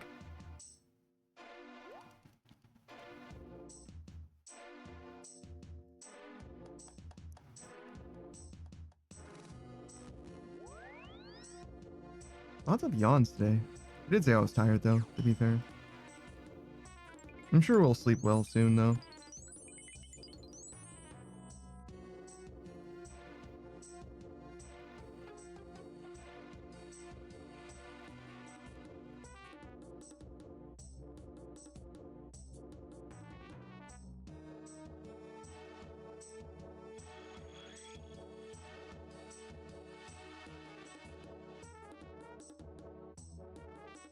Great Malenko says, Panda's going to be a humble servant to our robot overlord, and me and Screen Knight are dead because we called some import robot a clanker. Yeah. Well, you see, I am an android, so like, it'd be hypocritical of me to be like, oh no, actually I hate robots. You know what I mean? You know what I mean? Like no, I mean, I kind of cast my lot with them already, to be fair, so.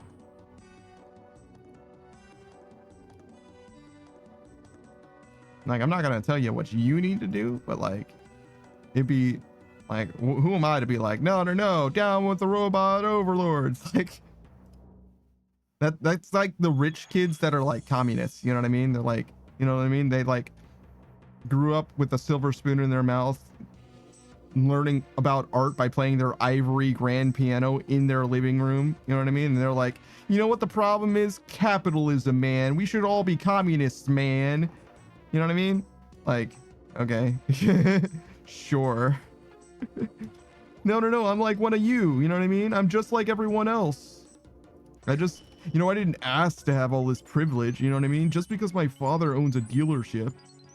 You know what I mean? Like, all right. And Great Malenko says, I thought that went somewhere else. I don't know.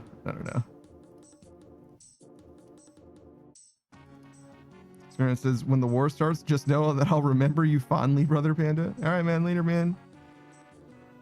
And I'll pretend that I never met you. Screen who? Sorry, I'm a good guy. I'm one of the good ones. Hello, greetings. I'm one of the good ones. Screen Knight says, wise.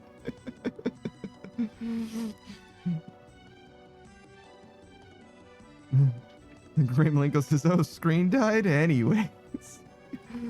Yeah. What do you got there? A smoothie?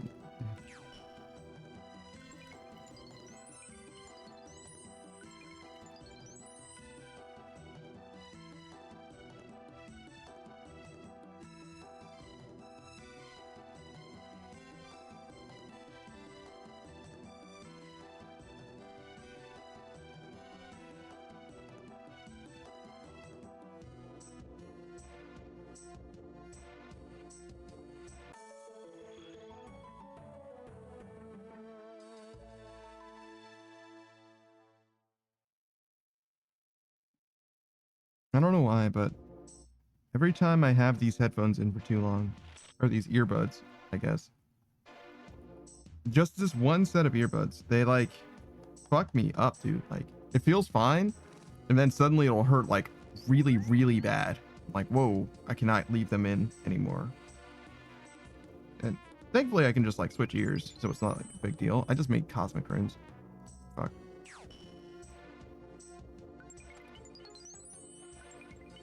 But I do have to do it every time, or I will be in immense pain.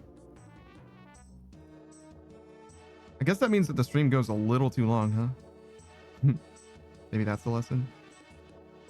Or maybe more appropriately, that the earbuds that I'm using are a little too big. I'm using the smallest ones though, that came with the earbuds. You know what I mean? Smallest little insert. But it doesn't really work. I don't know why. It feels like it's too big. Like that's the problem, but maybe it's too small. Maybe that's actually the issue. And I'm just gaslighting myself into thinking that they're too small. But when it feels sore, when it feels bad, it's like it feels like I don't know how to describe it. It feels like it doesn't fit, you know what I mean? Like the area is like inflamed or swelled up or something, you know what I mean? And by virtue of that, it's probably too big, right? That makes way more sense than it being too small. I don't know.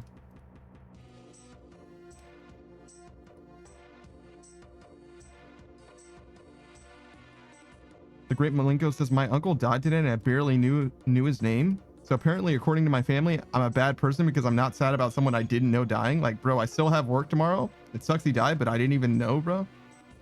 I don't know what to say about that. Like,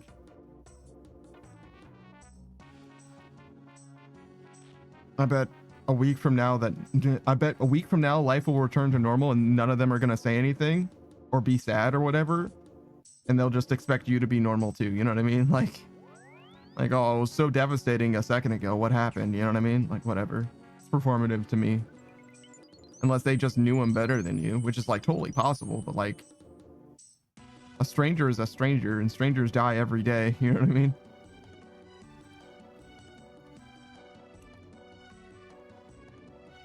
In fact, most people who die, you will never meet, or you would have never met. I mean, if they died, you're never gonna meet them, almost certainly. But like, yeah, I don't know.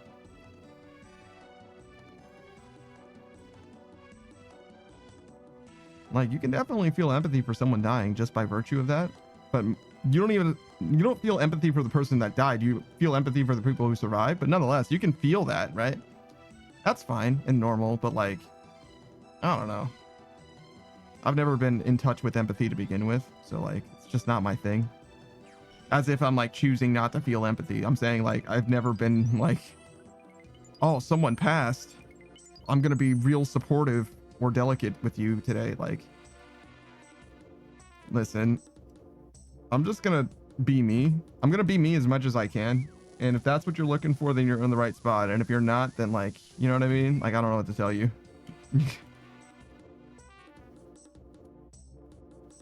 Great Malenko says, like, bro was 60, 65, 70 when I was born. Oh yeah, no. So like, not even like a surprise situation. You're like, oh, well, yeah, sure. I mean, it was bound to happen eventually. Great Malenko says, I'm surprised that he lived this long, to be honest. Yeah, kinda. Yeah, kinda. He had a good run. You know what I mean? No, he wasn't ready. It was too soon. Maybe. He had just finished figuring out his bucket list, you know what I mean? He was gonna hammer it out in the next 2 or 3 years.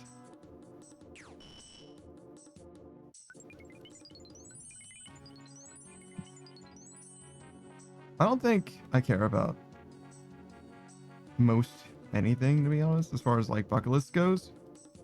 I've never really been one to be like, oh man, I gotta accomplish these things. You know what I mean? Like, this is what I want. Like, there's things that I like want, right? And there's things that I look forward to in the future. Shout out to the Spider-Verse movie, the next Spider-Verse movie. That'll be awesome. But like, generally, I'm like taking it one day at a time. Like, whatever.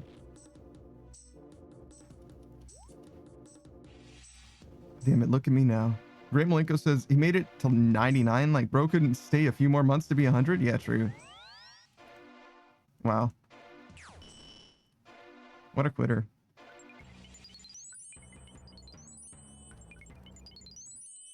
If ever I've heard of a skill issue, you know what I'm saying? I'm just throwing that out there, you know? Like, I personally, if I made it to 99, I might as well round it out at 100. Do you know how much better 100 looks on a gravestone than 99 does? Speaking of dying on your birthday, though, pretty fucking choice.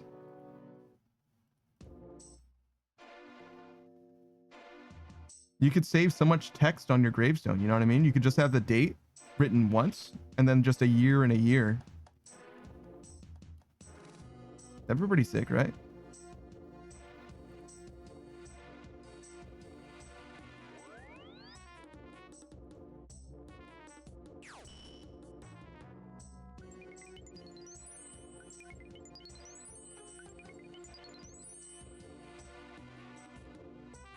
I don't think birthdays were a big thing back then, but when they switched to the Gregorian calendar and skipped from like, I don't know, it was like fucking May 8th to May 15th or whatever, or September 8th to September 15th or whatever.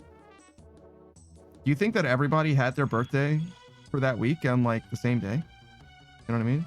Because the 9th, 10th, 11th, 12th, and 13th and all, like that, none of them happened. So everyone just celebrated on the 15th. Do you think that birthdays were a thing back then that people like celebrated? I have trouble imagining like a medieval town giving a shit about their birthday. You know what I mean? Or knowing that it is their birthday even.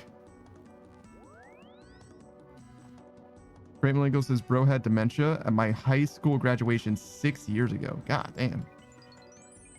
So yeah, hard to, well, it depends. Sometimes you can have good days and bad days with that kind of thing. So sometimes you can still get to know someone, but if you didn't know him before, yeah, that can be a lot.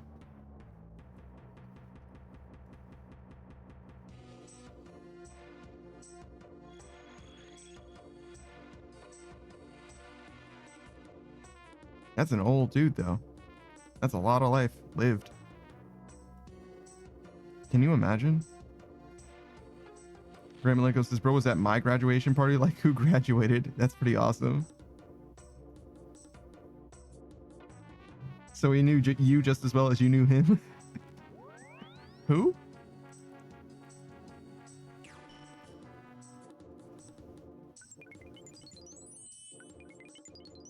Right, Malenko says, like, I don't know, maybe the dude in the cap and gown, bro. They weren't there. Look, back in his day, right? They didn't have caps and gowns back then. You graduated with a fucking M16 in one hand and a fucking, I don't know, a bucket in your other, because that's what they used for helmets back then. I don't fucking know what they did in the past. Ray Malenko says, yeah, for real, didn't even know my name before the dementia. Yeah, well, you know, he's got a lot more family members. Well, I mean, I guess you guys have an equal amount of family members, but you get what I'm saying. Like, harder for him.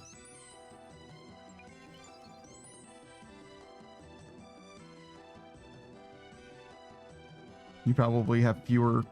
Well, there's a chance that you actually have more uncles than he does have nephews or whatever, but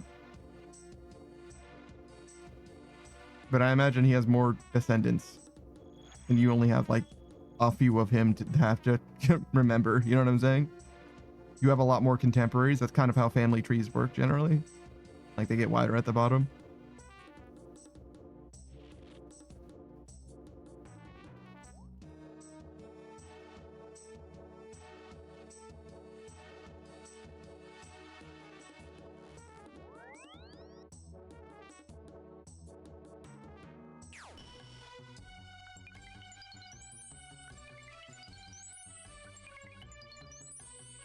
Great Malenko says, I asked him what it was like to have Jesus in his class pictures when I was a kid, and he said Mexicans weren't allowed at his school back then. God damn.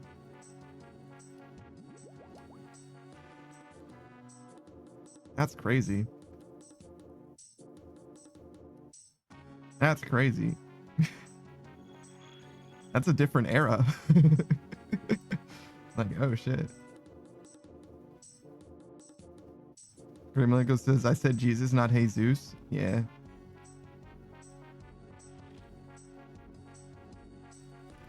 Huh. It's funny because, like, you think about, like, the civil rights movement, and that isn't 1860. That's 1960. Which is a long time ago, sure. But also it's like 60 years ago, which is a long time. But it's not like so long. You know what I mean?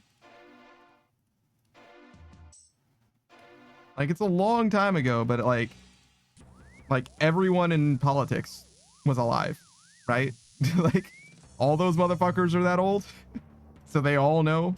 You know what I mean? Like, you know what I mean? Where it's like, damn. So you guys just all know about, you all just act like it's brand new to be racist. You know what I mean? Like, like, okay. And that's only 60 years. You know what I'm saying? Like, if Zoo's 100, you know, it's even further back. Ray Malenko says, yeah, my dad wasn't born, but my grandma remembers vividly what segregation was like. Yeah, I couldn't imagine. Obviously, as a black man in America, it's definitely a jarring thing to think about. Obviously, it's left its impact in the community.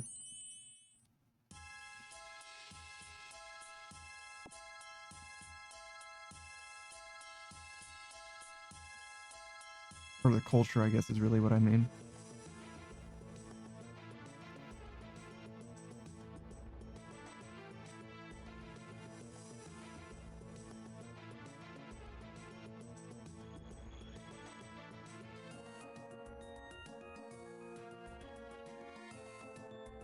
I wonder where that guy was going.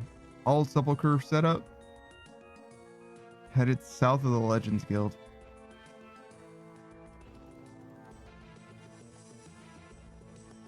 Max player. Well, max combat. I imagine not actually max, because he had an agility cape instead of a... Or he didn't have the... He had the graceful cape instead of an agility cape. There it is. Great Malenko says, yeah, me today in 1960 would have gotten shot. But like, if I was exactly who I am now...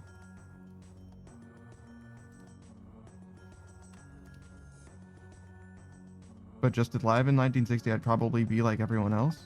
Oh, yeah, sure. Yeah, you're a product of your... You're a product of your zone. You're a product of your home. You're a product of your city. Where the sun don't shine sometimes so gritty. Shout out to Shizzy. 6 seconds?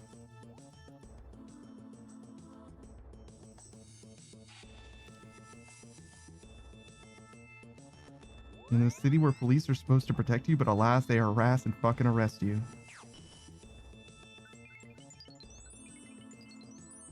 That's what he says. I wouldn't know. I've never been to New York.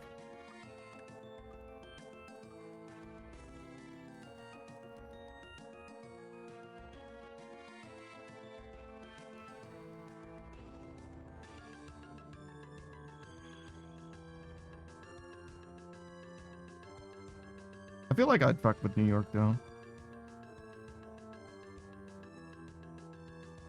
I don't like the noise. It's the biggest problem. But if not for the noise, I think you can figure out a sound canceling situation, though, and it might be okay. But, man. Place that never sleeps, huh?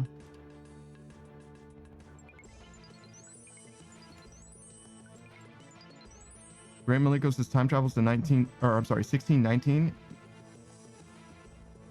and gives people a Glock.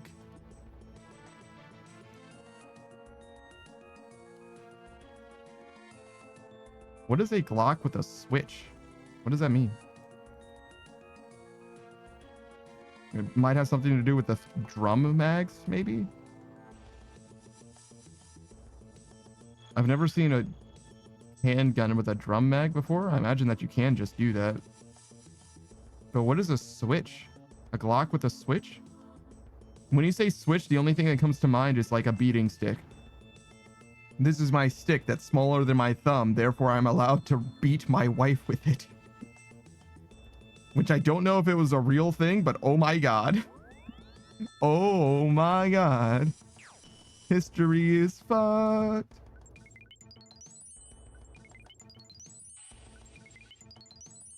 The Great Malenko says there's a Glock with a device on it that makes it fully automatic. Oh. Is the Glock not already fully automatic? I thought it might have been.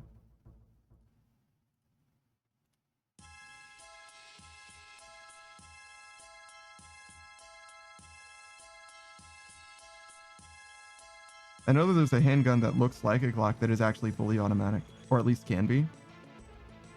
Great Malenko says that's still legal on Thursdays in Alabama, believe it or not. Why only on Thursdays? What about it? What about Thursdays? It's like, that's the time. Great Malenko's like, I don't know, man. I just know the law and that's what they say. Like, all right, man, fair enough.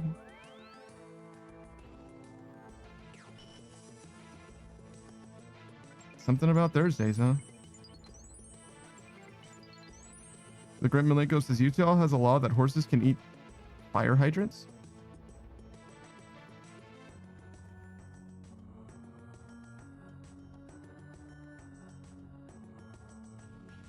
The Great Malenko says that they indeed cannot eat fire hydrants.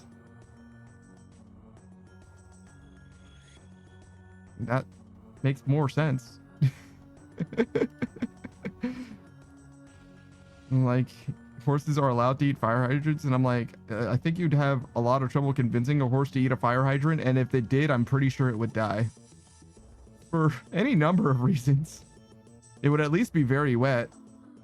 The Great Malenko says, like, bro, has that happened before? A horse eating a fire hydrant? If there's a law about it, there probably is some kind of precedent. There's a lot of silly laws that exist in the States, at least.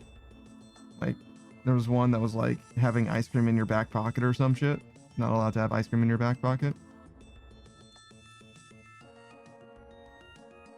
I don't know how legit those are, but a lot of that shit is like, even like down to like city ordinances and stuff. And it's just like, it came up once and there was enough of a stir that people were able to get it on the books, but it's like never enforced or anything. Like, who cares? But yeah, I don't know, man. Laws are weird. At least we have like formal laws that you can like look up or whatever. In the UK, like, you gotta just like vibe it out. You know what I mean? Like, it's not even something that you can like specifically cite or, you know what I mean? There aren't like statutes written out in all cases. The Great Malenko says, did you know that you can legally can't get a DUI on a horse?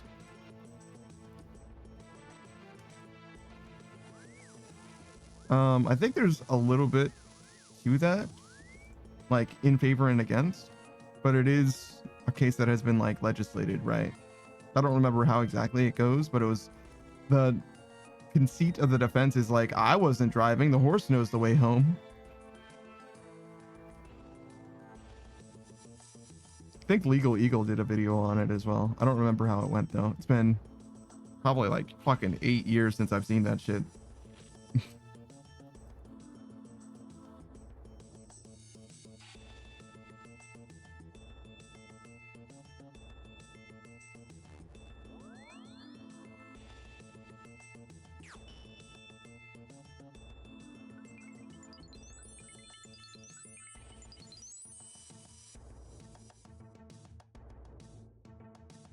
Great Malenko says that made me giggle and want a horse.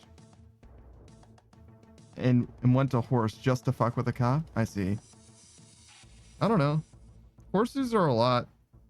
They're like terribly skittish and stuff. I don't think I don't think I really want a horse. I think they're very like loyal and you can like bond with a horse a lot like a dog, but they're very, very skittish and also very expensive and large and hard to take care of because of all that. Great Malenko says, unfortunately, all the cops here know my first name. Yeah.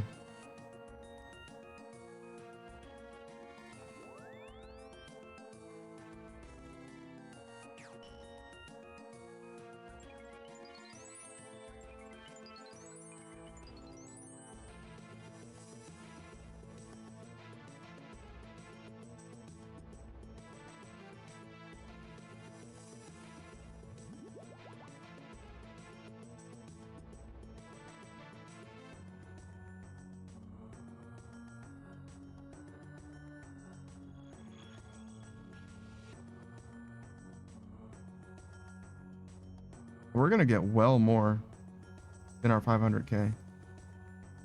Great Malenko says, they know me by first name because I broke a kid's leg with a bat the first day of freshman year in high school.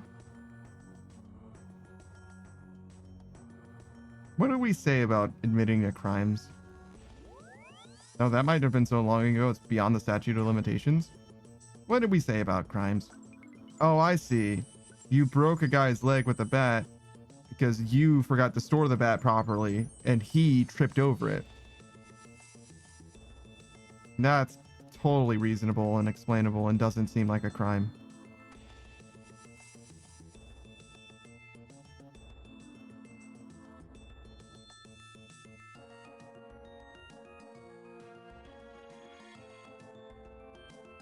Great Malenko says, technically it's a past case that I already served probation for.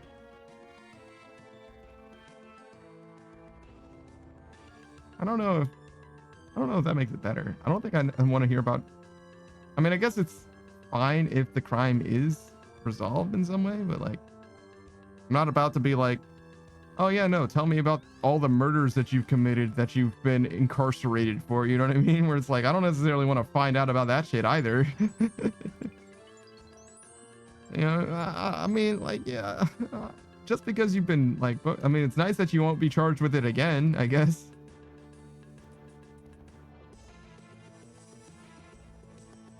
Modern Age Sage says 12 years is the statute of limitations for, I guess, assault and battery. Or no, that would be battery. Great Malenko says, I apologized to him and they gave me 3 years probation. Were you sorry?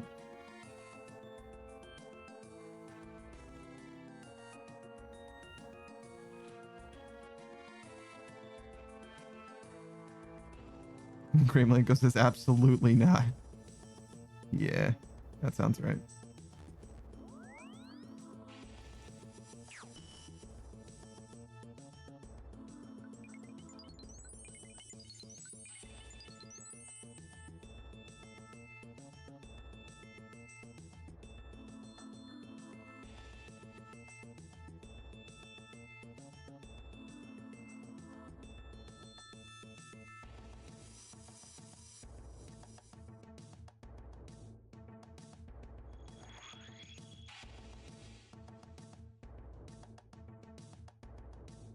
Right, Malenko says he threatened my sister with some very bad things that aren't necessarily able to be said here. I see. I see. Yeah, it's hard to be sorry when you feel like you were, you know, fighting with the righteous fury of justice on your side.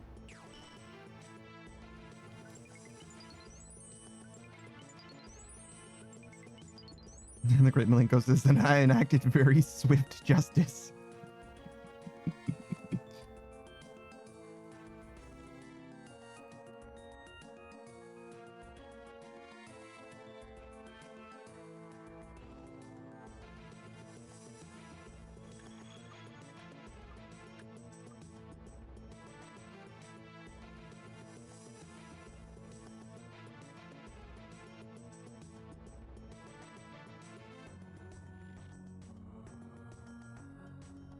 I forget the name of this book, but there was a book about these two like kids. They were like maybe, you know, 15 or something like that, right?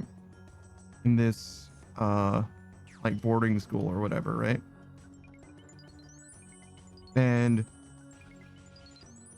the POV character like didn't exactly try to murder his best friend, but he like sorta kinda did.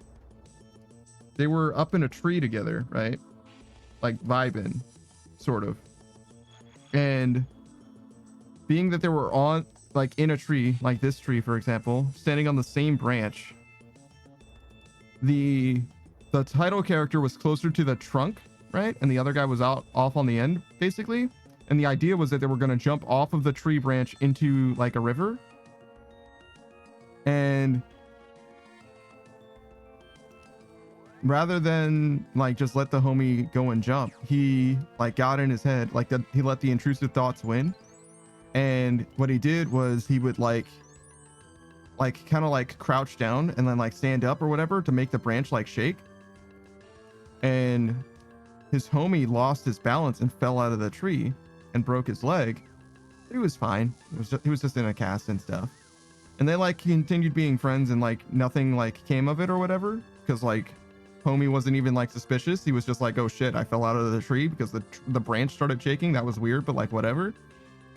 But eventually like word got around or whatever that the POV character tried to kill homie, and they like held like an informal council of like students where they were like trying to like determine the truth of what actually happened. And it came out that like the POV character did indeed like intentionally shake the branch basically, and that nearly caused homie to die. And homie like completely crashed out over it, like freaked out, was like, oh my god, my best friend tried to fucking kill me. So he like stormed out of the like court case area, the courtroom, if you will, and like started running down the stairs, but he still had his like leg in a cast. So as he was running down the stairs, he tripped and broke his leg. And as a result of breaking his leg, he actually died. So it was kind of a weird way. It was kind of a weird way for the story to end. It was a book. I don't remember the name of the book. But yeah, that was one of those situations where it was like, I mean, I kind of get it, but at the same time, it's like, you really overreacted there, bro. Like, you really shouldn't have, you know what I mean? It's not like it was going to do anything to you then. You know what I mean? But like, I understand not trusting him ever again, but like, what? You don't have to like, you know what I mean? Like, the crash out is not necessary, I guess is what I'm trying to say in so many words. Like, you maybe don't associate with that guy ever again, but like, I don't think you have to like storm out of the room.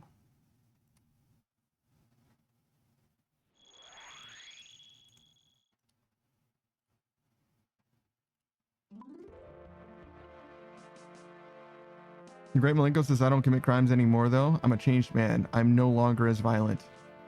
He said as violent. Screenwrite says, I love doing crime as long as you don't tell me about them.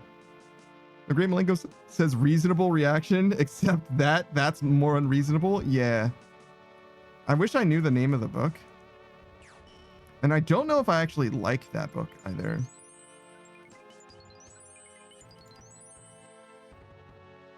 I haven't read it for about 20 years. Been a long time, but I remember it feeling extremely slow and like dawdling. It's like, it's very similar to like Catcher in the Rye, where it's a lot of like angst, and not a lot of like things happening. But at least Holden Caulfield, is that what his name is in Catcher?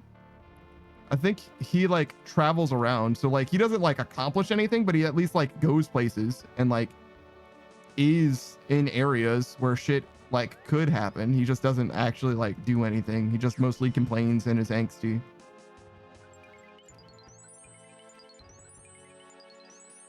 Ray Malenko says, you know, one day I'm gonna have 69,420 points, and as soon as you start, I'm gonna redeem it and say go touch grass. I don't think anybody's ended my stream. No. I've had my stream ended right at this. I hate this. Never again. Never again will I click on these guys. Good. I think I've had it end right at the start before. So yeah. I should have had a log of everyone who ever ended my stream.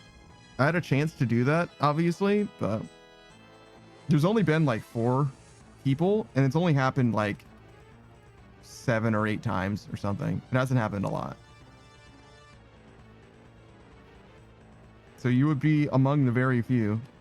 Though a lot of people have a lot of channel points, you know what I mean? Like you could, some people could end my stream like fucking for an entire week in a row. I could go on a fucking vacation.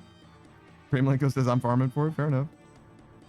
Serena says I'm waiting until he tries to max the day that the day that I would otherwise max, when I'm fucking 200 experience short.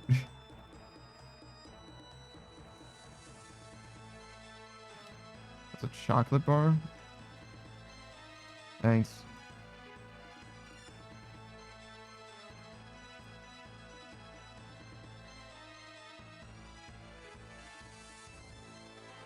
Screenwrite says, or the Great Malenko says we do it back to back to Screenwrite, so they're gonna delay me maxing by 2 days. That's fine.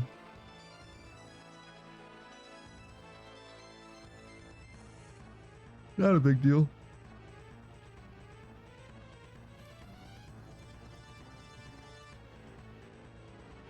It'd be funny, at least for a while. You have to be fast though, because I do get like an extra minute or whatever, so you have to do it like maybe like 500 or 800 experience before or something like that, you know what I mean? You have to be pretty, you have to do it a little early, because if you give me enough time, I'll just do the max and then end the stream, you know what I mean?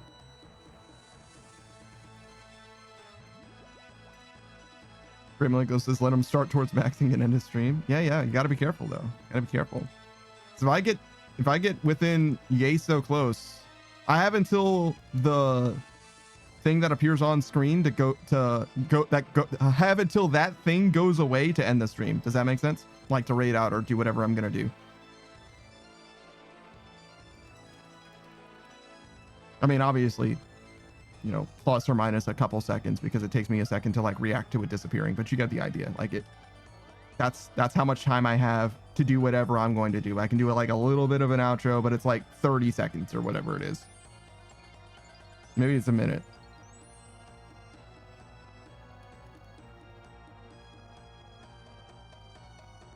I came back for that chocolate bar.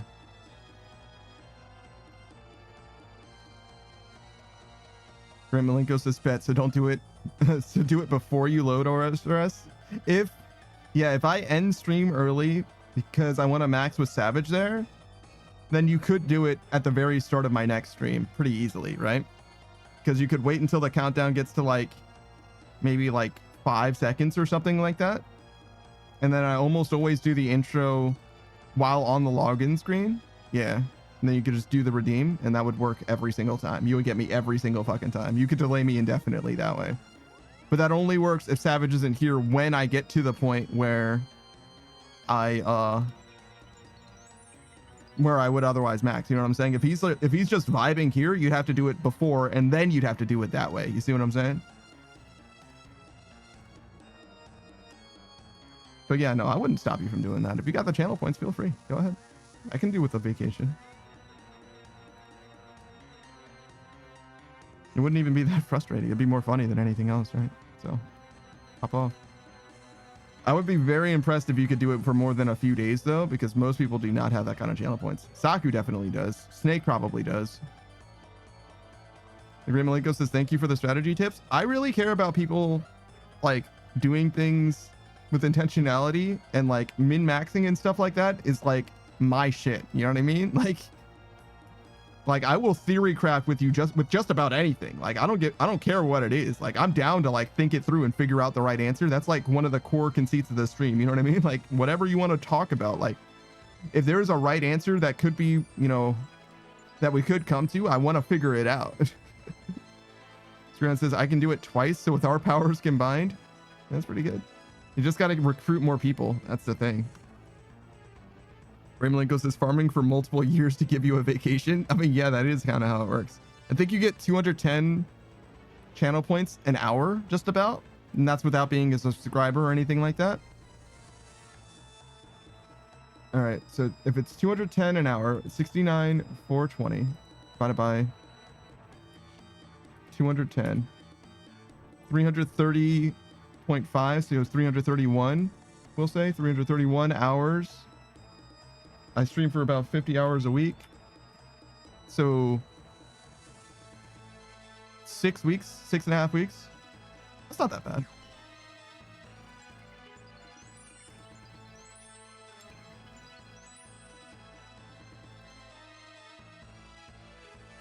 Great Malenko says offers Saku money to join our cause. He might do it for free, to be honest. Saku's down for funny shit, you know what I mean?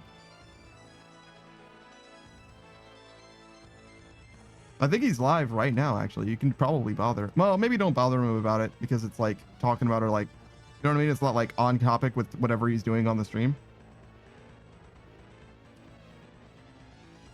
Maybe he won't mind, but you get what I'm saying. I don't like it when people like, I don't mind when somebody comes in here hot with a question, you know what I mean? They're like, hey, I want to know about this. That doesn't bother me at all. But like, I definitely do see when like people are like just living their life, you know what I mean? They're like, they're playing a game or whatever, and they're like, hey, can I talk to you about this other streamer? You know what I mean? Like, could you like not, you know what I mean? Like, can I just be me without having any, you know what I mean? So like, maybe don't be weird about it, you know what I mean?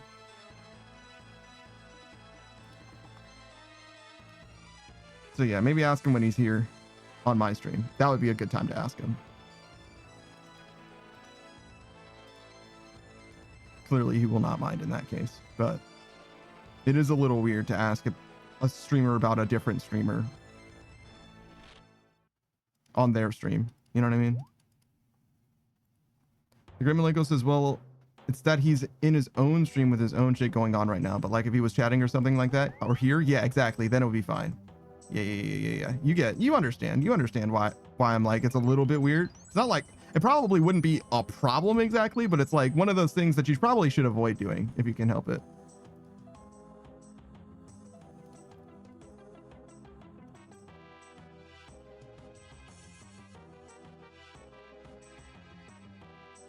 Because like, I don't know. It's not like a problem, but it is one of those things where it's like, just let people live and enjoy themselves.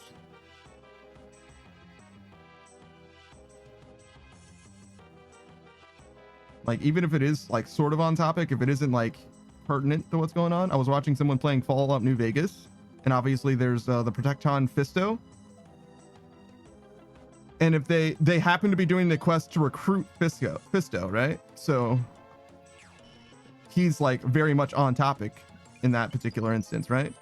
But if he wasn't, or I'm sorry, if the person who was playing the game wasn't trying to recruit Fisto or whatever, it'd be weird to see someone playing Fallout New Vegas and be like, hey, how do you feel about Fisto? You love Fisto? Like, whoa, dude. Like, coming on a little strong, don't you think? Like, I mean, yeah, sure, like maybe they do know, and that is a funny thing to talk about, but like, you know what I'm saying? It's like kind of a weird random thing to just like weigh in on, you know what I'm saying? It's not like terrible, but like, whoa, easy, killer. We were talking about Pop-Tarts. You know what I mean? Like, the topic of the stream was Pop-Tarts in that moment. We were like, you know, Raymond Lincoln says, what are you on about right now? Yeah, exactly. It's like, you got to read the room a little bit. It's different when obviously there's like a lull in the conversation as well, and you're like offering up something else to talk about and stuff. You know, it's like a context thing. It makes a ton of sense in some situations and it doesn't make very much sense in others, you know? You just got to play it by ear.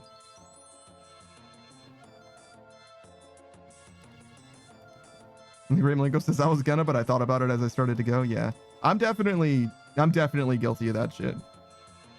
I try not to be weird. You know what I mean? That's the main thing, is like, try not to be weird. Try not to make it weird. Spirit says, speaking of things that pop up and scare you, you fuck with Fisto? I've never been scared of Fisto. But no, I have not tried out Fisto. If that's what you're asking. Gremlinko says, I do pop in and say random shit, but that's just me. You got to get used to it. Yeah, that's fine. I'm not like offended. You know what I mean? And that's like what I'm saying is like different people handle it differently. You know what I'm saying? And sometimes if you say something that's too out of pocket, I'll be like, hey, yo, what the fuck? You need to chill out, bro. But otherwise, like, yeah, no, like if you got a question for me, like, go ahead and lay it on me or whatever. But if you're being cringe, you know what I mean? If you're like, oh my God, I'm just waiting for the next Lokrin stream. I can't wait until Lokrin's streaming again. Hey, when do you think Lokrin's going to be streaming again? I'm going to be like, yo, you need to like get the fuck out of here. Like, this isn't the Lokrin waiting room. Like, you need to like go find a fucking hobby or some shit. Like, you know, it's like Lokrin's my boy, but like fucking chill. You know what I mean? I say that because somebody actually was like that. They were like fucking obsessed with Lokrin, which is cool. Like, yeah, be happy watching, you know, my fucking guy or whatever, but like don't come here like, yo, I'm so excited for when Lokrin streams next. Like, I fucking didn't ask. Like, you know what I mean? Like, fuck off. Not like completely, like fuck off the Lokrin stream, you know what I mean? Like, go have a good time, but like don't fucking be cringe.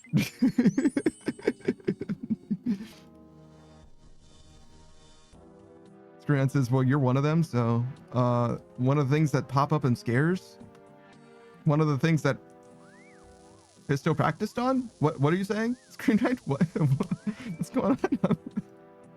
Sorry, I missed the context for that one. Oh wait, I need a necklace. Grimmalingo says, or you just ignore me sometimes. I don't try to ignore anyone, to be honest.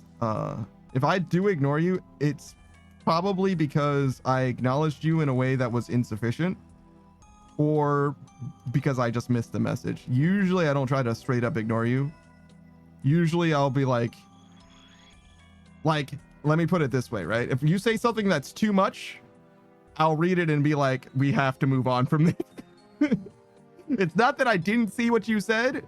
It's that I'm like, no, we can't talk about this one. You know what I'm saying? The Great Malenko says, bro, I met all of them through you, so it'd be reversed, but I follow you. Yeah, sure. Yeah. Thanks for hanging out, by the way. But yeah. I don't know. I don't think it's a problem 99% of the time. It's just sometimes you can be a little too much. Not you specifically. I think that you're fine, the Great Malenko, honestly. Like you in particular, I think you're fine. And you understand. You used your own discretion and came to your own conclusions, which to me means that you're like probably golden. You know what I mean? Just trust your judgment and you'll be fine. But sometimes, especially when you're dealing with people that are like way young, you know what I mean? Which is like probably too young to be like hanging out anyway. You know what I mean? That's like part of the problem. Because like I talk about fucking and stuff. Like, I don't know that I need to be 18 plus exactly, but like 16-ish seems about right to me. But like we do be talking about fucking. So like, I don't know. But like, it's not like I'm getting like crazy in there or nothing. I'm just talking about the robot whose name is Fisto and you know exactly what he's about to do. You know what I'm saying? We talk about ripping a new asshole, but sometimes it's not even like a sexual thing. You know what I'm saying? I don't know. I don't know where I'm at. Maybe that is 18 plus. I don't know. The guidance on 18 plus is unclear to me for Twitch, to be honest. It actually is genuinely unclear to me. The Great Malenko says, if you hadn't streamed in like a few days or like a week, I might go to someone I know who knows you, like Saku or the Undrafted, and ask if you're good or something, but I'm not going to be like, yo, where's Panda? When's Panda streaming? Yeah, that's like reasonable, but I also have a Discord, you know what I mean? And you could just like join the Discord. That's how, like, if you're like trying to make something happen, like if you're like, yo, what the fuck happened? It's like, that's what the Discord's for. You know what I'm saying? Oh, yeah. If you're not in the Discord, that would be pretty hard for you to do. Hold on. 1 second here. Let me get the Discord link for you. I do have a Discord though. It's not like terribly active or anything, but we do have a Discord. And I am a little selective when it comes to it as well. I don't like have the link as like a static because people can't be fucking trusted. You know what I'm saying? Mostly it's for bot prevention actually. This one should work.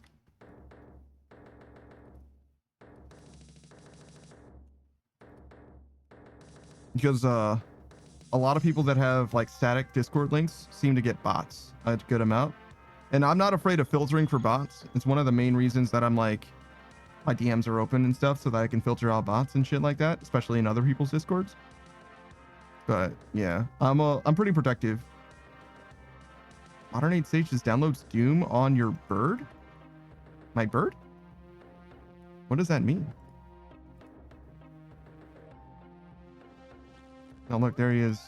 There's the guy. He's blue. Blue's very popular in the Discord, actually. I mean, blue is a popular color in general, I'm sure.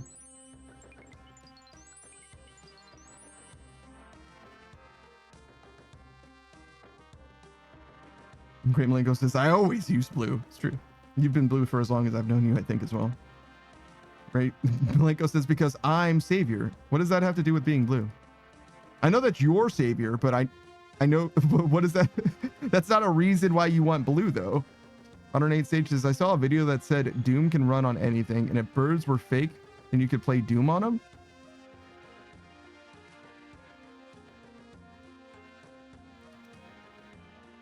Huh. I guess you're right. If birds aren't real, then you could play Doom on birds. Great Malenko says, I don't know. I associate blue with good, and I'm savior, which is good, I guess. The Great Malenko's like, I don't know. I really don't know. Oh no, he's experiencing identity crisis. He's like, I just assumed I had to be blue this whole time. Blue is kind of the color of the good guys, often. Blue is good and red is bad, like innately in some ways.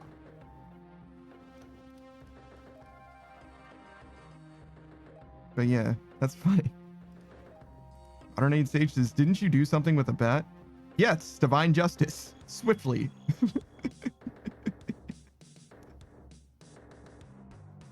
Would you like to see?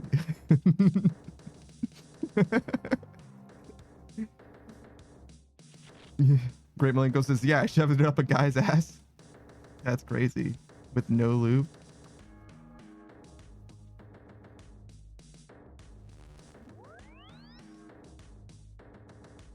Huh? Why didn't I click all the way over there? What am I doing?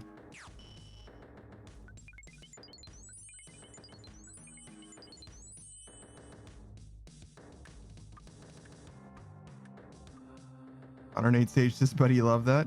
He might have been a big fan. You never know. Oh, I just went to the wrong place. Like a fool.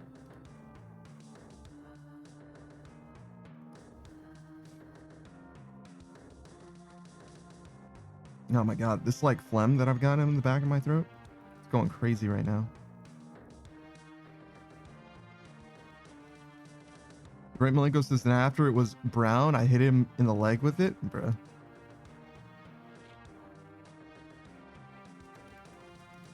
I didn't get this motherfucker sepsis. Great Malenko says his name was Gary. What did you do to his name? You took his name from him too?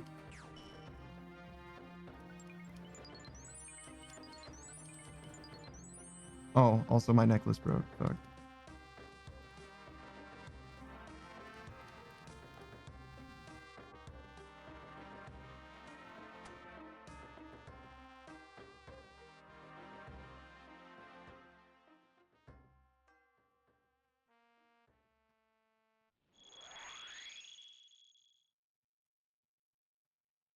Great Malenko says, imagine being a Gary and trying to say you'll do some unspeakable things to a woman. I mean, I know who Gary motherfucking Oak is.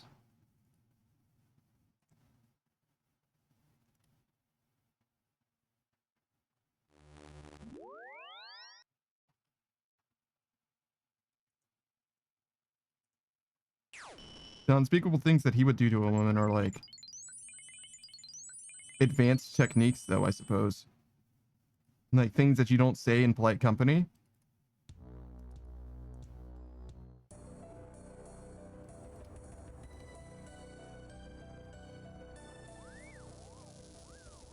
On our stage says he the real Gary Oak, bad and all. What do you mean bad and all?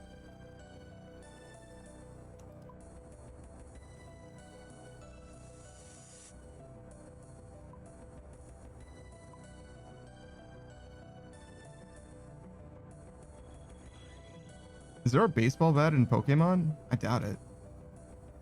Modern 8 Stage says wood oak bat. Oh. I sort of get it now. Grimlinko says, oh no, he said that he'd... No, I understand. Grimlinko says, I hope that's TOS friendly enough. No, I understood what you were saying. I made a joke. I was making a funny that was unrelated to what the reality of the situation was.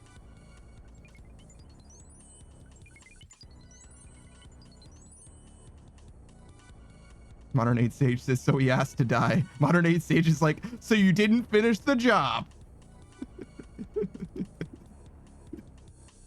Modern 8 Sage completely switched teams. Dude was like, I don't know, are you a savior? You don't seem like much of a savior to me with your fucking violent justice. Savior tells him the rest of what the story is. The Great Malenko tells him the rest of the story. And Modern 8 Sage is like, oh, what? So you let him live? You fucking coward. Like, Jesus. Like, all right. Holy shit. All right. That fucking escalated quickly. Thanks for the spot.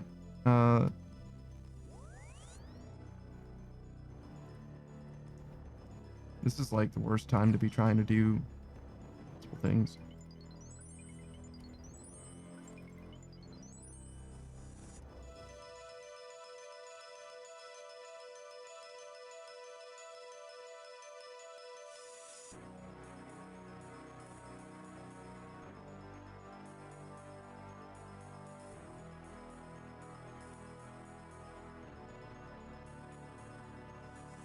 Sorry, I needed to line that up. There we go. It was close, but it just wasn't quite right.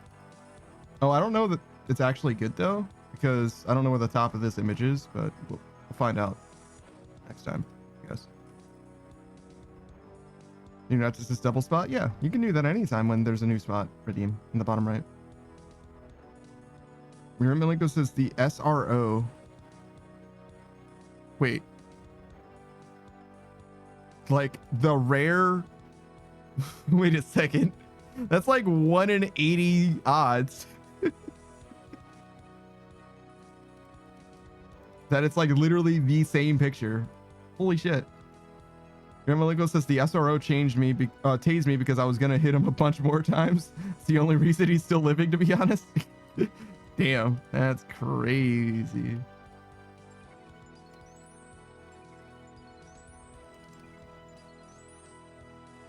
And Raptor says Spot is looking out the window watching you play OSRS. Yeah, he's watched me play Runescape before and Stardew Valley. And Raptor says, I like him. Good.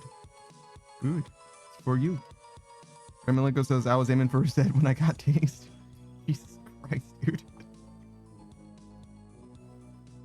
Modern Age Sage says valid. Jesus. What is going on, guys? Relax, everyone, relax. This is years in the past. You've already got him. He's already dead. You know what I mean? Like, let it go, guys. It's all right. It's okay. The Green Lenko says Sage switch teams so fast. Yeah, no shit. Jesus. Holy. Relax, guys. Relax, relax. We're all safe here. Everybody is okay right now.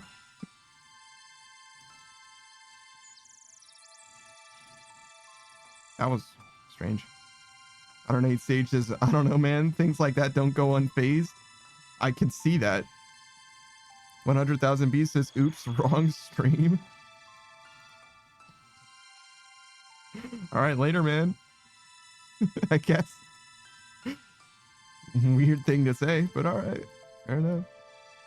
The Great Malenko says, Sage had it like 10 years ago, but we ride at dawn. True. 100,000 B says this is better. How can it be oops wrong stream, but this is better? Like, oh man, I meant to get a Sprite, but instead I got a milkshake.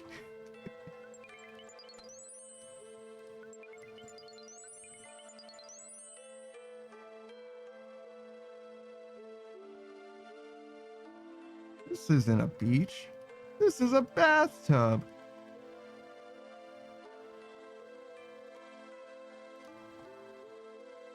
Modern Age Sage says, oh, I forgot to make my milkshake. Cookies and cream. Screamnut says, I drink your milkshake. What do you mean by my milkshake?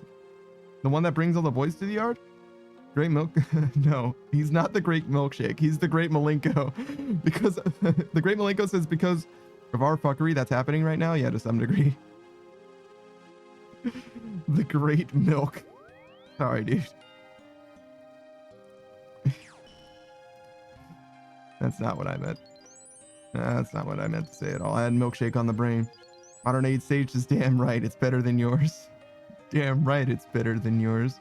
I could teach you, but I'd have to charge. 100,000 Beast says, how's you been though? You know, like, we're making progress. That's like all you can really ask for in the grand scheme of things. I mean, honestly, we're like kind of close in a way, right? It's pretty good. 95 out of 99. And that's the last one. But like, you know, it's not great.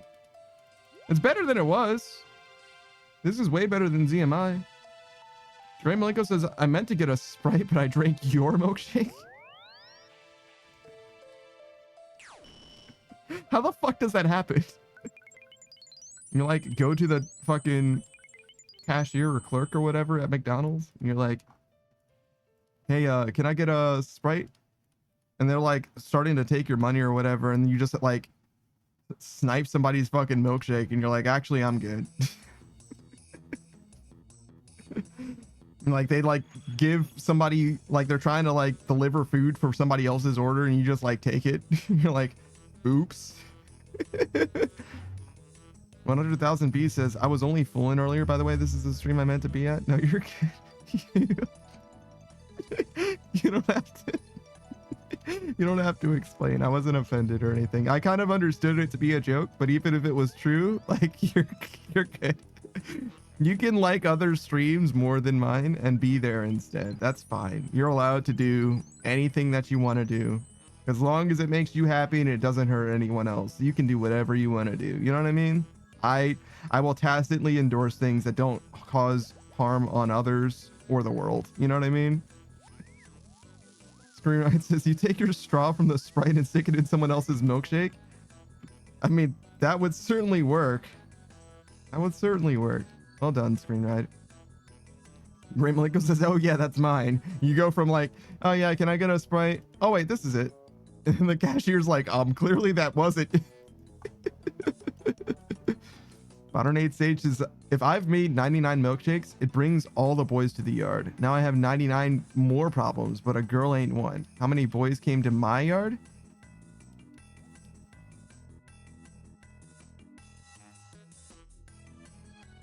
A 100?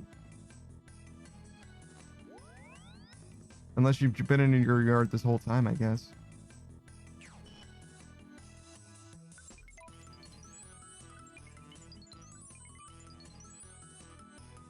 The Ray Malenko says, I promise you, bro, we don't care at all if you were serious. Yeah, nah.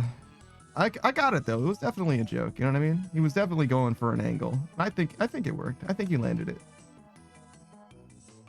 Ray Malenko says, ask Ted Cuddy how much we truly didn't care.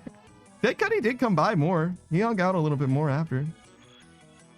100,000 Bees says, can I eat the shell of a watermelon and also leave the red part alone at the same time?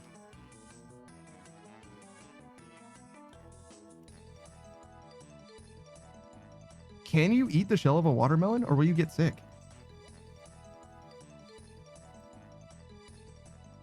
I'm actually not sure. I know you can like physically like put it in your mouth. Put it in your mouth and like swallow, but I don't know if it'll make you sick. Usually the shell, you know what I mean? Usually like the outer layer, the rind is like the most healthy part of like oranges and like lemons and shit like that, right? So I imagine it would probably be fine, but it wouldn't taste very good. You can certainly leave the red part behind. That's definitely fine. If you want to do that, it might make a mess, but you can certainly do that. But I don't know if you actually can eat the watermelon rind.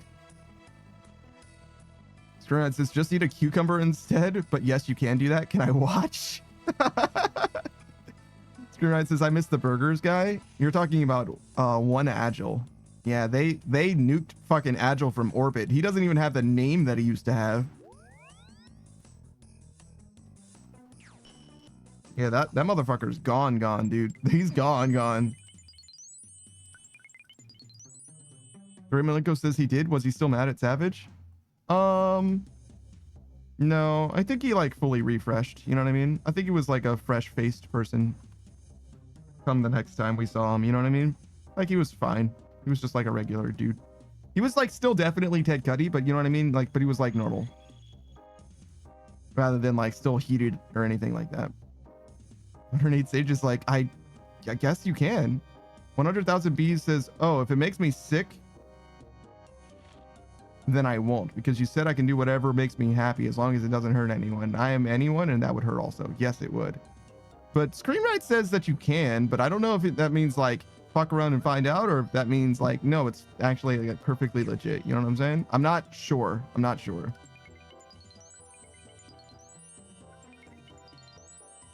108 Sage says, that means you can't do it. Yeah, exactly. That's what 100,000 Bees was saying as well. You guys are agreeing. 100,000 Bees says, then I will take a shower with my socks on. Yeah, you can do that if you want to. It'll get very soggy though, and you got to take the socks off eventually, or else you'll get trench foot.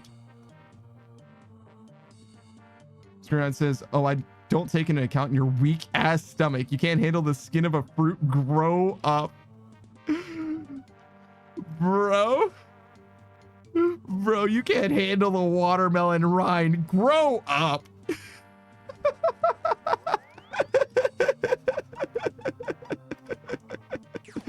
The Great Blake says, I think I want to fight you now. No. 100,000 bees are fine. And also, it would be very hard to fight 100,000 bees. That's a lot of fucking bees, bro. That's a lot of fucking bees, bro. I don't think... Ooh, but if you use literal smoke, if you actually wanted smoke, it actually wouldn't be that bad. He would be very sleepy. Grant says, oh, I didn't... Oh, no, wait, I read that already. Everyone didn't like the shower with socks. They were upset by that. You've upset them. Modern Age Sage just sounds like the type of to eat bananas without peeling them. Screenwrite says the long way.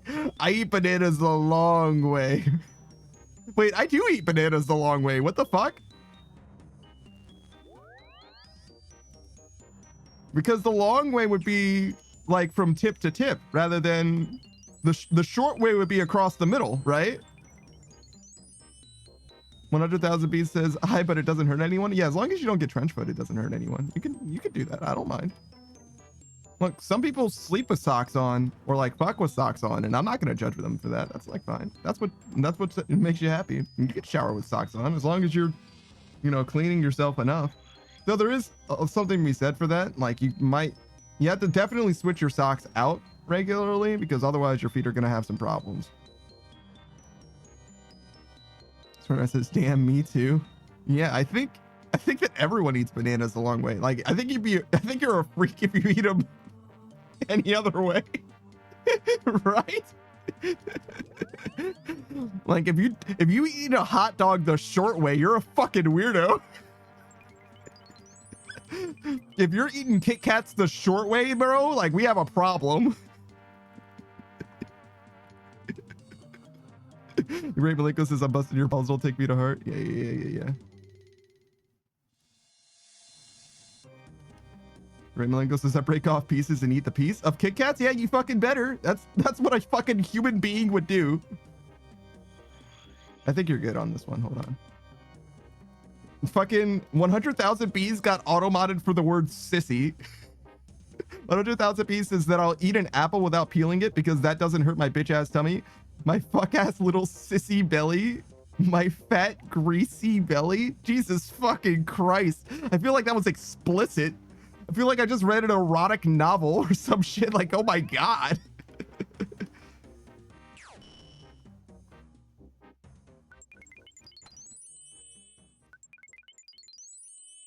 All right, where am I? Screen says, let me catch a motherfucker eating a Kit Kat the short way, instant hands. Yeah, I'm telling you, man. It's not right, man. It's just not right.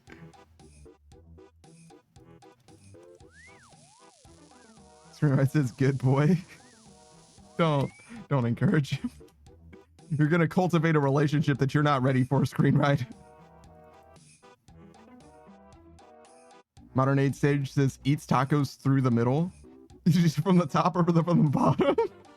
Because there's levels of sin involved here. If you eat a taco from the bottom through the middle, you are a monster.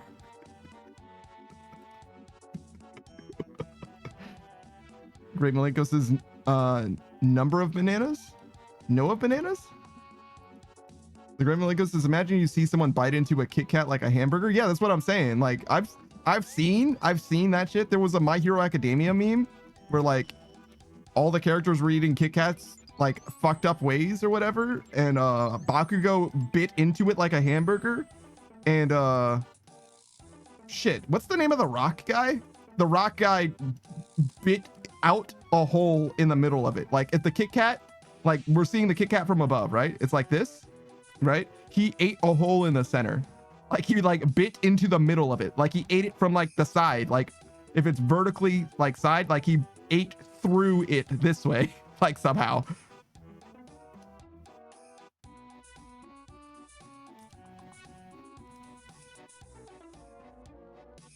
I've never seen someone eat food that way, and that would be genuinely upsetting to me. First of all, how? Secondly, why? 100,000 pieces. I'll eat my pizza and burger with a knife and a fork. If the burger's too big, I don't know how you're supposed to eat it without cutting it, to be honest. Ramalenko says deserves jail time. Eating the taco through the middle. Modern Age Sage says origami fold the pizza and eat it in one bite. That's a weak ass pizza. Your pizza shouldn't origami fold enough for you to be able to eat it in one bite. Though if you take 2 slices of pizza that are connected on one end and fold them in half, you basically made your pizza into a calzone.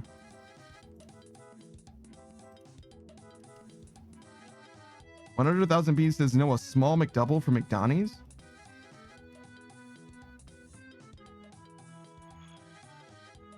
Oh, you're gonna eat a smaller burger with a knife and a fork. Okay. I was like, they don't. McDoubles don't come in sizes. 100,000 piece. They're all the same size. They're all McDoubles. Like, I would like a small Whopper. Well, I guess there is a junior Whopper, to be fair. Screen says he does have a sissy belly. The fuck? Hey, don't belly shame 100,000 bees. You don't know what they've been through. Screen says a small McDoob. A small McDoob. I do like the idea of a small McDoob. A small McDoob. Hold on. This one gets to stay. Small McDoob. Great Malenko says, imagine you getting born into a world with powers and you just become a fucking Windex bottle in My Hero Academia.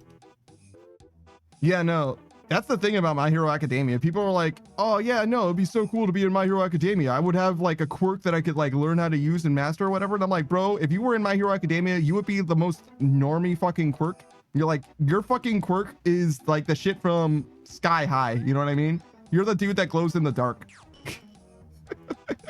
You're one of those flunkies. You know what I mean? That's what you get. Like, you don't glow all the time, just in the dark, and it's not that bright. like it's enough for people to see you. Like, you wouldn't be able to read a book with the light from your body, but they would be able to tell that you're there. Congratulations. That's your quirk. Like, dead ass. Like, most people would have like the most fucking lame shit. The Great Malenko says, I'm gonna call my blunt I smoke on my break at McDonald's a McDoobie. True. A small McDoob. Now that's a fat McDoob. Modern Age Sage says, McDonald's got a meal deal for $5. 1 burger or McChicken, nuggets, small fries, and small drink. It ain't bad. That's basically like the 4 for $4 at Wendy's, but $1 extra.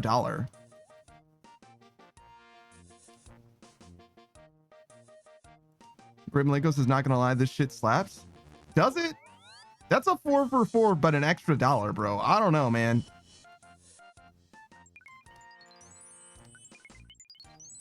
I mean, I get it. You're at McDonald's. They're not going to give you a 4 for $4. Stern says, do not eat that, Madge. Stop it. Get some help.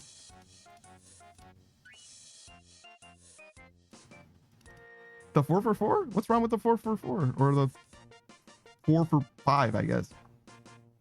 Grimilenko says, well, Wendy's doesn't have a 4 for 4 anymore. It's a $5 piggy bag now. Man, you can't have shit anymore, man. You can't have shit in Ohio. Modern 8 stage says, yeah, it's basically the response to the 4 for 4. I see.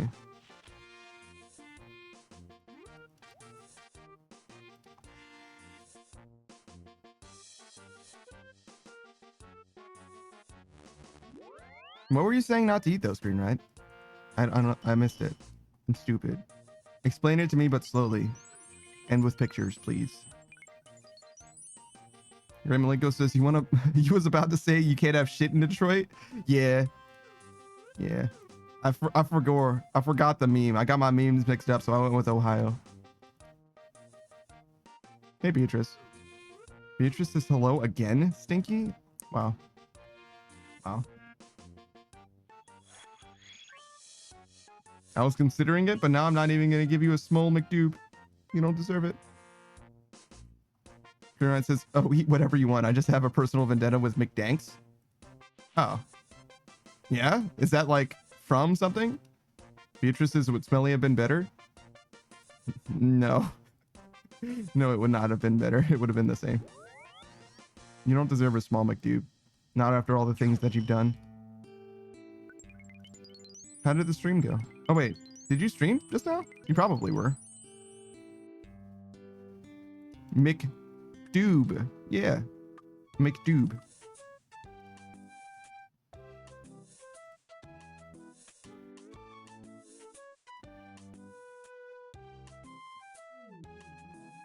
Beatrice says, wait, do you have nuggies? Not for you. Why did that come so fucking late? Oh, thank you for the hydrate. So, no, I don't have any water. Just kidding. Haha, just kidding. Haha. I'll refund you. Beatrice says, you smelly like flowers? Nah, you ain't getting shit from me.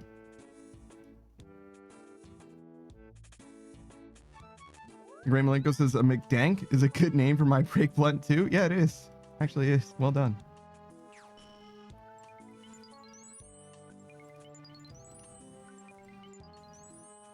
Beatrice says, wait, do you have Dougies? And yeah, I streamed. Damn, wait, Panda. Wow, your hair looks so good today. Yeah, all right. Yeah, it doesn't work on me. That shit works on Beatrice, though. If you want to fucking make Beatrice like you more, bribe her with money and compliments. Shit works. That's all it takes. It's very simple.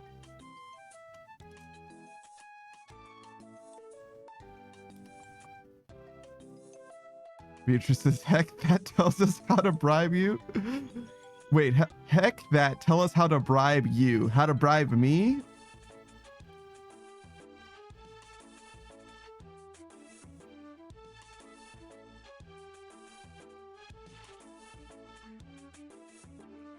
It's possible to be done, but not for you. For most people. So, don't worry about it. Beatrice says, wow, what the fuck? Why? It's like a special privilege thing. Oh, wait, I'm sorry. Did I say it's possible for most people? I meant to say that it's not possible for most people and it's not possible for you. Excuse me. I'm sorry. I said that wrong. Most people, it would not be possible to do. It's like an exclusive thing. My bad. Great Malenko says Screen Ride came up with it. Yeah. I saw it earlier. I read it out loud and everything.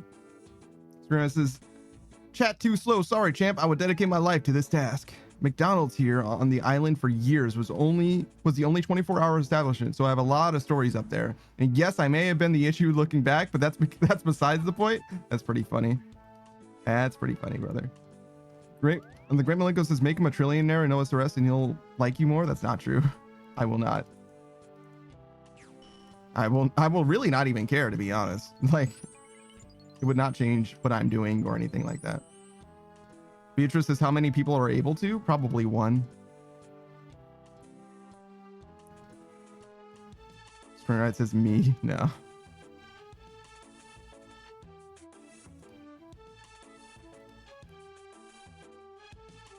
Beatrice is okay. I don't feel bad then. Yeah. It's not something that you would feel bad about. It's just like, in order to get special treatment, you'd have to be pretty special to me, type shit.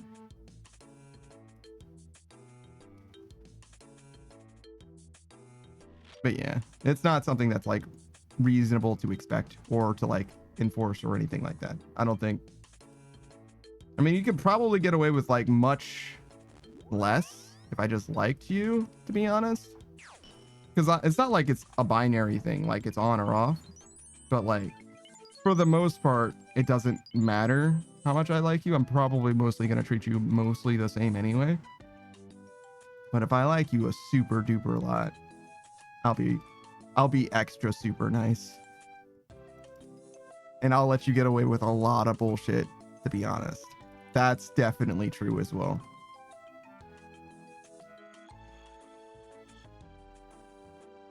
My tolerance goes up dramatically if I like you dramatically, to be fair.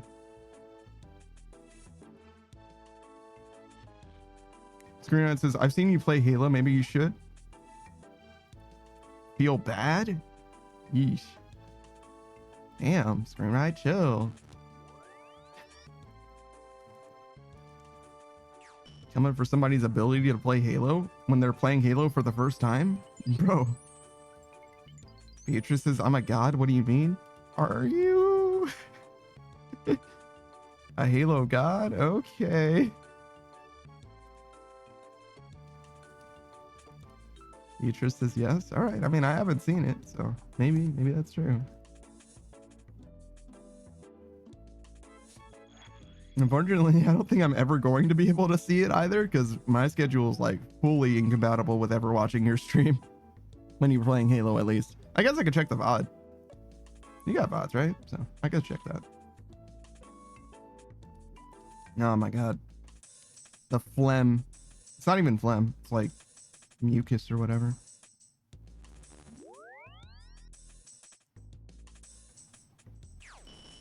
Don't mind me as I'm just swallowing that shit, feeling it idle down my throat. How much mucus do you think you swallow? Like all of it, right? Mostly? Like, unless you blow it out of your nose, you're swallowing it, right? Beatrice's daddy's throat is moist. Okay, I'll leave. What the fuck? What the fuck is wrong with you? What happened?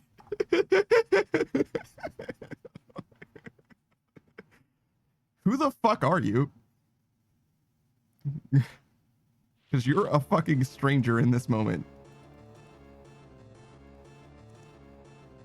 Beatrice says, I'm Beatrice Gambit. Yeah, alright. The only way that you would say daddy is if you were referring to yourself. So unless you're talking about your own throat being moist.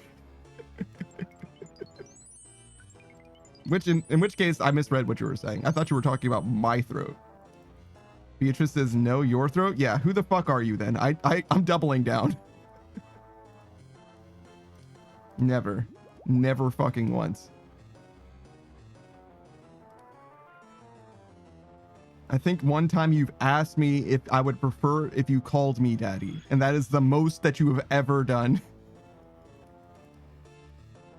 Beatrice says, I do what seems funny to me in the moment. Yeah, okay. Sure. Screamer Right says, hackers really out there? Yeah, no shit. Just pretending to be Beatrice Gambit. True, true.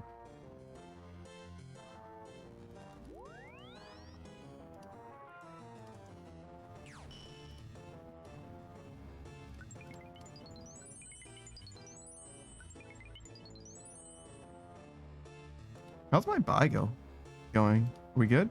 Hell no.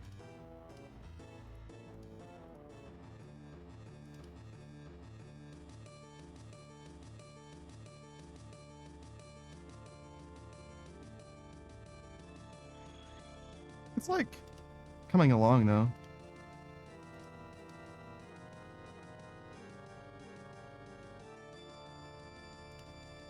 So these are all the soul runes we'll ever need, and these are theoretically all the ether catalysts we'll need. And these are extra. Just for profit.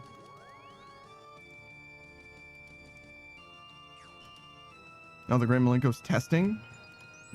What, were you like shadow banned for a second? Are you alright? Oh god, he had a glitch. Screenwrite says tests fail? No. The test passed. That's a good thing, I think.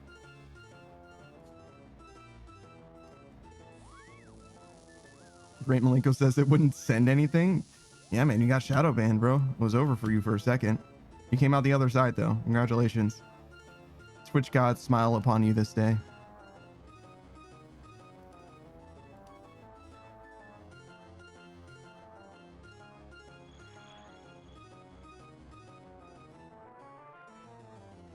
Great Malenko says, I'd have been back. I don't think you should admit to that. It's called band evasion.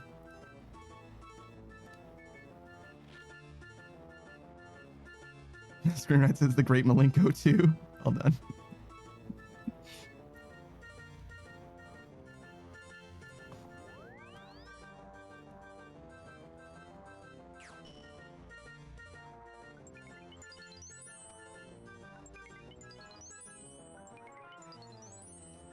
Oh god.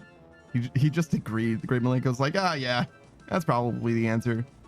Fuck, well, I guess I need a new account. Might as well go with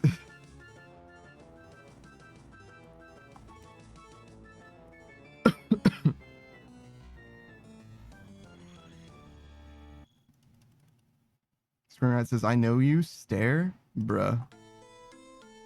Screenwrite says, I know all?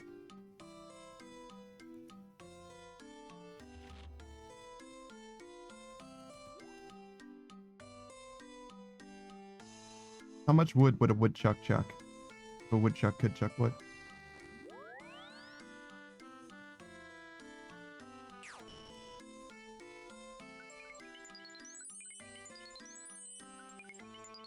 The Great Malenko says the same exact name with a different number.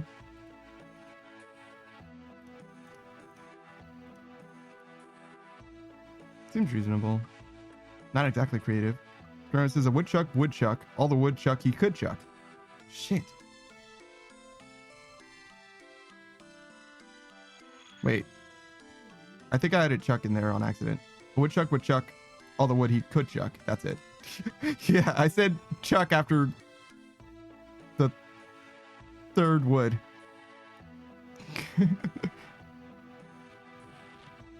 Beatrice says, shit, screenwriter is a knower? Calling him screenwriter is crazy.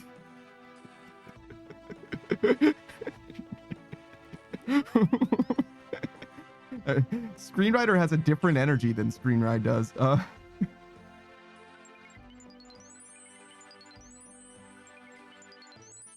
Great Malenko says woodchucks couldn't do that because they scared a Chuck Norris. Wow. Fucking 2000s era meme. Screenride says I've been called worse. I better. That's probably my favorite comeback, to be honest. I've been called worse by better.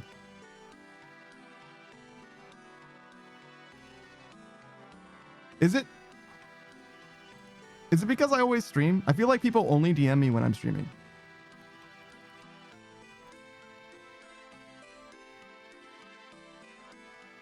Screenride says I was waiting to type that and you ruined it. Thanks.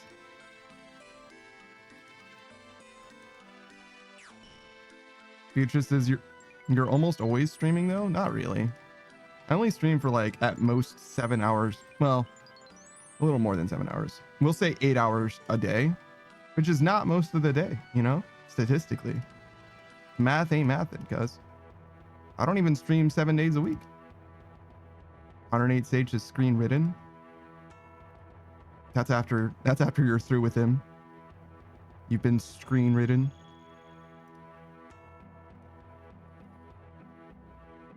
Great Malenko says, oh god, screenwriter does have a different energy. See, I thought so.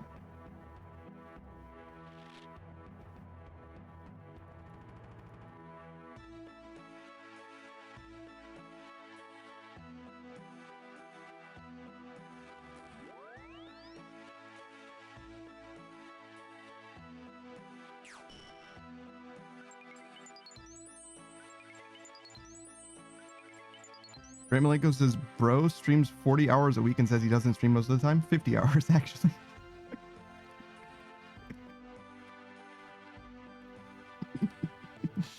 But that's still not most of the week. The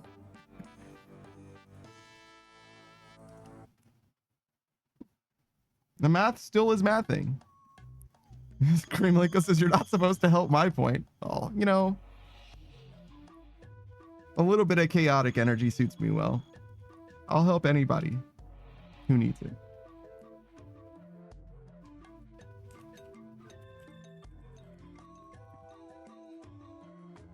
There we go. Somebody asked if I was going to be playing Silk Song, and the answer is probably no, but definitely not anytime soon. Beatrice says, hi, Panda, I need help in the form of $10,000.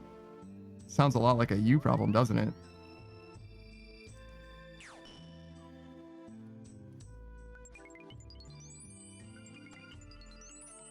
Beatrice says, wow. Imagine pouting as if, like, I'm the one who's in the wrong in some way. Screen says, sure, 20% interest. Ooh, good point. Beatrice says no. She won't do interest? Wow.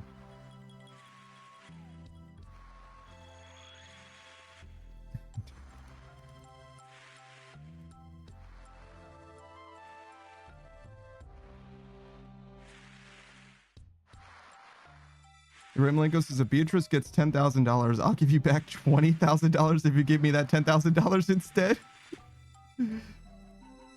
Damn. The Great Malenko's like, I will give you $10,000 to not give Beatrice $10,000. That's crazy. Beatrice says, take Malenko out back? What the fuck does that mean, bro? Beatrice, you can't say these things. Timeout? Okay, yeah, I can do that. The Great Malenko says, I'm afraid. Yeah, no shit. I would be too. Yeah, okay. We can do a little bit of a timeout. You know what happened. What's your name? Beatrice. Great Malenko says, 3 minutes! 3 minutes! Yeah, no. Don't worry, man. You'll be back. Yeah. Wait, that's a shout out. I did the wrong thing. Shout out to the homie. 1 second. Timeout. The Great Malenko. 180. Beatrice. There we go. Sorry. It's been a while since I've had to time someone out, I guess. No, there's an ad break as well. He'll be back, don't worry. I don't have to time it because you'll see when he comes back. It'll be fine. The Modern Age Sage says 3 minutes of sunshine. What are you talking about? Don't put no disrespect on the Great Malenko. We shouted him out. He deserves it. Go ahead and follow him too, I guess. He's not a streamer or nothing, but maybe one day that'll change. Whoops. That's fine. He plays Tekken real good. Actually, he plays most games pretty good, but Tekken, he's like a fucking monster. He's a fucking killer in that game. It's actually hard to place like the game that he's like maybe the best at as well, because like he talks about fucking all kinds of different games like For Honor, Tekken. What game did he just get? Devil May Cry? Was that it? Streamer says Malenko can teach me how to play King. Probably, to be honest. I don't know if he plays King, but like as a Tekken player, you know what I mean? As a killer in Tekken, he probably has like the fundamentals for just about any character. Modern Age Sage says, I don't mean that in a bad way. That was in response to taking him out back. I see. Screenwriter says, I want to swag on people in Tekken, but I don't want to learn the game. I don't know if you can do both, to be honest. There's some good hitbox porn out there for Tekken as well. Like that game is like very much like where the character's limbs are going is where the hitbox is. So if you like very nearly miss, then you definitely do miss. Like it doesn't hurt. You know what I'm saying? It's like very true to like the actual space that they occupy and stuff.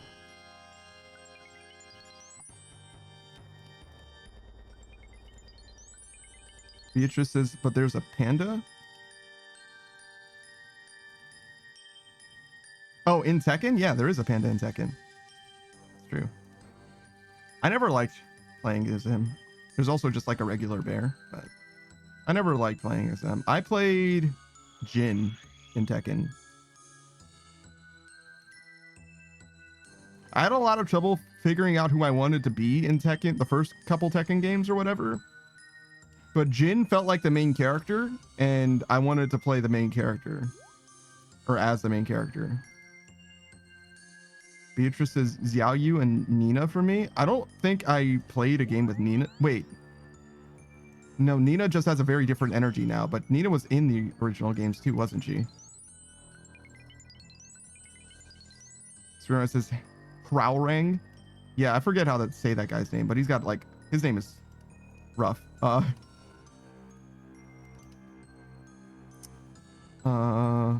I don't think I know who Xiaoyu is. I don't think I know who that is.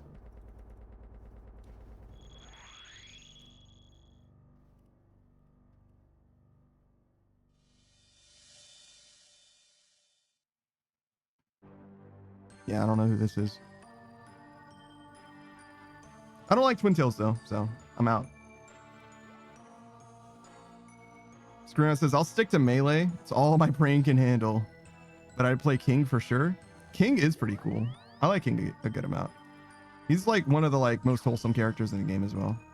He freaked me out back in the way back because he's got like a weird tiger face or whatever, but he's a great guy. Like just literally ignore the fact that he's wearing like a weird tiger mask or jaguar mask or whatever. And he's a great guy. It's just like his kayfabe or whatever. Just don't worry about that. 108 Stage says, I don't play too much 2D fighting games. Don't even remember who I used for Tekken back in the day. Tekken's only like kind of a 2D fighting game. It's like the most 3D spaced 2D fighting game. Maybe Soul Calibur slightly more so. Like the third dimension definitely matters in Tekken a lot.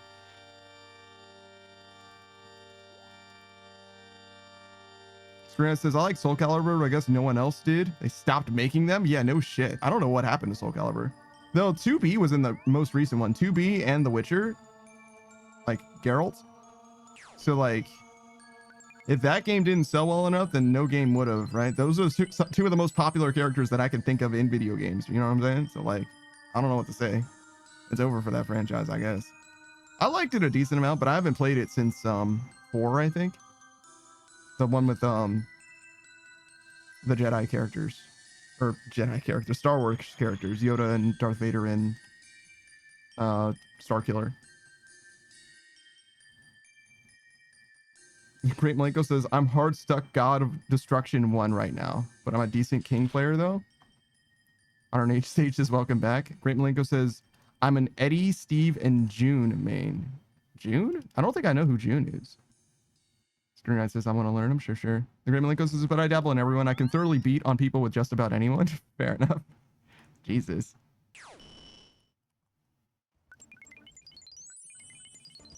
Damn. Great Malenko got fucking timed out for 3 minutes and all we did was talk about him while he was gone. Fucking crazy. Well, at least his game.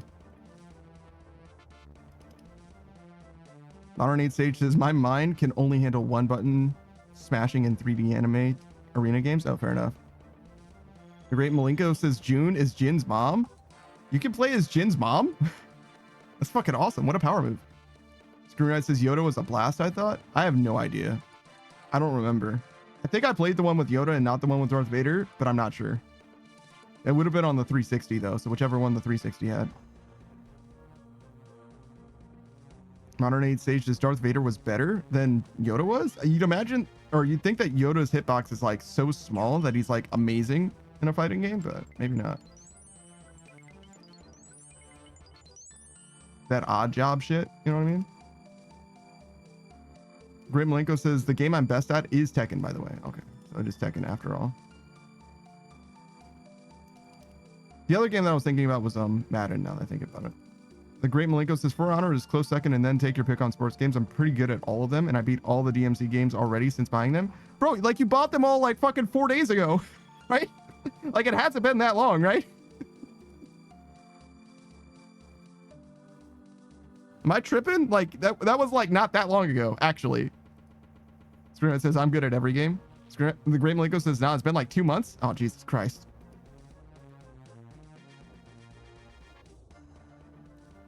What the fuck? I feel like we were literally talking about fucking Devil May Cry like not that long ago. Like actually, but Jesus.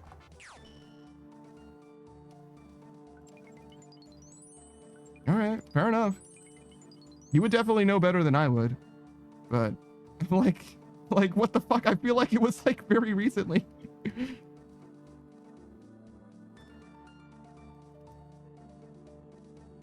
Beatrice is 1v1 me and Screen Knight says 10k.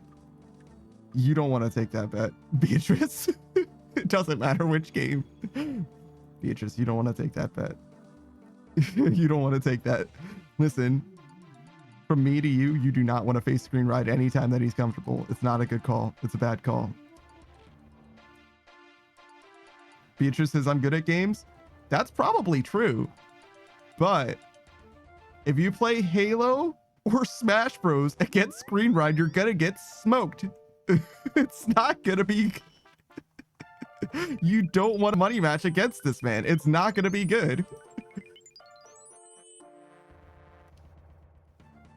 Look, I'm telling you right now, it's not a good call. You do what you want to do. I'm not saying that you're bad at video games. I'm saying those 2 games in particular versus Screen Ride, that's like facing the Great Malenko in Tekken. You just heard what he's capable of. Don't take the money. It's not free. Great Malenko says, come 1v1 me, attack it for a match, a band, a round win. See? Do you see what I mean? Beatrice is, nah, I'm good. Screen Ride is that bad in those other games. And when I mean bad, I mean like good. You get what I'm saying? Like you don't want to do that. He's a former MLG player in Halo, and he's a competitive Smash player. You don't want to do you know what L canceling is? Like, I have no idea what your history is, but there's no way. I've seen him play Smash Bros. You don't want that smoke. It's not good. The Great Malenko says, you can pick my character. That doesn't matter. That's not going to change the odds at all. Beatrice says, oh, I would, but I have carpal tunnel and shit. Yeah, okay. All right. All right. All right.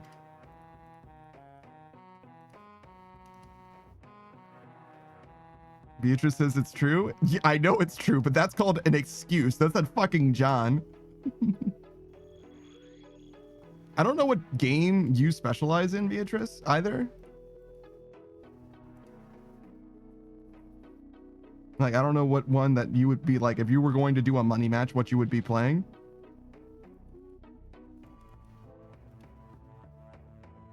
Beatrice is not even I know what I specialize in.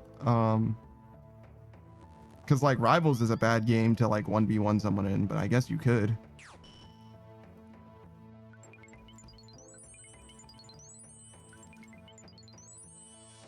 But like, if you wanted to beat Beatrice in Rivals, just play a flyer, like deadass.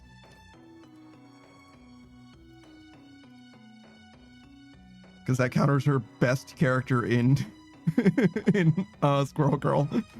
Like hard counters her best character.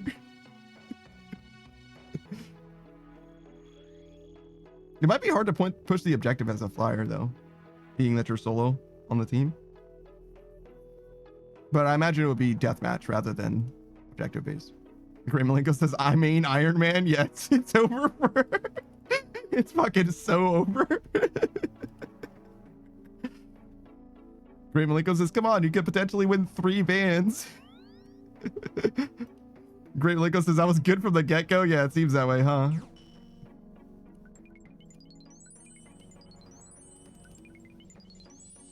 Underneath Sage, this reminds me of Hercule from D&D. DBZ. Yeah, okay. Yeah, he corrected to DBZ. I was like, D&D? It's like, yeah. It's funny because in this case, Beatrice is Hercule, but she's always seemed like she had more Android 18 energy than Hercule energy.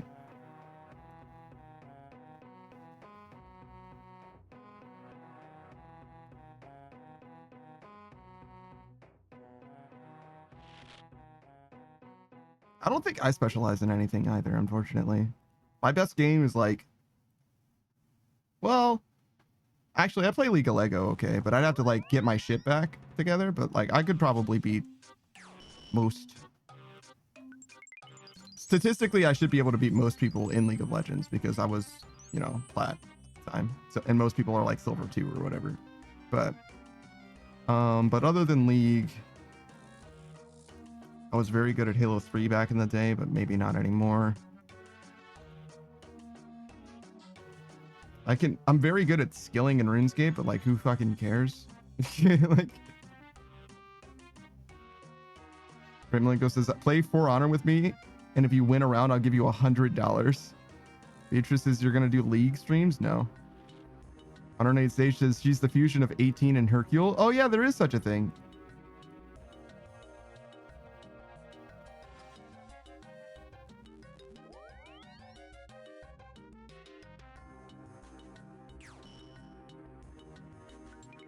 Grant says a lot of people care about skilling in RuneScape. Not like competitively though.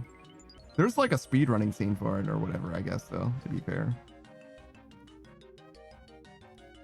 But like what I mostly have when it comes to like this game is like tenacity. You know what I mean? Except for when it comes to clues. But like I can do like whatever for like a lot of time.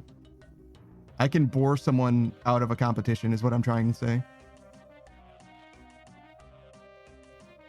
Oh my god, is that Cozy Goth GF? What the fuck? Is that my government mandated goth girlfriend and also your government mandated goth girlfriend? Our government mandated goth girlfriend? Holy shit. Zero says, what about outside of video games? Would you feel confident in your board or card games? No. I can roleplay really well in D&D. But like, I don't act extremely well, but I can roleplay pretty good.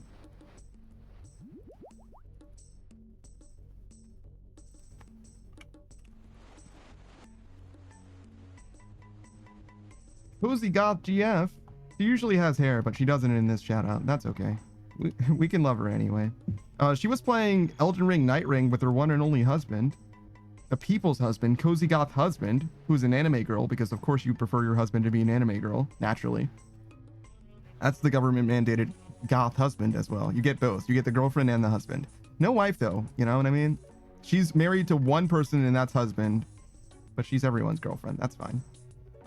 She's always got a great energy. I definitely recommend you check her out. She's a fantastic artist. You can, if nothing else, actually, you should probably hang out in her Discord to see her great art because she's constantly evolving her VTuber model and also making new 3D VTuber models for people for sale and things. You know what I mean? Like she does it for fun. She enjoys it. But she's been trying to get streaming schedule together and start doing something a little consistently here and there. She plays a bunch of different games, MMOs like RuneScape, of course, among others. Final Fantasy 14, I believe, as well. I don't think I've seen her play 14 yet, though. She's done all kinds of Soulsborne content as well, particularly with her husband. Obviously, Night Rain has been great for them, but they did some Elden Ring as well. But yeah, I think the Ravenlinko says we all just sharing this one goth girlfriend, and Cozy Goth girlfriend says, "Don't think about it too hard." Yeah, true. She does great. You know what I mean?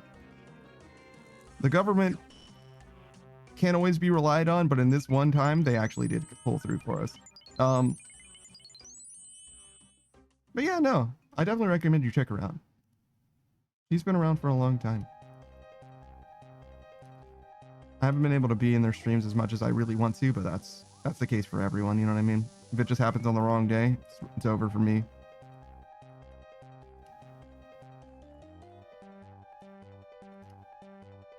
Cozy Goth GF says, I'm trying to mix up some VR chat clothing with models tonight for science. Oh shit.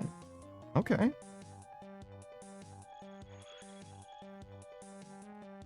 Well, I hope it goes well. You do a lot of experimenting. She's got very creative redeems as well that basically hinge on her being a 3D model as well.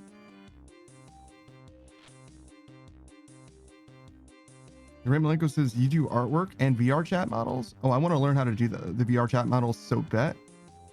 I wonder, is it like, are you doing it like on stream? Are you like doing your creation, your art thing? She likes to like, you know, obviously have time to herself as well. So I imagine that the art thing is something that she typically does. Well, she does art on stream, but the model thing, I've never seen her do that in real time. But I don't know that she doesn't, right? I'm not always there or nothing. Yeah, Cozy Gauchia says, I sometimes stream it. Yeah, it depends on the day. Okay, fair enough. You never know what you're going to get. Her stream itself is a loot box.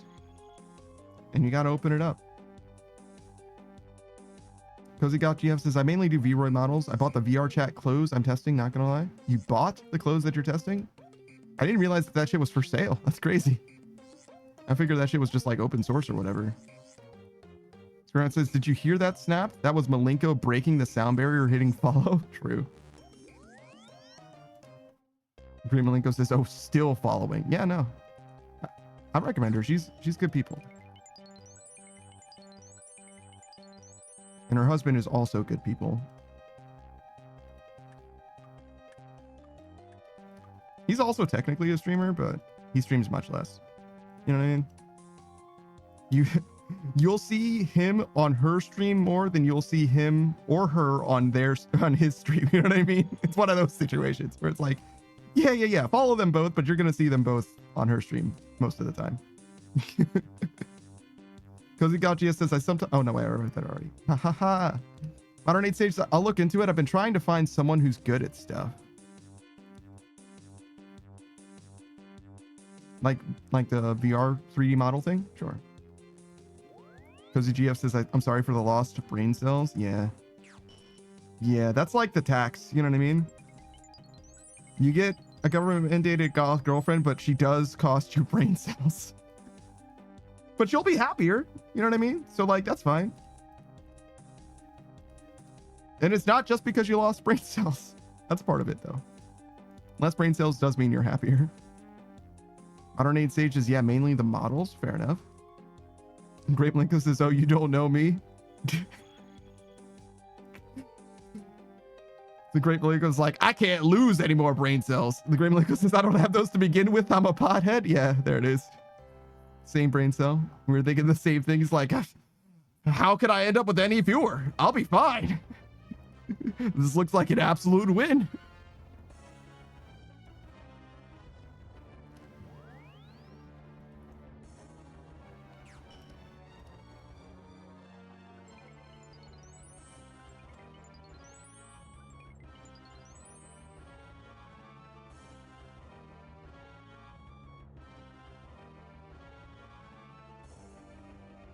I like Cozy's green.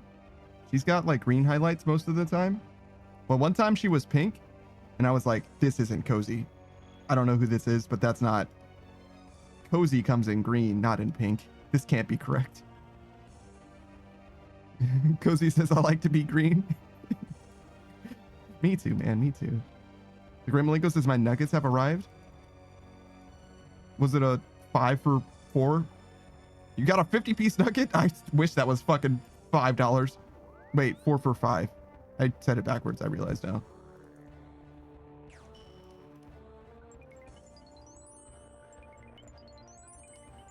Screenwriter says share. I'm sure he can crush those 50 nuggets by himself, bro. I don't know.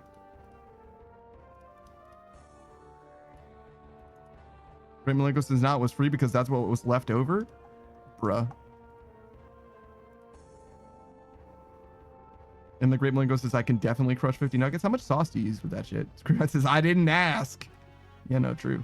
I wasn't asking. Give me one. I mean, you could spare one. Modern 8 Sage says, isn't it 200 the limit of nuggets?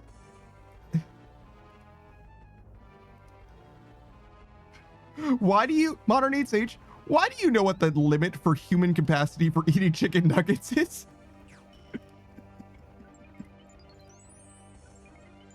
Why are you aware of that? Why is that knowledge that you possess? Screenwriter says, man paralyzed after eating X nuggets. What do you mean by the limit, Modern 8 Sage? Screenwriter says, I forget the number. Yeah, what the fuck? Great Malenko says like 2 sauce per 10 nuggets. That sounds about right. Great Malenko says 200. Why did you just die of a heart attack? No, you get paralyzed according to the screen, right? Modern 8 stage is 412. He was paralyzed and died after eating 413. Wait a second. 412 is the limit. He was paralyzed and he died after 413. So what you're telling me is this motherfucker got paralyzed at 412 and somebody put another nugget in his fucking mouth and he died? Yeah, no shit. He was paralyzed. He suffocated, bro. What are you talking about? What the fuck? Which one of these motherfuckers should be charged with murder right now? Nah, I'm a fucking narc today. Who was it? Modern 8 stage is now he ate 413 and got paralyzed, then died. I see. Beatrice is Panda. Can you eat 400 nuggets on stream? No. I mean, not at one stream. I guess I could over the course of several streams. Also, are you asking me to get paralyzed and die? What the fuck? That's toxic. You can't fucking ask someone that. That's fucked up. Jesus. The Raymond Lincoln says 413 to be exact for science. Modern 8 sage is not 412. He said the number wrong himself. Modern 8 sage trying desperately to correct someone else and fucks up in exactly the same way. Screenwrite says 414. Screenwrite says 414 to break the record. Yeah, you're right. My bad.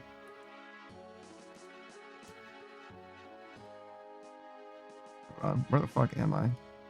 What are we doing? Screenwrite says I didn't say 413. I said 400. I want you to ride up to the line of paralysis. You know what I mean? Just ride up to the line.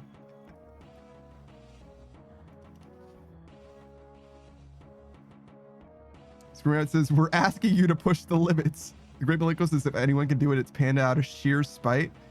I'm not that spiteful. Am I? I mean, I am pretty spiteful, but I don't think I'm that spiteful. I'm not gonna beat somebody else's record out of spite. Like, that guy didn't do anything to me. Great Malenko says you can be. I could be. Now's my opportunity. I can prove how spiteful I am. I don't think I'm that spiteful at all. I don't think I've got that much spite in me. I've got a good amount of spite in me, but I don't think I'm that bad.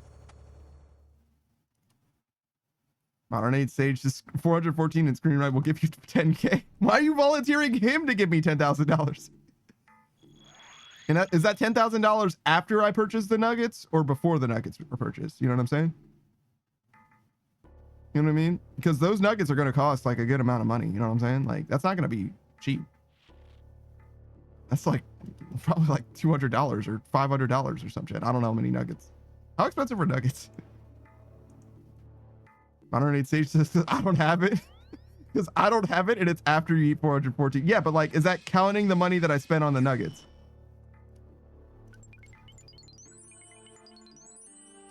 Screen says if you finish, I'll comp the nuggets too. All right, sick. Wait, so if I don't finish the 414 nuggets, I'm in the hole for the nuggets as well? Fuck, man, damn. Great Malenko says that $20 is $9.29 after tax. Okay, so 20 times that, so that's $180. A little more than that. So you're telling me for less than $200, I could have 400 nuggets?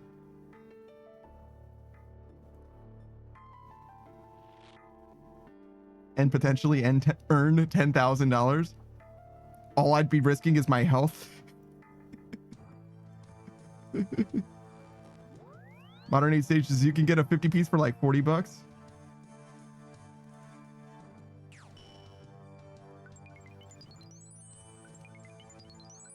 So that would be like $160. Okay.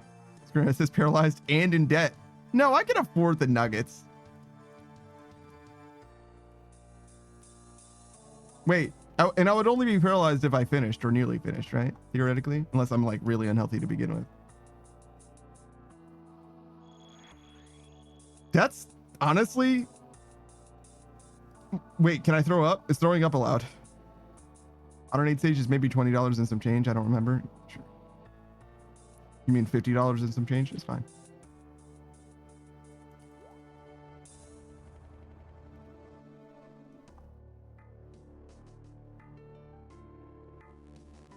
But if I'm allowed to throw up, that's free money, to be honest.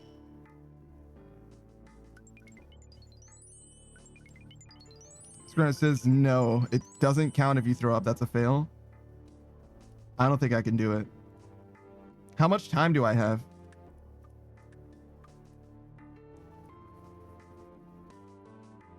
Great Malenko says, I ain't gonna lie, it's kind of wild that I know what a 20 piece costs. I figured it was just because you were associated with the McDonald's. You know what I mean? Like you really fuck with the McDonald's brand or something.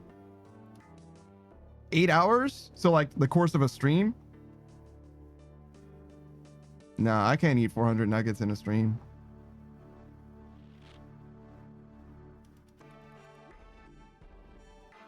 Great Malenko says, it is because I work there? Yeah, I figured.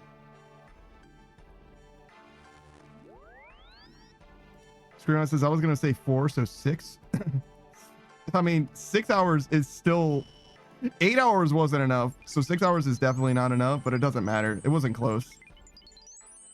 In 8 hours, I could maybe, at most, I could eat 3 times, and I could probably, in a meal, eat...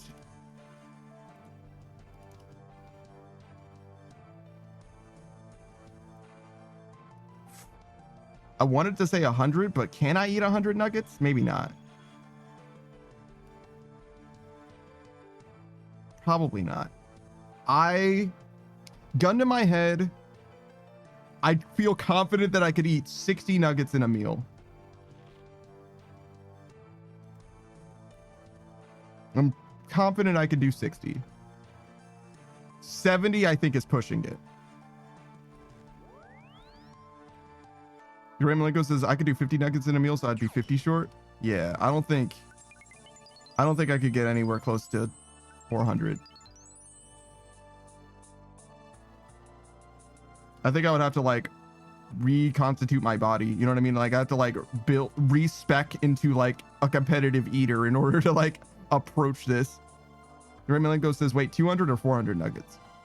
The thing that the thing that Screenride would be paying $10,000 for is eating 400 nuggets. Yeah, it's like not close. That's like truly competitive eating type shit.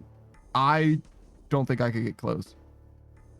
Screenride says 414, pay attention. Look, man, all right? Like, if I made it to 400, I could make the last 14 probably. It would be fine. I put the last 14 in my fucking mouth, dog. You know what I'm saying? Like, it would be okay. Can I fit 14 nuggets in my mouth? Probably not. Not with my mouth closed, I mean.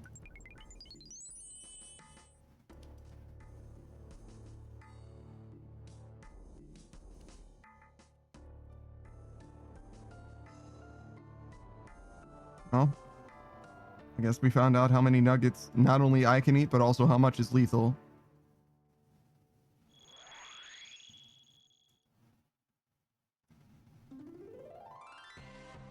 A lot of fucking nuggets, bro. Even 60 is a lot of nuggets. Malenko says, nah, I'll give you like 5 nuggets in your mouth at once and that's pushing it. Nah, I could do more than 5.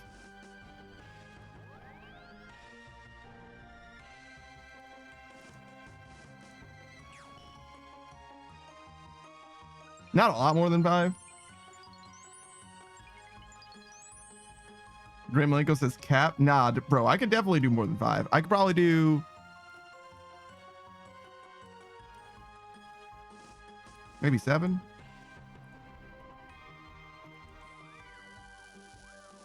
Malenko says, do you know how big a McDonald's nugget is? Yes. Yes, I do. Yes, I do.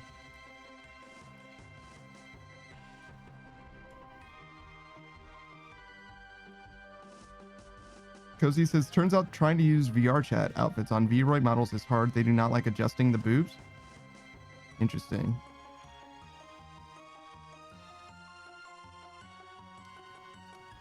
V-Roid models don't like VR chat outfits. Okay.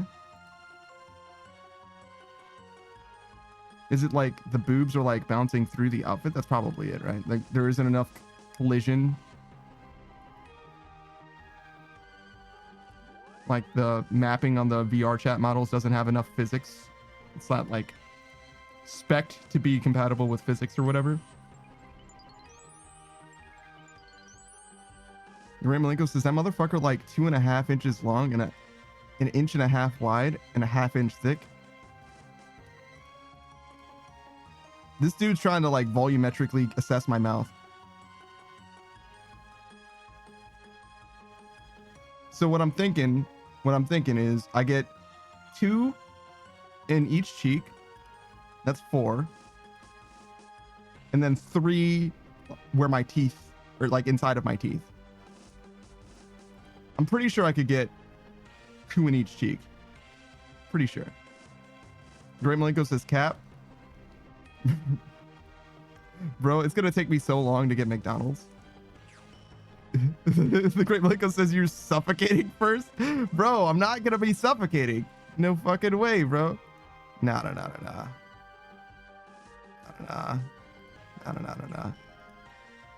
Hold on. We're not testing it now or anything, but next time I get McDonald's, I'll get a 10-pack for you, brother. We'll see. We'll see what I end up with. I'll let you know.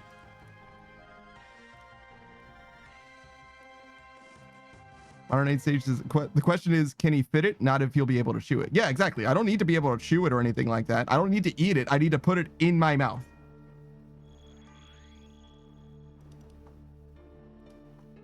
And it doesn't need to be like full nuggets or anything either. Like I can chew on it and like stow it or whatever. That's fine too. I just needs to be, the nuggets need to be physically in my mouth. That's all I'm saying.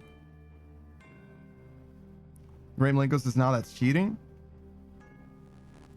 Beatrice says, if you do that, please make an event in your Discord so I don't miss it. What the fuck?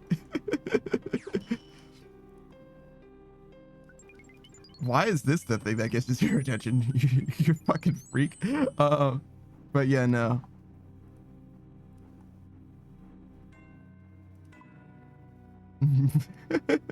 Beatrice says, fuck you. Fuck me, fuck you.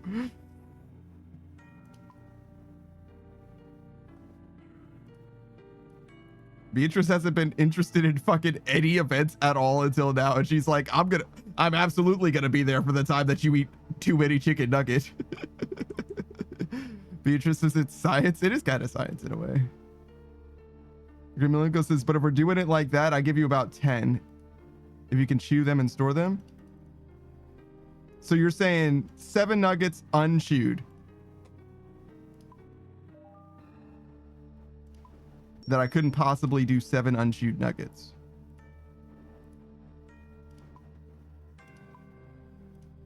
That's where you're at, the Great Malenko. I'd be down to try unchewed nuggets because I could still mash them. You know what I mean? I can still like smash them in there, like get them in there. Can you imagine if this is the thing that kills me? You guys never see me again because I got 6 nuggets deep and fucking died.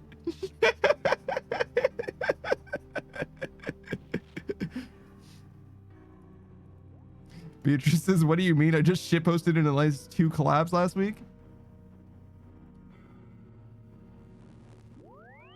What? What are you talking about? Oh, I'm saying Discord events. I'm not talking about like being in the stream.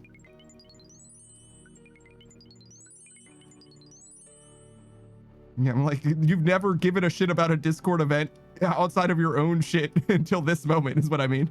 You're like, yo, we need to make this shit happen right now. Like, you're like fiending for this shit. I'm like, you care clearly way too much about this. You're way too invested. Grimilenko says, I give you 5, maybe 6. I low-key feel terrible, but it'd be funny as shit. Yeah, no, that's fine. Now everyone would have an excellent story to tell, you know what I mean? Great Malenko says, like the context of how you went out, not that you went out. Yeah. No, I got you. It's fine. I'm not offended.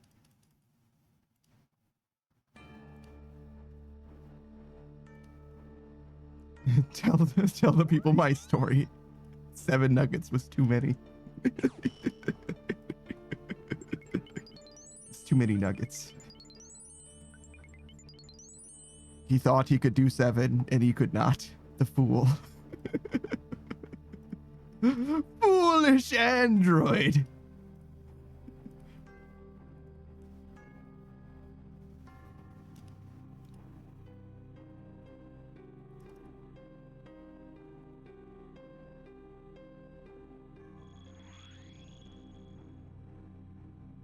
I'm gonna have to remember to go after these 7 fucking nuggets, bro. Great Malenko says you got 1,000 ways to die segment. Take it or leave it. Honestly, dumb ways to die. I kind of fuck with it. It's better than the guy that fucked a cow heart or whatever. There was a guy who like used fucking surgical tubing to tie like a sausage to his thigh, so ladies who he was dancing with thought he had a massive cock.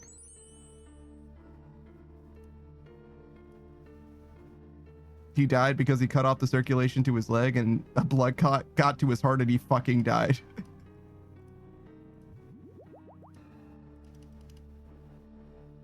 Which is like, Jesus Christ.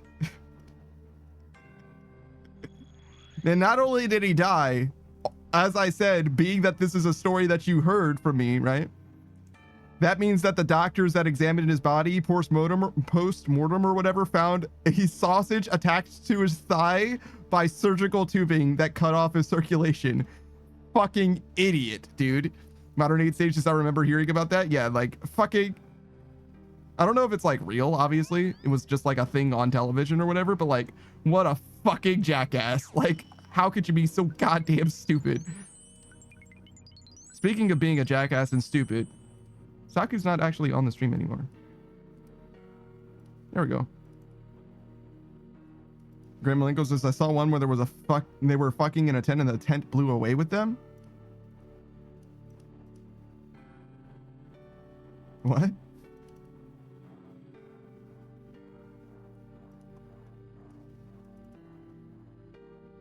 The Great Malenko says, I saw one where they were fucking in a tent and the tent blew away with them.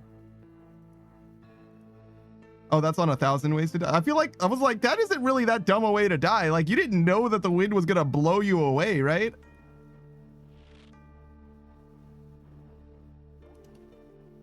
That is kind of crazy, though.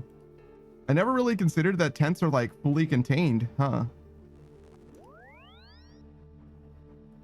So like if the tent's gonna go somewhere, like if it's gonna fly away, it's gonna take you with it, I guess, huh? That is some strong fucking wind. Were they in like a tornado? Like what the fuck is going on? 2 people? Like 2 adult humanoids? That's like fucking 300 pounds, potentially. I mean, it depends, obviously. It's at least 200 though. I mean, the wind can definitely like pick up a car though. Like it depends, obviously, but like that's like a strong storm. Like you should not have been outside. Is that why it was on 1,000 Ways to Die? Because they were outside during a strong storm and they just assumed the tent was going to be good enough for protection? They could have just as easily been murdered by a tree. The Gremlin says that was on a mountain? Is it windy on top of mountains? I guess so, huh? That sort of makes sense. I know it's windy on skyscrapers, so I guess it would be on mountains as well. Remember, says, I also seen one where a guy peed on a snake and it bit his pee. Well, his penis, his penor. I mean, I probably wouldn't. I mean, I guess if I didn't know the snake was there, maybe I would piss on a snake. But yeah, I definitely am not gonna, you know what I mean? That's a needless risk. There's a section of the movie Jurassic Park Rebirth, the newest one, where a dude is taking a piss and behind him, there's just dinosaurs doing like dinosaur shit, like dinosaur murder. It's a pretty good scene, actually. Beatrice says he would piss on a snake on accident, sure. Grim Malenko says, yes, it's extremely windy on mountains. That sort of makes sense.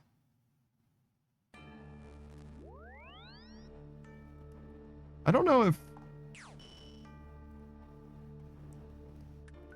I feel like if it was extremely windy on a mountain, I feel like I would be sketched out by the idea of being in a tent on a mountain, because if anything went wrong, like, I guess you planted in my mind the idea that like you could get blown away, but like, I feel like I'd be pretty sketched out by that. And like, you got to get like in an alcove or something, you know what I mean?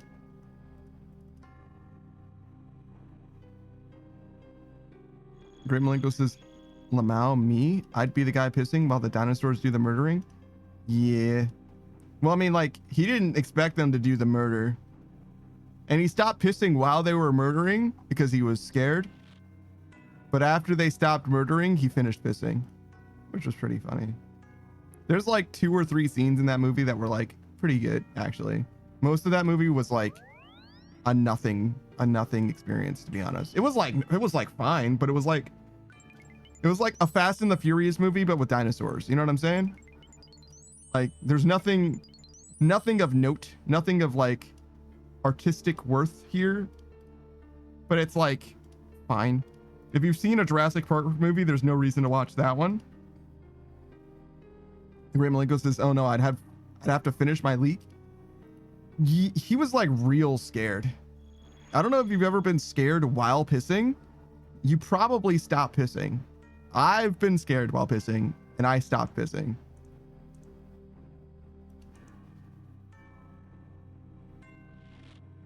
In fact, that was probably when I learned that I could stop pissing if I needed to stop pissing for some reason. It's like, no, that is something that I do have full control over. Like, if I am in a situation where I need to stop pissing, like, I can stop instantly, no problem. Grim Malenko says, no, I've never been scared while pissing. I was taking a piss, but I didn't shut the door entirely. And somebody else came down the hallway and kicked the door because I didn't shut the door entirely. And they were like, lock the door when you're pissing. And I did not need to piss anymore. I was done.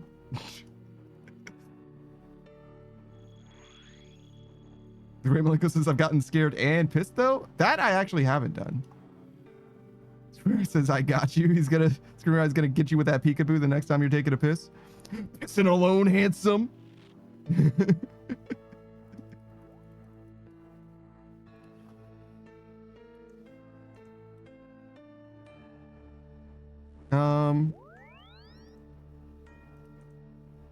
I heard that, like,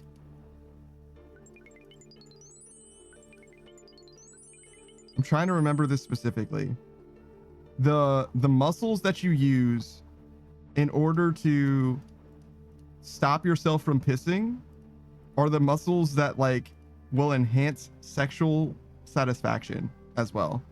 Training those muscles are good for sexual experience, if that makes sense.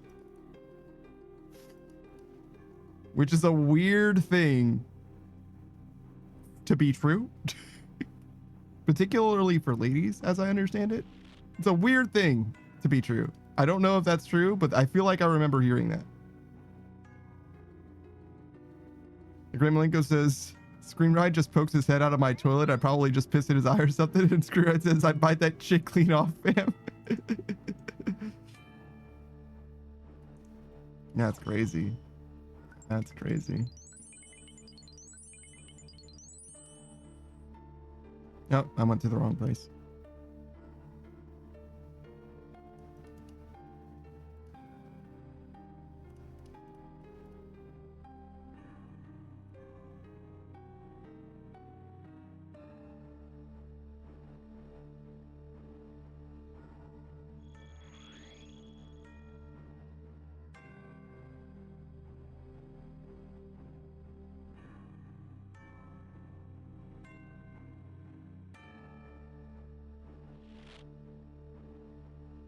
Looks like we're having no trouble selling the Aether runes.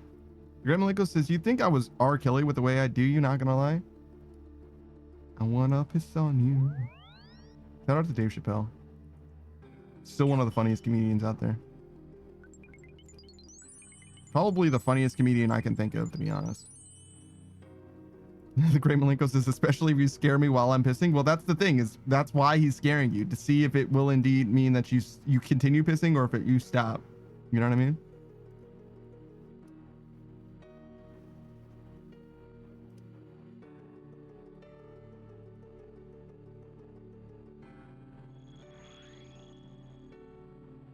Great Malenko says, your body is a porta potty? Oh no. Your body is a porta potty? No.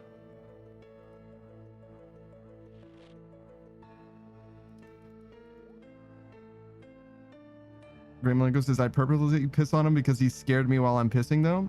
See, but the thing is that you stop pissing while you're scared, right? Afterwards, you like do whatever you want to do, but when you're scared, you stop. That's the thing, right? I went to the wrong place again. The Great Malenko says it'd be a conscious decision. Yeah, after your consciousness, you know what I mean? Your body reacts to fear. Your mind makes choices, though. For instance, now you would see that dragon uppercut coming. Shoryuken!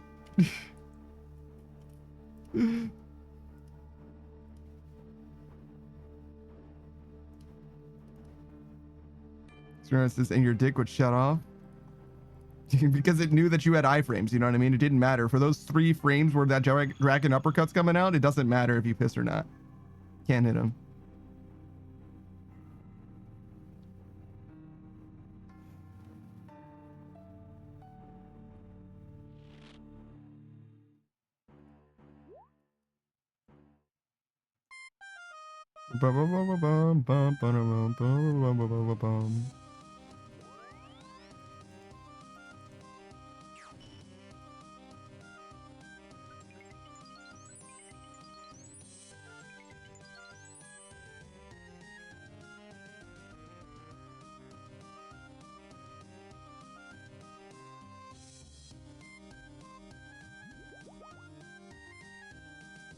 The Great Malenko says, I'd hold my piss until your iframes go away. See, he doesn't want to waste any of it.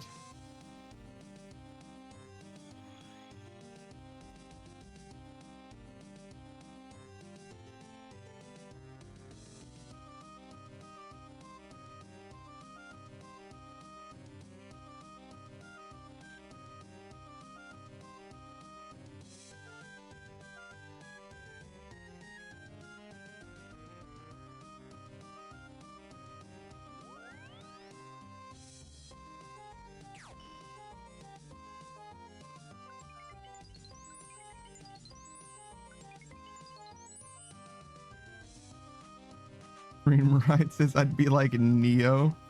Stop the piss with his hand in midair. Bruh.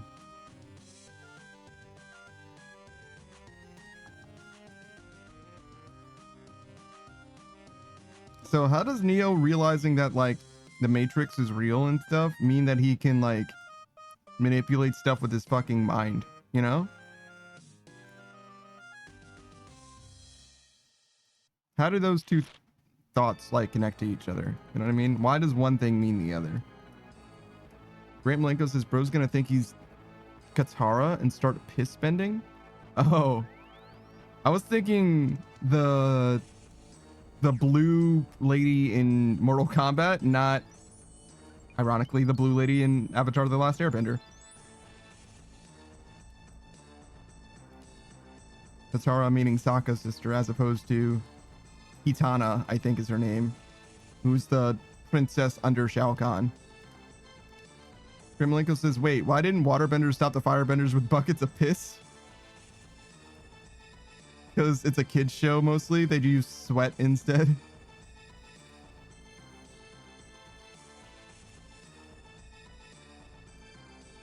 Gremlinko says that's Kitana. Yeah, you're right. You're right. It says one begets the other. You can't unlock his potential as the one until he breaks his old way of thinking. Lots of people know about the Matrix being a lie. Only one Neo. Have you heard that Agent Smith is actually the one? And that Neo isn't actually like the one. It's actually Agent Smith, and that's why Agent Smith is able to do all the shit that he does and stuff. It's kind of like a Neville Longbottom and Harry Potter are both the chosen ones thing.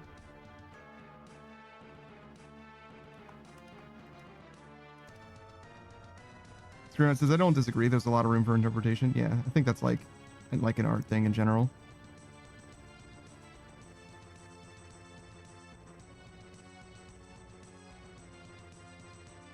Grant says it's not the worst theory, but it is just a theory, a film theory, and cut.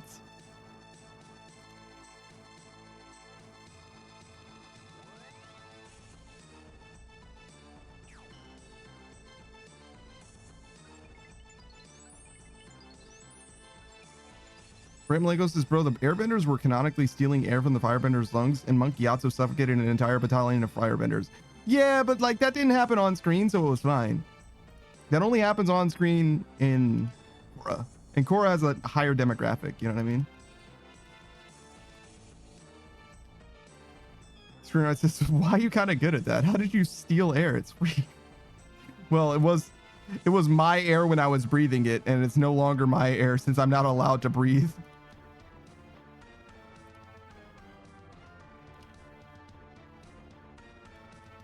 Also, air isn't always free. Have you ever tried to pump your gas? Or pump your gas? Have you ever tried to fill your tires with gas at a gas station? Because only some of them motherfuckers are free. Some of them will charge you for a minute or whatever.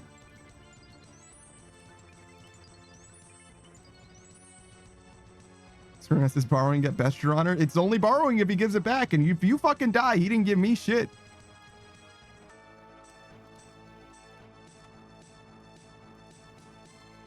Great Malenko says there was airbending the air out of the lungs. Yeah. Yeah.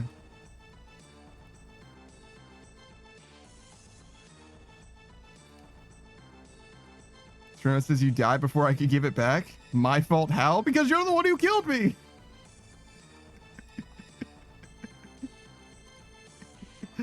I needed the air that you fucking took from me to breathe, to not die. The Great Malenko says, bro, the other nations better be glad the airbenders weren't warriors. Yeah, no. If the airbenders did what the Fire Nation did, it would have been a totally different fucking story. It would have been so fucking over. Trina says you could get more air. It's free. Like you literally can't though. Like you put their head in a bubble, like an actual vacuum of no air. There's an awesome scene in Korra where it happens and like it's fucked up. Like there's a pocket dimension of no fucking air that you're just trapped. You can go wherever you want to go, move however you want to move, but like the orb around their head. Screwrat says, oh shit, my bad, straight to jail. Yeah, no, like it's bad. The Great Malenko says the other nations would have been cooked. Oh yeah, it would have been so fucking free, dog. Like you're not stopping the airbenders at all. Like how? They can fly, bro. They're faster than you. And you need to breathe to live.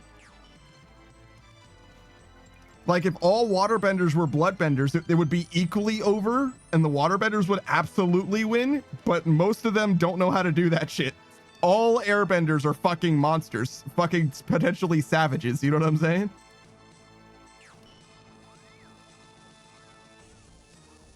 Like that's like airbending 101. Like you absolutely can. There's nothing stopping you from just taking the air out of your fucking lungs. Suck eggs, idiot.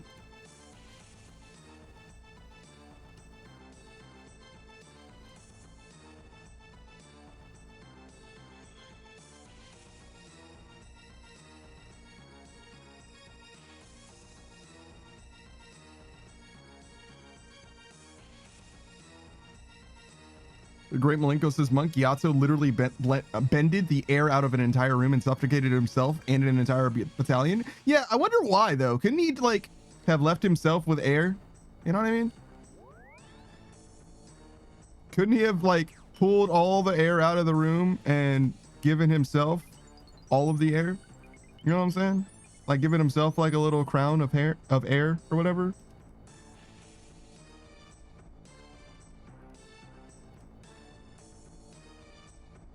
Just seems like that could have happened. I don't know.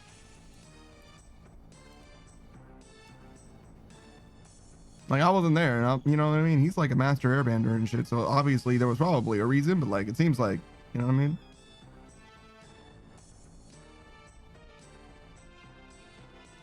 Great Malenko says he did it because firebenders need air to bend because of fire. Well, yeah, no, I understand why he took the air from them, but why didn't he allow himself to breathe at the same time?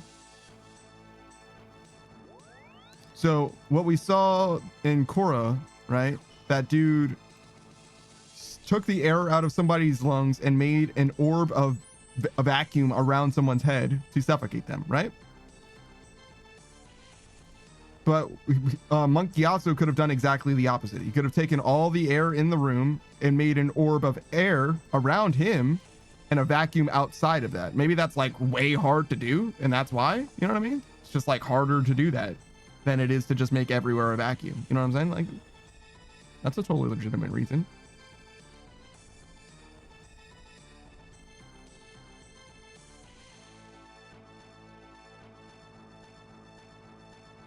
Right, Malenko says because air in the room would have let the battalion bend. Would it have though? Because I don't think firebenders can just make fire happen in other areas. If you know what I'm saying? Like, they can only make fire from where they are, if that makes sense. They can't just make fire happen on the other side of the room generally, right? They can, like, they apparate it with their hands and send it somewhere else. You know what I'm saying? They can, like, blast it to a space, but it has to start at them, right? So if the air is all around Monkiatsu, they can't use that air to make fire. No? Not without, like, being at him, like going to him. Which I guess they could do, right? There's nothing stopping them from just like running over. So maybe that's why. It would be too hard to take out too many of them. Like if they all just like literally swarm him, if he's too busy bending the air out of the room, except where he is, they could just come like right up next to him and do fire or violence. They could also do a violence to him.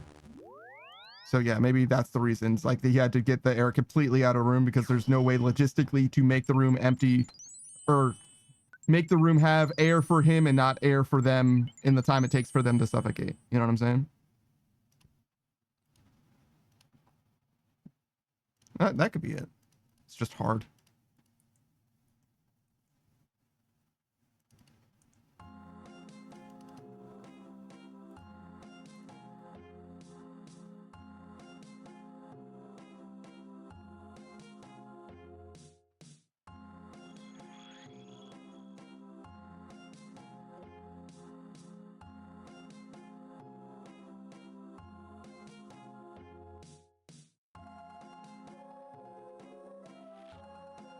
Oh, there's like basically an entire off-screen like training arc or whatever. Like Toph goes from like high key being unable to sandbend because she's like never really experienced sand before to being able to like make an entire like one like it's 1-to-1 but like a one, I don't know, 1/1000th replica of Bossing Say in like one move. You know what I mean? She's like, oh, I can sandbend now. Look, bam, Bossing Say. Like, yeah, no. By the way, they're never stealing Nappa again. I swear to fucking God. They are not catching me lacking as the best earthbender in the entire fucking canon. By far.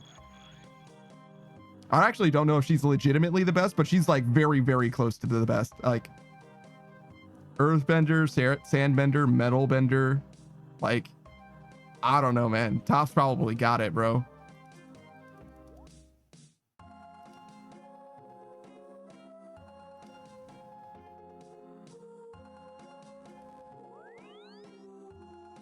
The voice actor for Toph was in an interview, and the interviewer was like, so does like being the voice of Toph affect your like dating life in any way? She's like, no, not really, because it doesn't like come up, but I guess it could be a thing. Like, hi, I'm Toph from Avatar, and me, that would do a lot of mental damage that I don't know if I could handle. You know what I mean? Like, that's weird. Like, dating the voice of Bart when they do Bart's voice would fuck me up.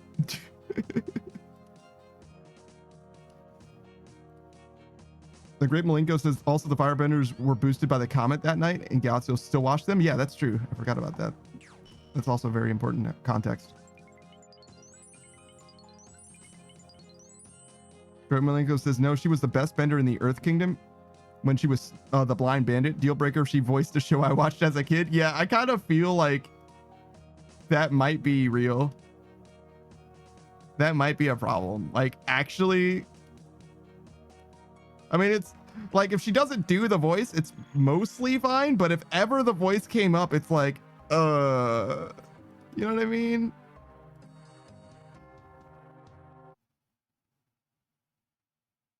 Like, I don't need Sandy Cheeks. You know what I'm saying? Like, what am I doing here?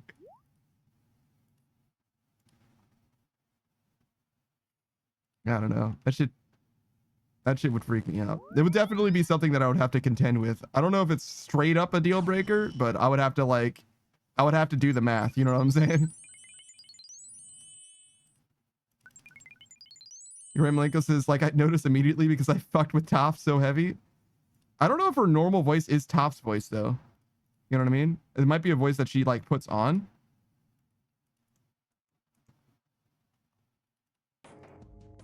Because you wouldn't know necessarily unless you like know the, you know, voice actor for Toph, right? Like if you know the voice actress's name, which I certainly do not know.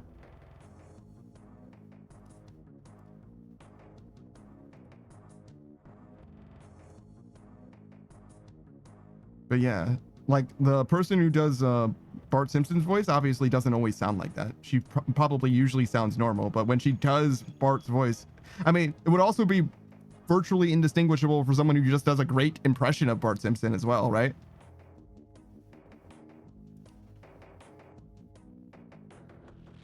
And that shouldn't be a deal breaker, right? Like just because she could do Butter's voice really good, shout out to Cozy Goth GF, doesn't mean you know what I'm saying?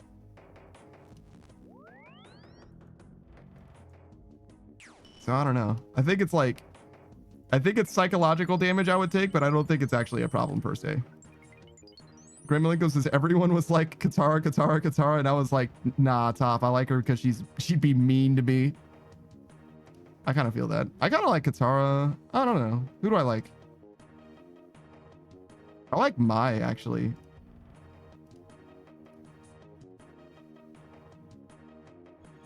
Probably the most. Though I do have to say, I am a bit of an Azula apologist because like Azula needed an adult in her life is what she needed. Like a regular adult, not Fire King Ozai. And I don't know why Zuko's mom just gave up on Azula. I don't know what the fuck happened there. That was fucked up, to be honest. But like Azula needed an adult in her life. She needed an Uncle Iroh more than Zuko did, to be honest. Like Zuko would have been fine if his mom was just still around. He needed Iroh because his mom was not around.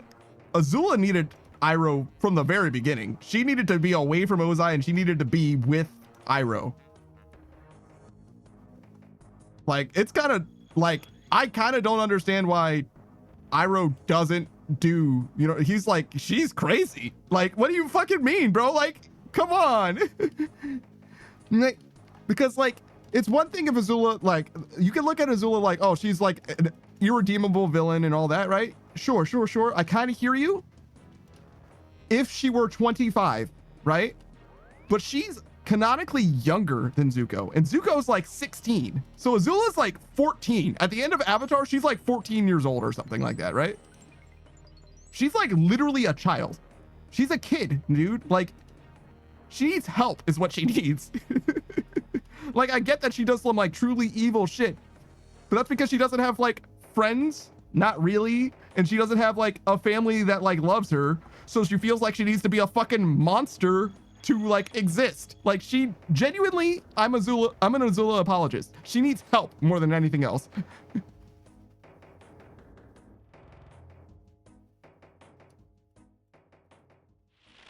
The Great Malenko says, this is coming from a guy with a sticker on my car that says, don't bully me, I'll come. Jesus.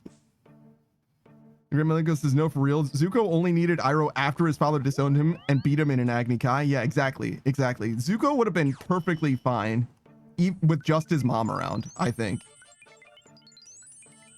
Like, he was bullied by his sister, but he would have been okay. You know what I mean? Like, sure. Like, he would have come out the other end. But like, Azula, man, she needed help. She needed a lot of help, to be honest. Malenko says Zuko's first girlfriend was her only friend for real. My and Tylee were both kind of Azula's friends. Kind of. They were like more like her lackeys.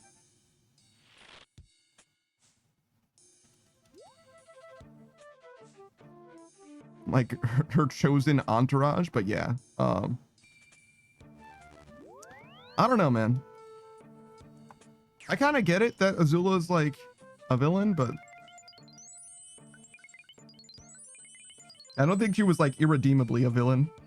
Especially with her like crash out at the very end. Like I genuinely felt kind of bad for her. Like, dog, she's literally a kid, bro. Like I feel like somebody should be like helping her at some point, but she just disappears into the fucking ether and becomes, you know, one of the vestiges of society. And even in the like post-story comic that she stars in, she still doesn't get redeemed even a little bit. Like she has a chance for redemption and she chooses not to be. And I'm like, that's just mean. Like the Great Malenko says Mike. I couldn't remember her name. Yeah. Mai's probably my favorite. She's really low tempo, but actually quite passionate about the things that she cares about.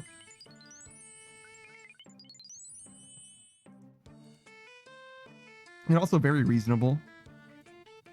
Powerful. She's cool. I like Mai a lot. Great Malenko says, I don't necessarily think the Firebenders were villains. I feel like they were, it was mostly Ozai. Ozai, Azula, and some of the generals. That guy that was like, I'm gonna kill the fucking moon. Like, what the fuck, dude? You're gonna fucking what? Even Iroh was like, yo, what the fuck are you talking about, dude? I mean, Iroh was part of the Lotus gang the whole time anyway, but he was like, yo, no, I am openly revolting from the Fire Nation in order to stop you from killing the moon, dude. Like, that is not happening. Great Malenko says, even the Firebender army was just doing a job at the end of the day. Yeah, for the most part. I don't think the Fire Nation as a whole was even remotely evil. But there were some generals that definitely were, and Ozai and Azula were unequivocally definitely evil, but Azula's literally a kid is the thing, though.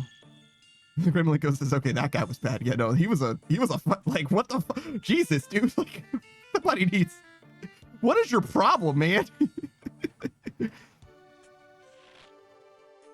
I don't even know if Sozin or Ozai would kill the fucking moon, dog. You know what I mean? Like, I mean, Ozai might, but you get what I'm saying. Like, damn.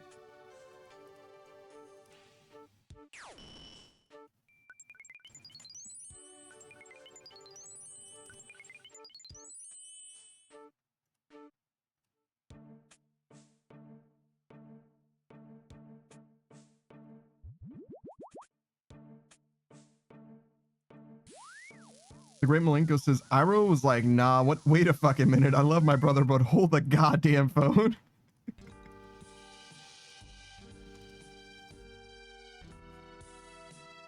Yeah, no, that's definitely too far. Definitely too far.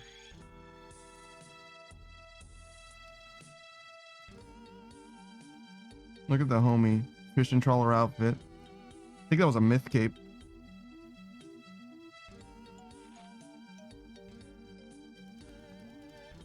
How much money did we make today? 10 mil? Goddamn.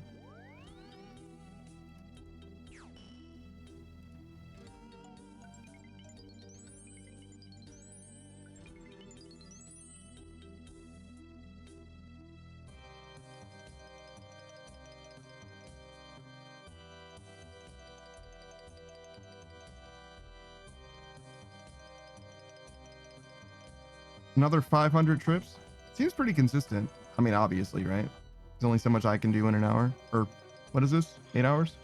Sure, 7.5.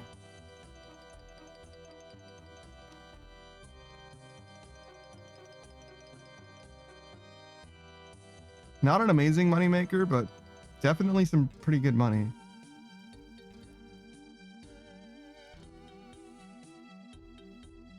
Especially for 50 seconds at a time, right? Like, My trip takes 45 seconds on average, or whatever the fuck that thing said earlier.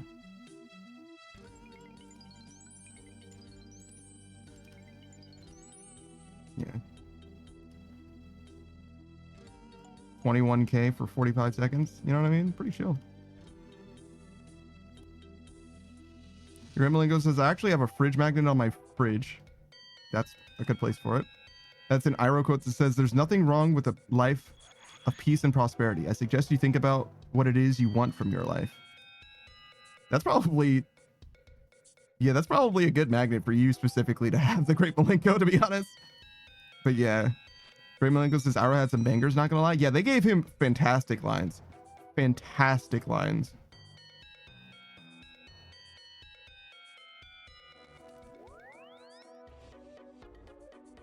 Like, one of the biggest shames, in my opinion, about Avatar: The Last Airbender is that Iroh doesn't have as much time with anyone other than Zuko as he should.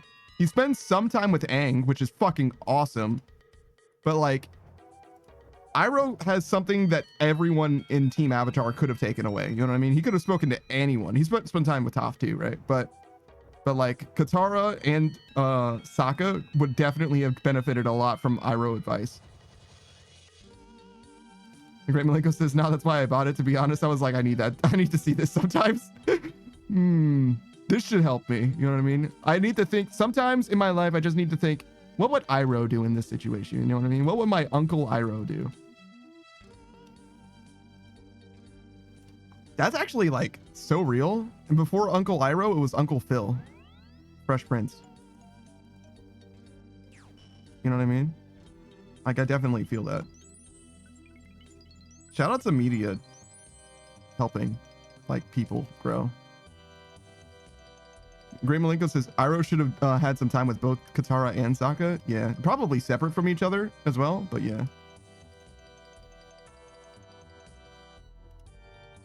It's okay, though. There's a lot of show in the Avatar, in Avatar: The Last Airbender, so I'm not, like, upset that they didn't use their time efficiently enough or whatever. I just wish that there was more things that could have happened. You know what I mean? Gremlingo says, sometimes you just become the Dragon of the West. Yeah, it do be like that. It do be like that. There was a time and a place. He was like fucking built the fucking shit in Ba Sing Se. He was so fucking strong. Like, he worked his body to the fucking bone, bro. That was crazy. He was like ready, brother. All while pretending to be crazy and shit. Shout out to that lady, by the way, that lady guard that he liked. He was like, you don't look well. You should go home early today. And she's like, what? No, I feel well. I feel fine. He's like, no, you don't feel well today. You should go home. And she's like, I'm gonna go home. I don't know why, but I'm gonna go home right now. That was fucking awesome. I love that shit. That's some of my favorite shit in media, honestly.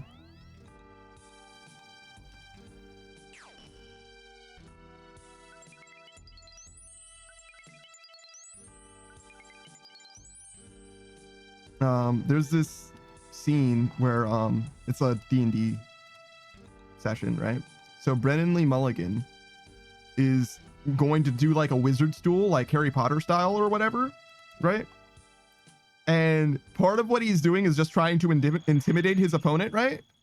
And he's like, listen. All right, you have 1 minute to resign from this match, right? You have 1 minute to save your life, okay? Because after we start this, I can't guarantee your safety, right? And honestly, the time's ticking down. Your minute is now 30 seconds, right? You've only got 30 seconds to save your life. And honestly, I don't want to kill you, but I will do what needs to be done if it needs to be done. So ultimately, I have one question for you. What do you want me to tell your family?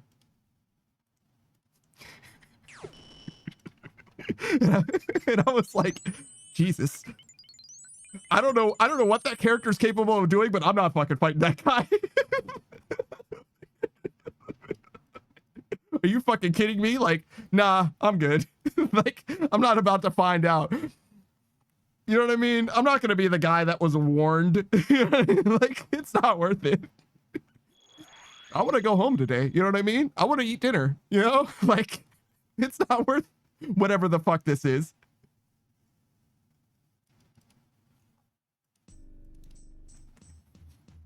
Shout out to Brendan Lee Mulligan. Brennan Lee Mulligan. He's a very, very funny guy. One of my favorite people on the internet.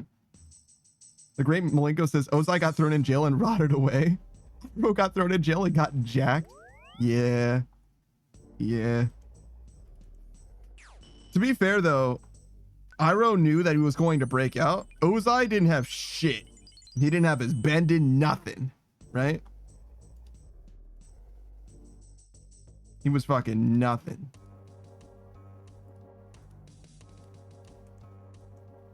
And honestly, good. Fuck him.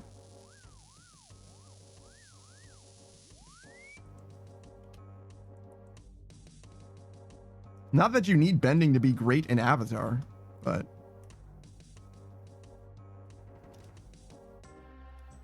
Gremlingo says, bro could have gotten some push-ups. He could have done some push-ups or something. You know what I mean? He could have been presentable at least. Shit. Yeah.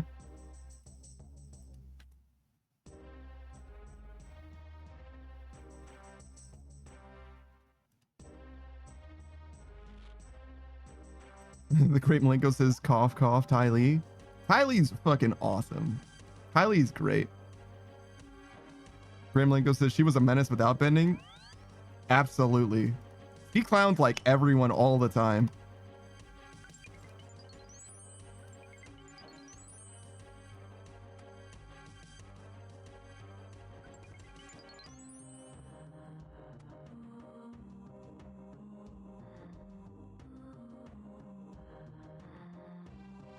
Grimlingo says, imagine if she would have been a firebender. I think she's more of a waterbender, to be honest. Maybe an airbender. Obviously, she would have been in the Fire Nation, but I think that her affinity, you know what I mean? The style that matches the way that she, like, lived her life or whatever. She was also, like, in the circus or whatever, so who knows where the fuck she's actually from, right?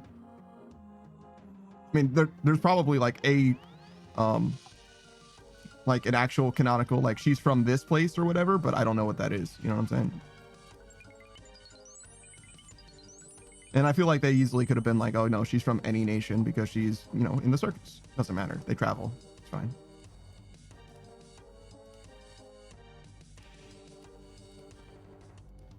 Hello.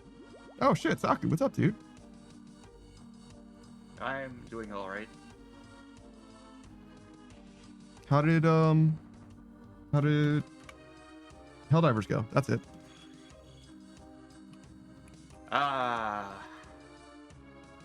So the new enemies are overtuned. Yeah, that happens. So not very well.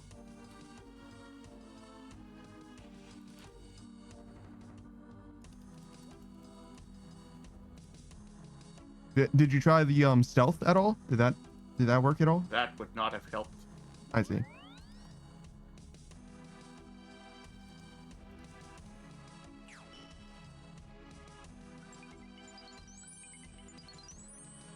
But yeah, there's always a bit of an ebb and flow when it comes to the balance in that game, it seems like. They added a new type of bug that replaces one of the bugs that there was before. Wait. So that they removed a bug and changed it out for a different bug? Yes. Now instead of a Bile Titan, you have this flying dragon bug. Oh. I kind of like the Bile Titans, though. I wonder why they removed it. Story purposes, like some sort of evolution, I guess. Oh, I see. The great Malenko says, imagine if Hama actually taught Katara to bend instead of being a crazy bitch. I don't think Katara needed, I don't think Katara would benefit from a master, to be honest.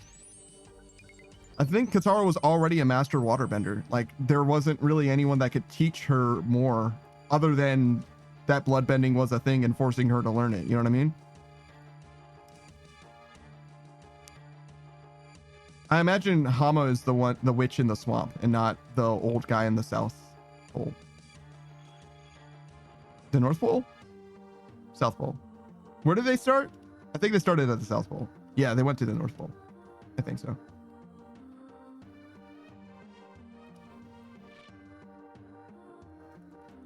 But it doesn't matter. Yeah, I don't know. I don't think Katara had very much to learn from basically anyone. Same with Toph.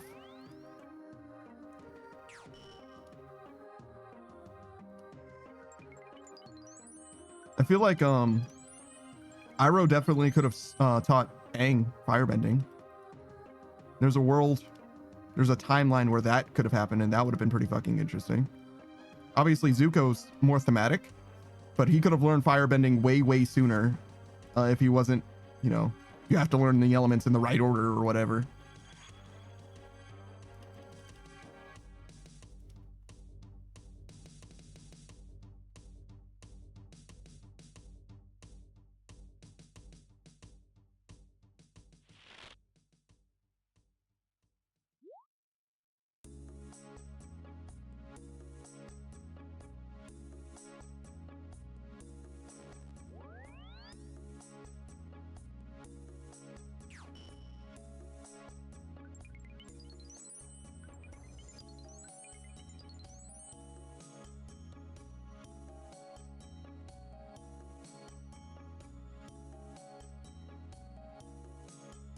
Oh, need a new necklace.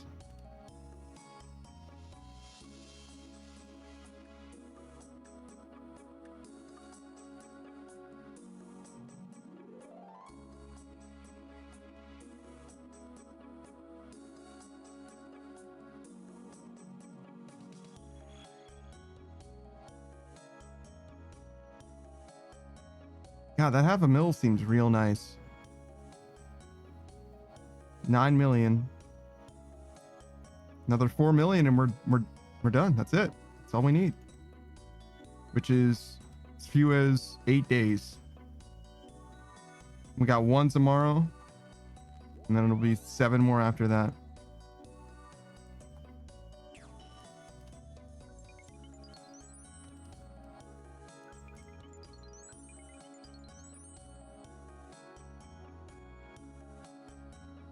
Speaking of, Saki, you're playing D&D tomorrow? I am not sure. Okay. Because I believe Delta had to cancel EDF tomorrow. So it will be the 3 of us, I believe. In Kat, Zeph, and I. So if you end up being available, you'd be welcome to join us. Assuming that Delta doesn't suddenly become available, which I do not think he will be. Certainly.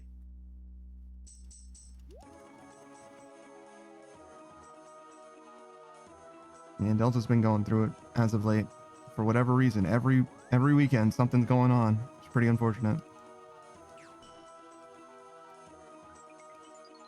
He's alright, you know what I'm saying, but he just wants to spend his weekends the way that he wants to spend his weekends. Instead of being forced to do things.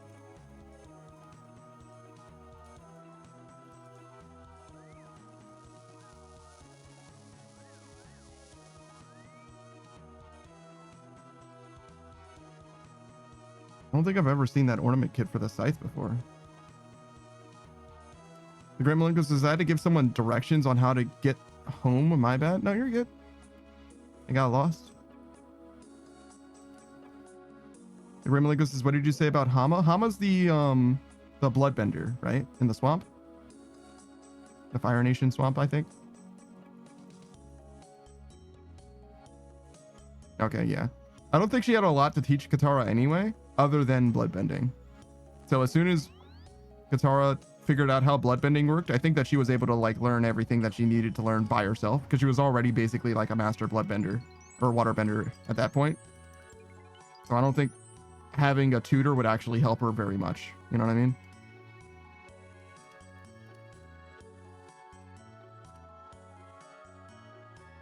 Same with like Toph. There's like no one that can teach Toph fucking anything.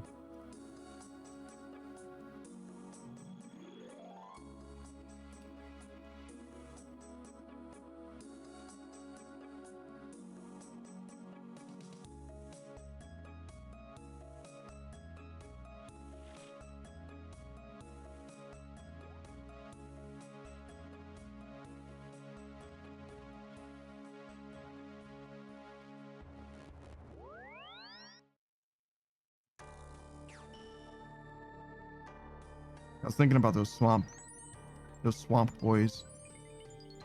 Were they both waterbenders? They did like mud and like vines. So I imagine it was like one was water and one was earth or something. Actually, I think there were 3 of them.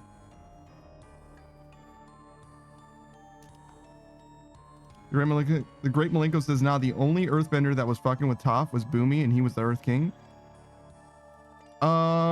Did Toph and Boomy ever meet? The Great Malenko says, now they were bending the water in those. I thought so, but I'm not 100%.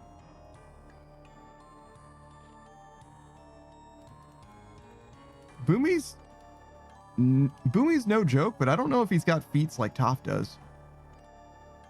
Toph met Boomy with Aang. I don't remember that, but okay.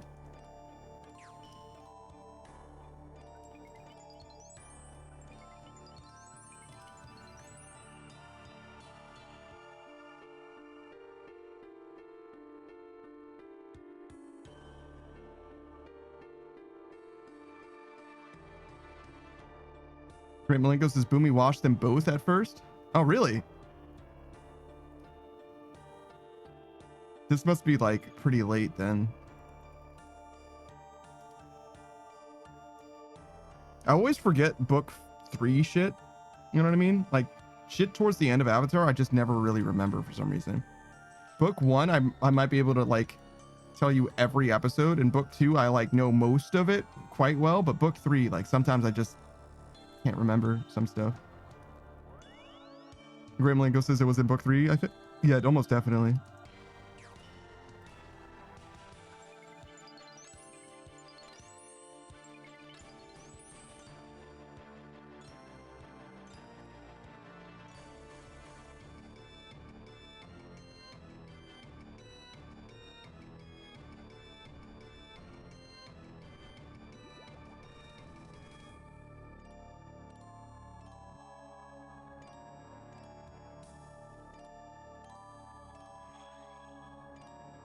I keep looking at my offers, expecting them to like finish buying. It's gonna take like 12 hours or some shit for them to be finished. Like it's not gonna happen anytime soon, bro. You don't have to look. It's fine. You can ignore it.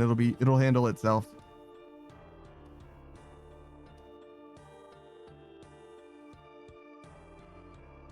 Just be patient.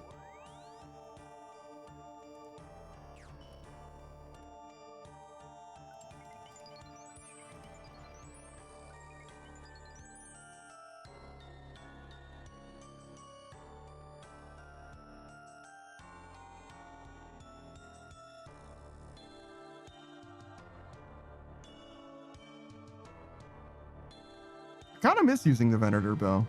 That thing's awesome. I really liked it. It's a little hard to use optimally. There's some cases where it's pretty good. The Great Malenko says Boomy and Toph have a friendly 1v1 in a comic, but it gets so serious that the White Lotus and Team Avatar break it up because they were throwing chunks of Amashu at each other. Jesus Christ.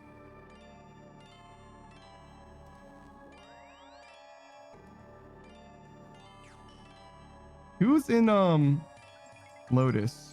So we got like, what is his name? Benimaru, the firebender. We got Iroh, obviously a firebender. We got Boomy, an earthbender. Is there anybody else? I think there's like 1 or 2 more. Great Malenko says like Toph and Boomy have to bend together to fix the city. That's pretty funny.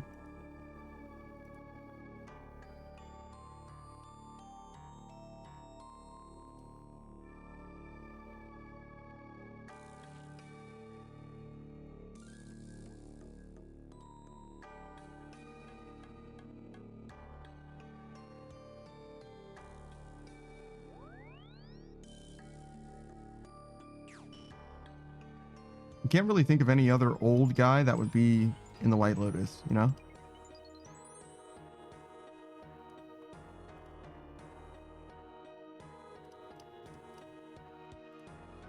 The Great Malenko says Boomy also names her the greatest earthbender he's ever seen. And he's seen a mirror before. So that tells you all you need to say. You know what I mean? Like, that's it. He would definitely know. Did she say that he's the greatest earthbender she's never seen? Get it? Get it? You get it?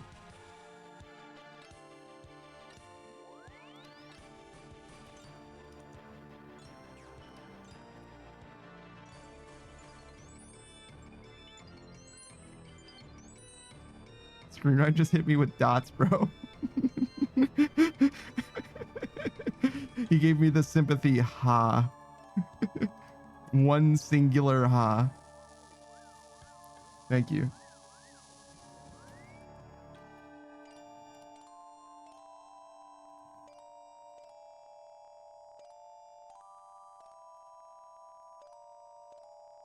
Grimmalenko says Iroh, King Boomy, Master Paku. That's who I was thinking. I called him Benny Maru. I don't know why. Zhang Zhang and Piandao.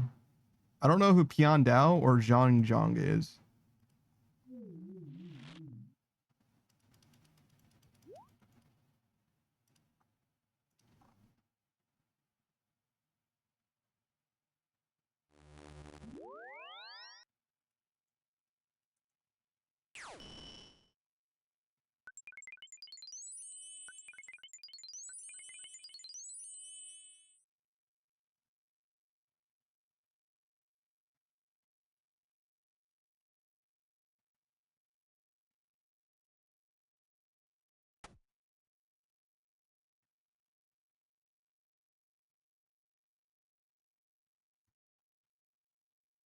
While I could certainly hit shift or hit escape with my left hand and also hit space with my left hand, playing one-handed is far superior. Grimmalenko says the firebender from the White Lotus that tried to teach Aang before Zuko did. Wait, that was Zhang Zhang? Or Pian Dao? I thought that was Master Paku. Who the fuck is Master Paku then?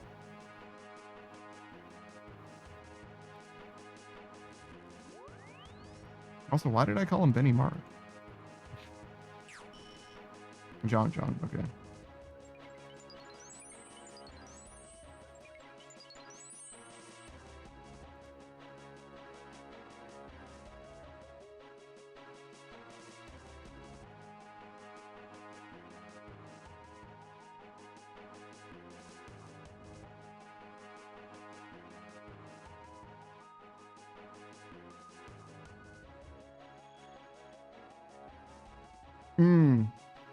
Paku is the waterbender that fought Katara and when they went to the Northern Water Tribe in Book 1. Got you. That's Master Paku. He's the one with the daughter who became the moon, right? That was his daughter, right?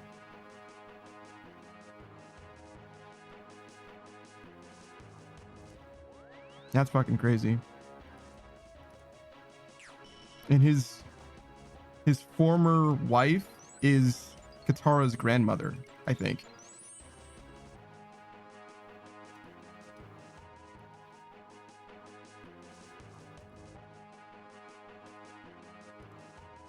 Great. Malenko says Pian Dao is the sword guy that taught Sokka.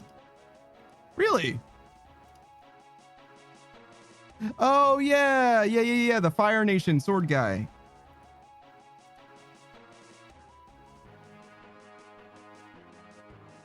All right, so we got Boomy, the Earthbender of the Earth Nation, obviously. Iroh, who needs no introduction. Master Paku, who's the like head waterbender of the Northern Water Tribe. Zhang Zhang, who's like a rogue firebender that tries to teach Aang, but Aang doesn't listen super good and burns Katara. And Pian Dao, who teaches Sokka sword stuff. Gotcha. Later, screen ride. We're wrapping up pretty soon anyway. Yeah, I forgot about Pian Dao entirely. And I definitely forgot that Master Paku was technically part of the White Lotus. Though honestly, if he's part of the White Lotus, why isn't he helping the Avatar as much as possible? I mean, he did help the Avatar, I guess, but he's like, yeah, but I'm not teaching women. Like, girls? Ew. You learn how to do healing waterbending, idiot.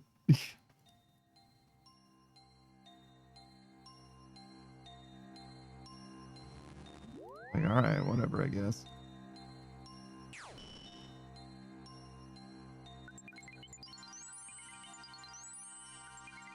Great. Malenko says because the Northern Water Tribe doesn't allow women to waterbend. Yeah, I know, but like, she's not from the Northern Water Tribe.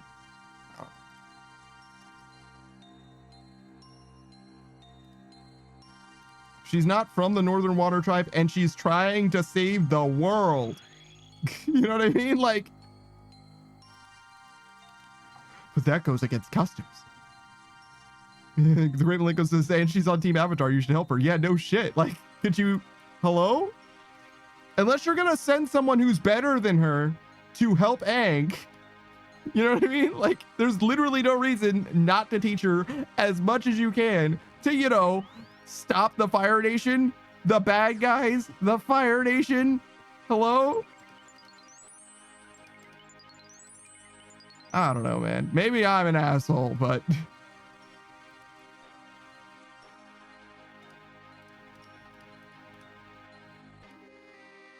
I don't fucking get it.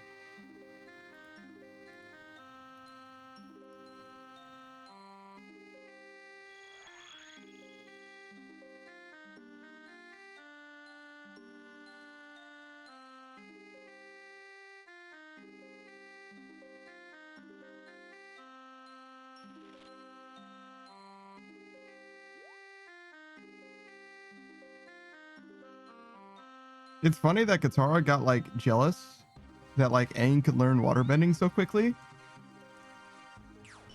when she's also like high key a prodigy. You know what I mean? Like, everyone in Team Avatar are like some of the best benders in the verse.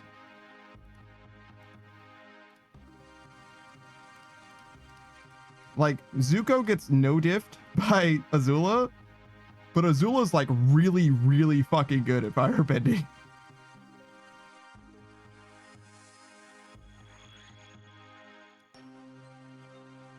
So like, I sort of get it, but at the same time, like, you got to remember like the context, you know what I'm saying? Like, yeah, but she's like really strong, like really, really strong.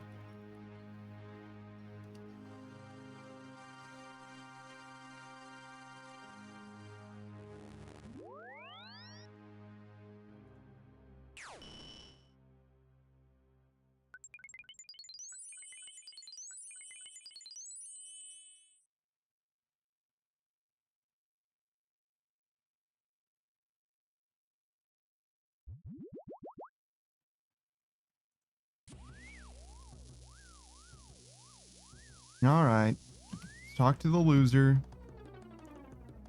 Wait a second. He's not the loser. It was me all along. Uh-huh.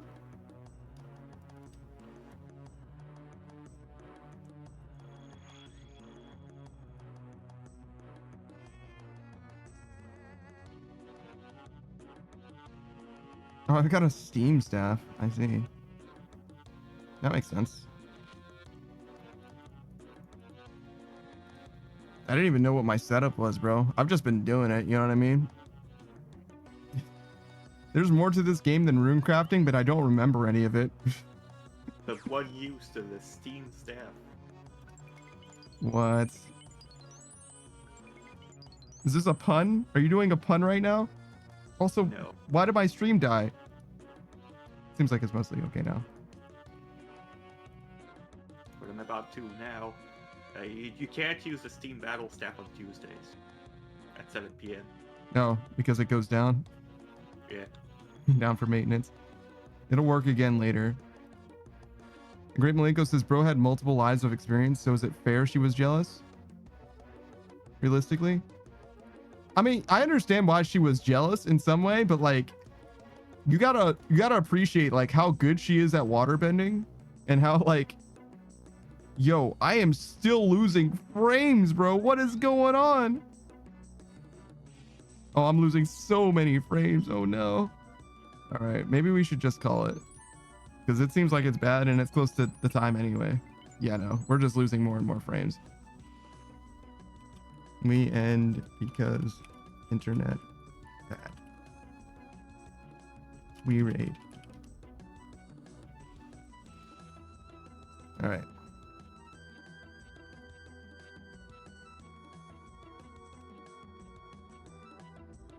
No need to do my dailies or anything. We'll just get back into it. It's fine. Great Malenko says, hey Saku, would donate some channel points to make Panda take a vacation with me and Screenride. Screenride and the Great Malenko are trying to stop me from finishing my max grind by ending the stream just before I finish maxing. Does that make sense? Ah, I see. And then I'd have like, I don't know, several days of vacation or whatever. That's what they're conspiring to do.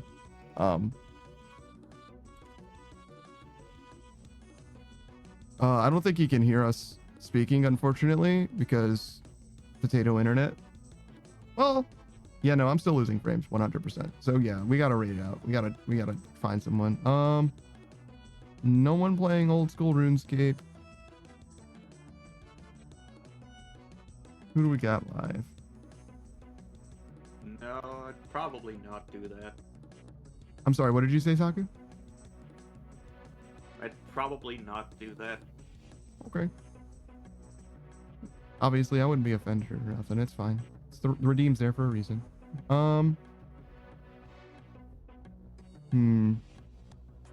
Did we raid Beauregard Fades recently?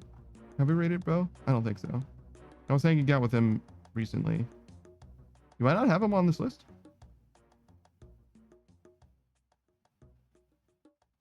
After Yeah. nearly 2 years, I'm not gonna cock block your maxing. I see. I appreciate that, actually, in a way. What's your name? Beauregard Fades. Hold on. All right. So yeah, we're gonna raid Beauregard Fades. You can call him Bo for short. He is a variety streamer and a salaryman VTuber. Bit of a handsome boy as well. Plays a wide variety of games. Right now he's playing Pokemon, and he was playing, what was it? Monster Hunter Wild yesterday. But he's a big fan of Dragon Ball Z and a bunch of other things as well. Yu-Gi-Oh. He's got fingers in just about every gaming space that I can think of, to be honest. I think he's also played Final Fantasy 14 as well. Yeah, definitely. I definitely recommend you check him out. He always looks tired. He turns off the tired toggle when he actually gets a good night's rest, so you'll never see him without the bags under his eyes. He's actually, for once, just like a regular guy VTuber instead of like having, you know what I mean? He's just a salaryman. That's all. That's all lore. But yeah, that's going to be it for your boy. I'll see you guys later, tomorrow specifically. Oh my God, I'm still just losing more and more frames. We got to get the fuck out of here. All right, goodbye.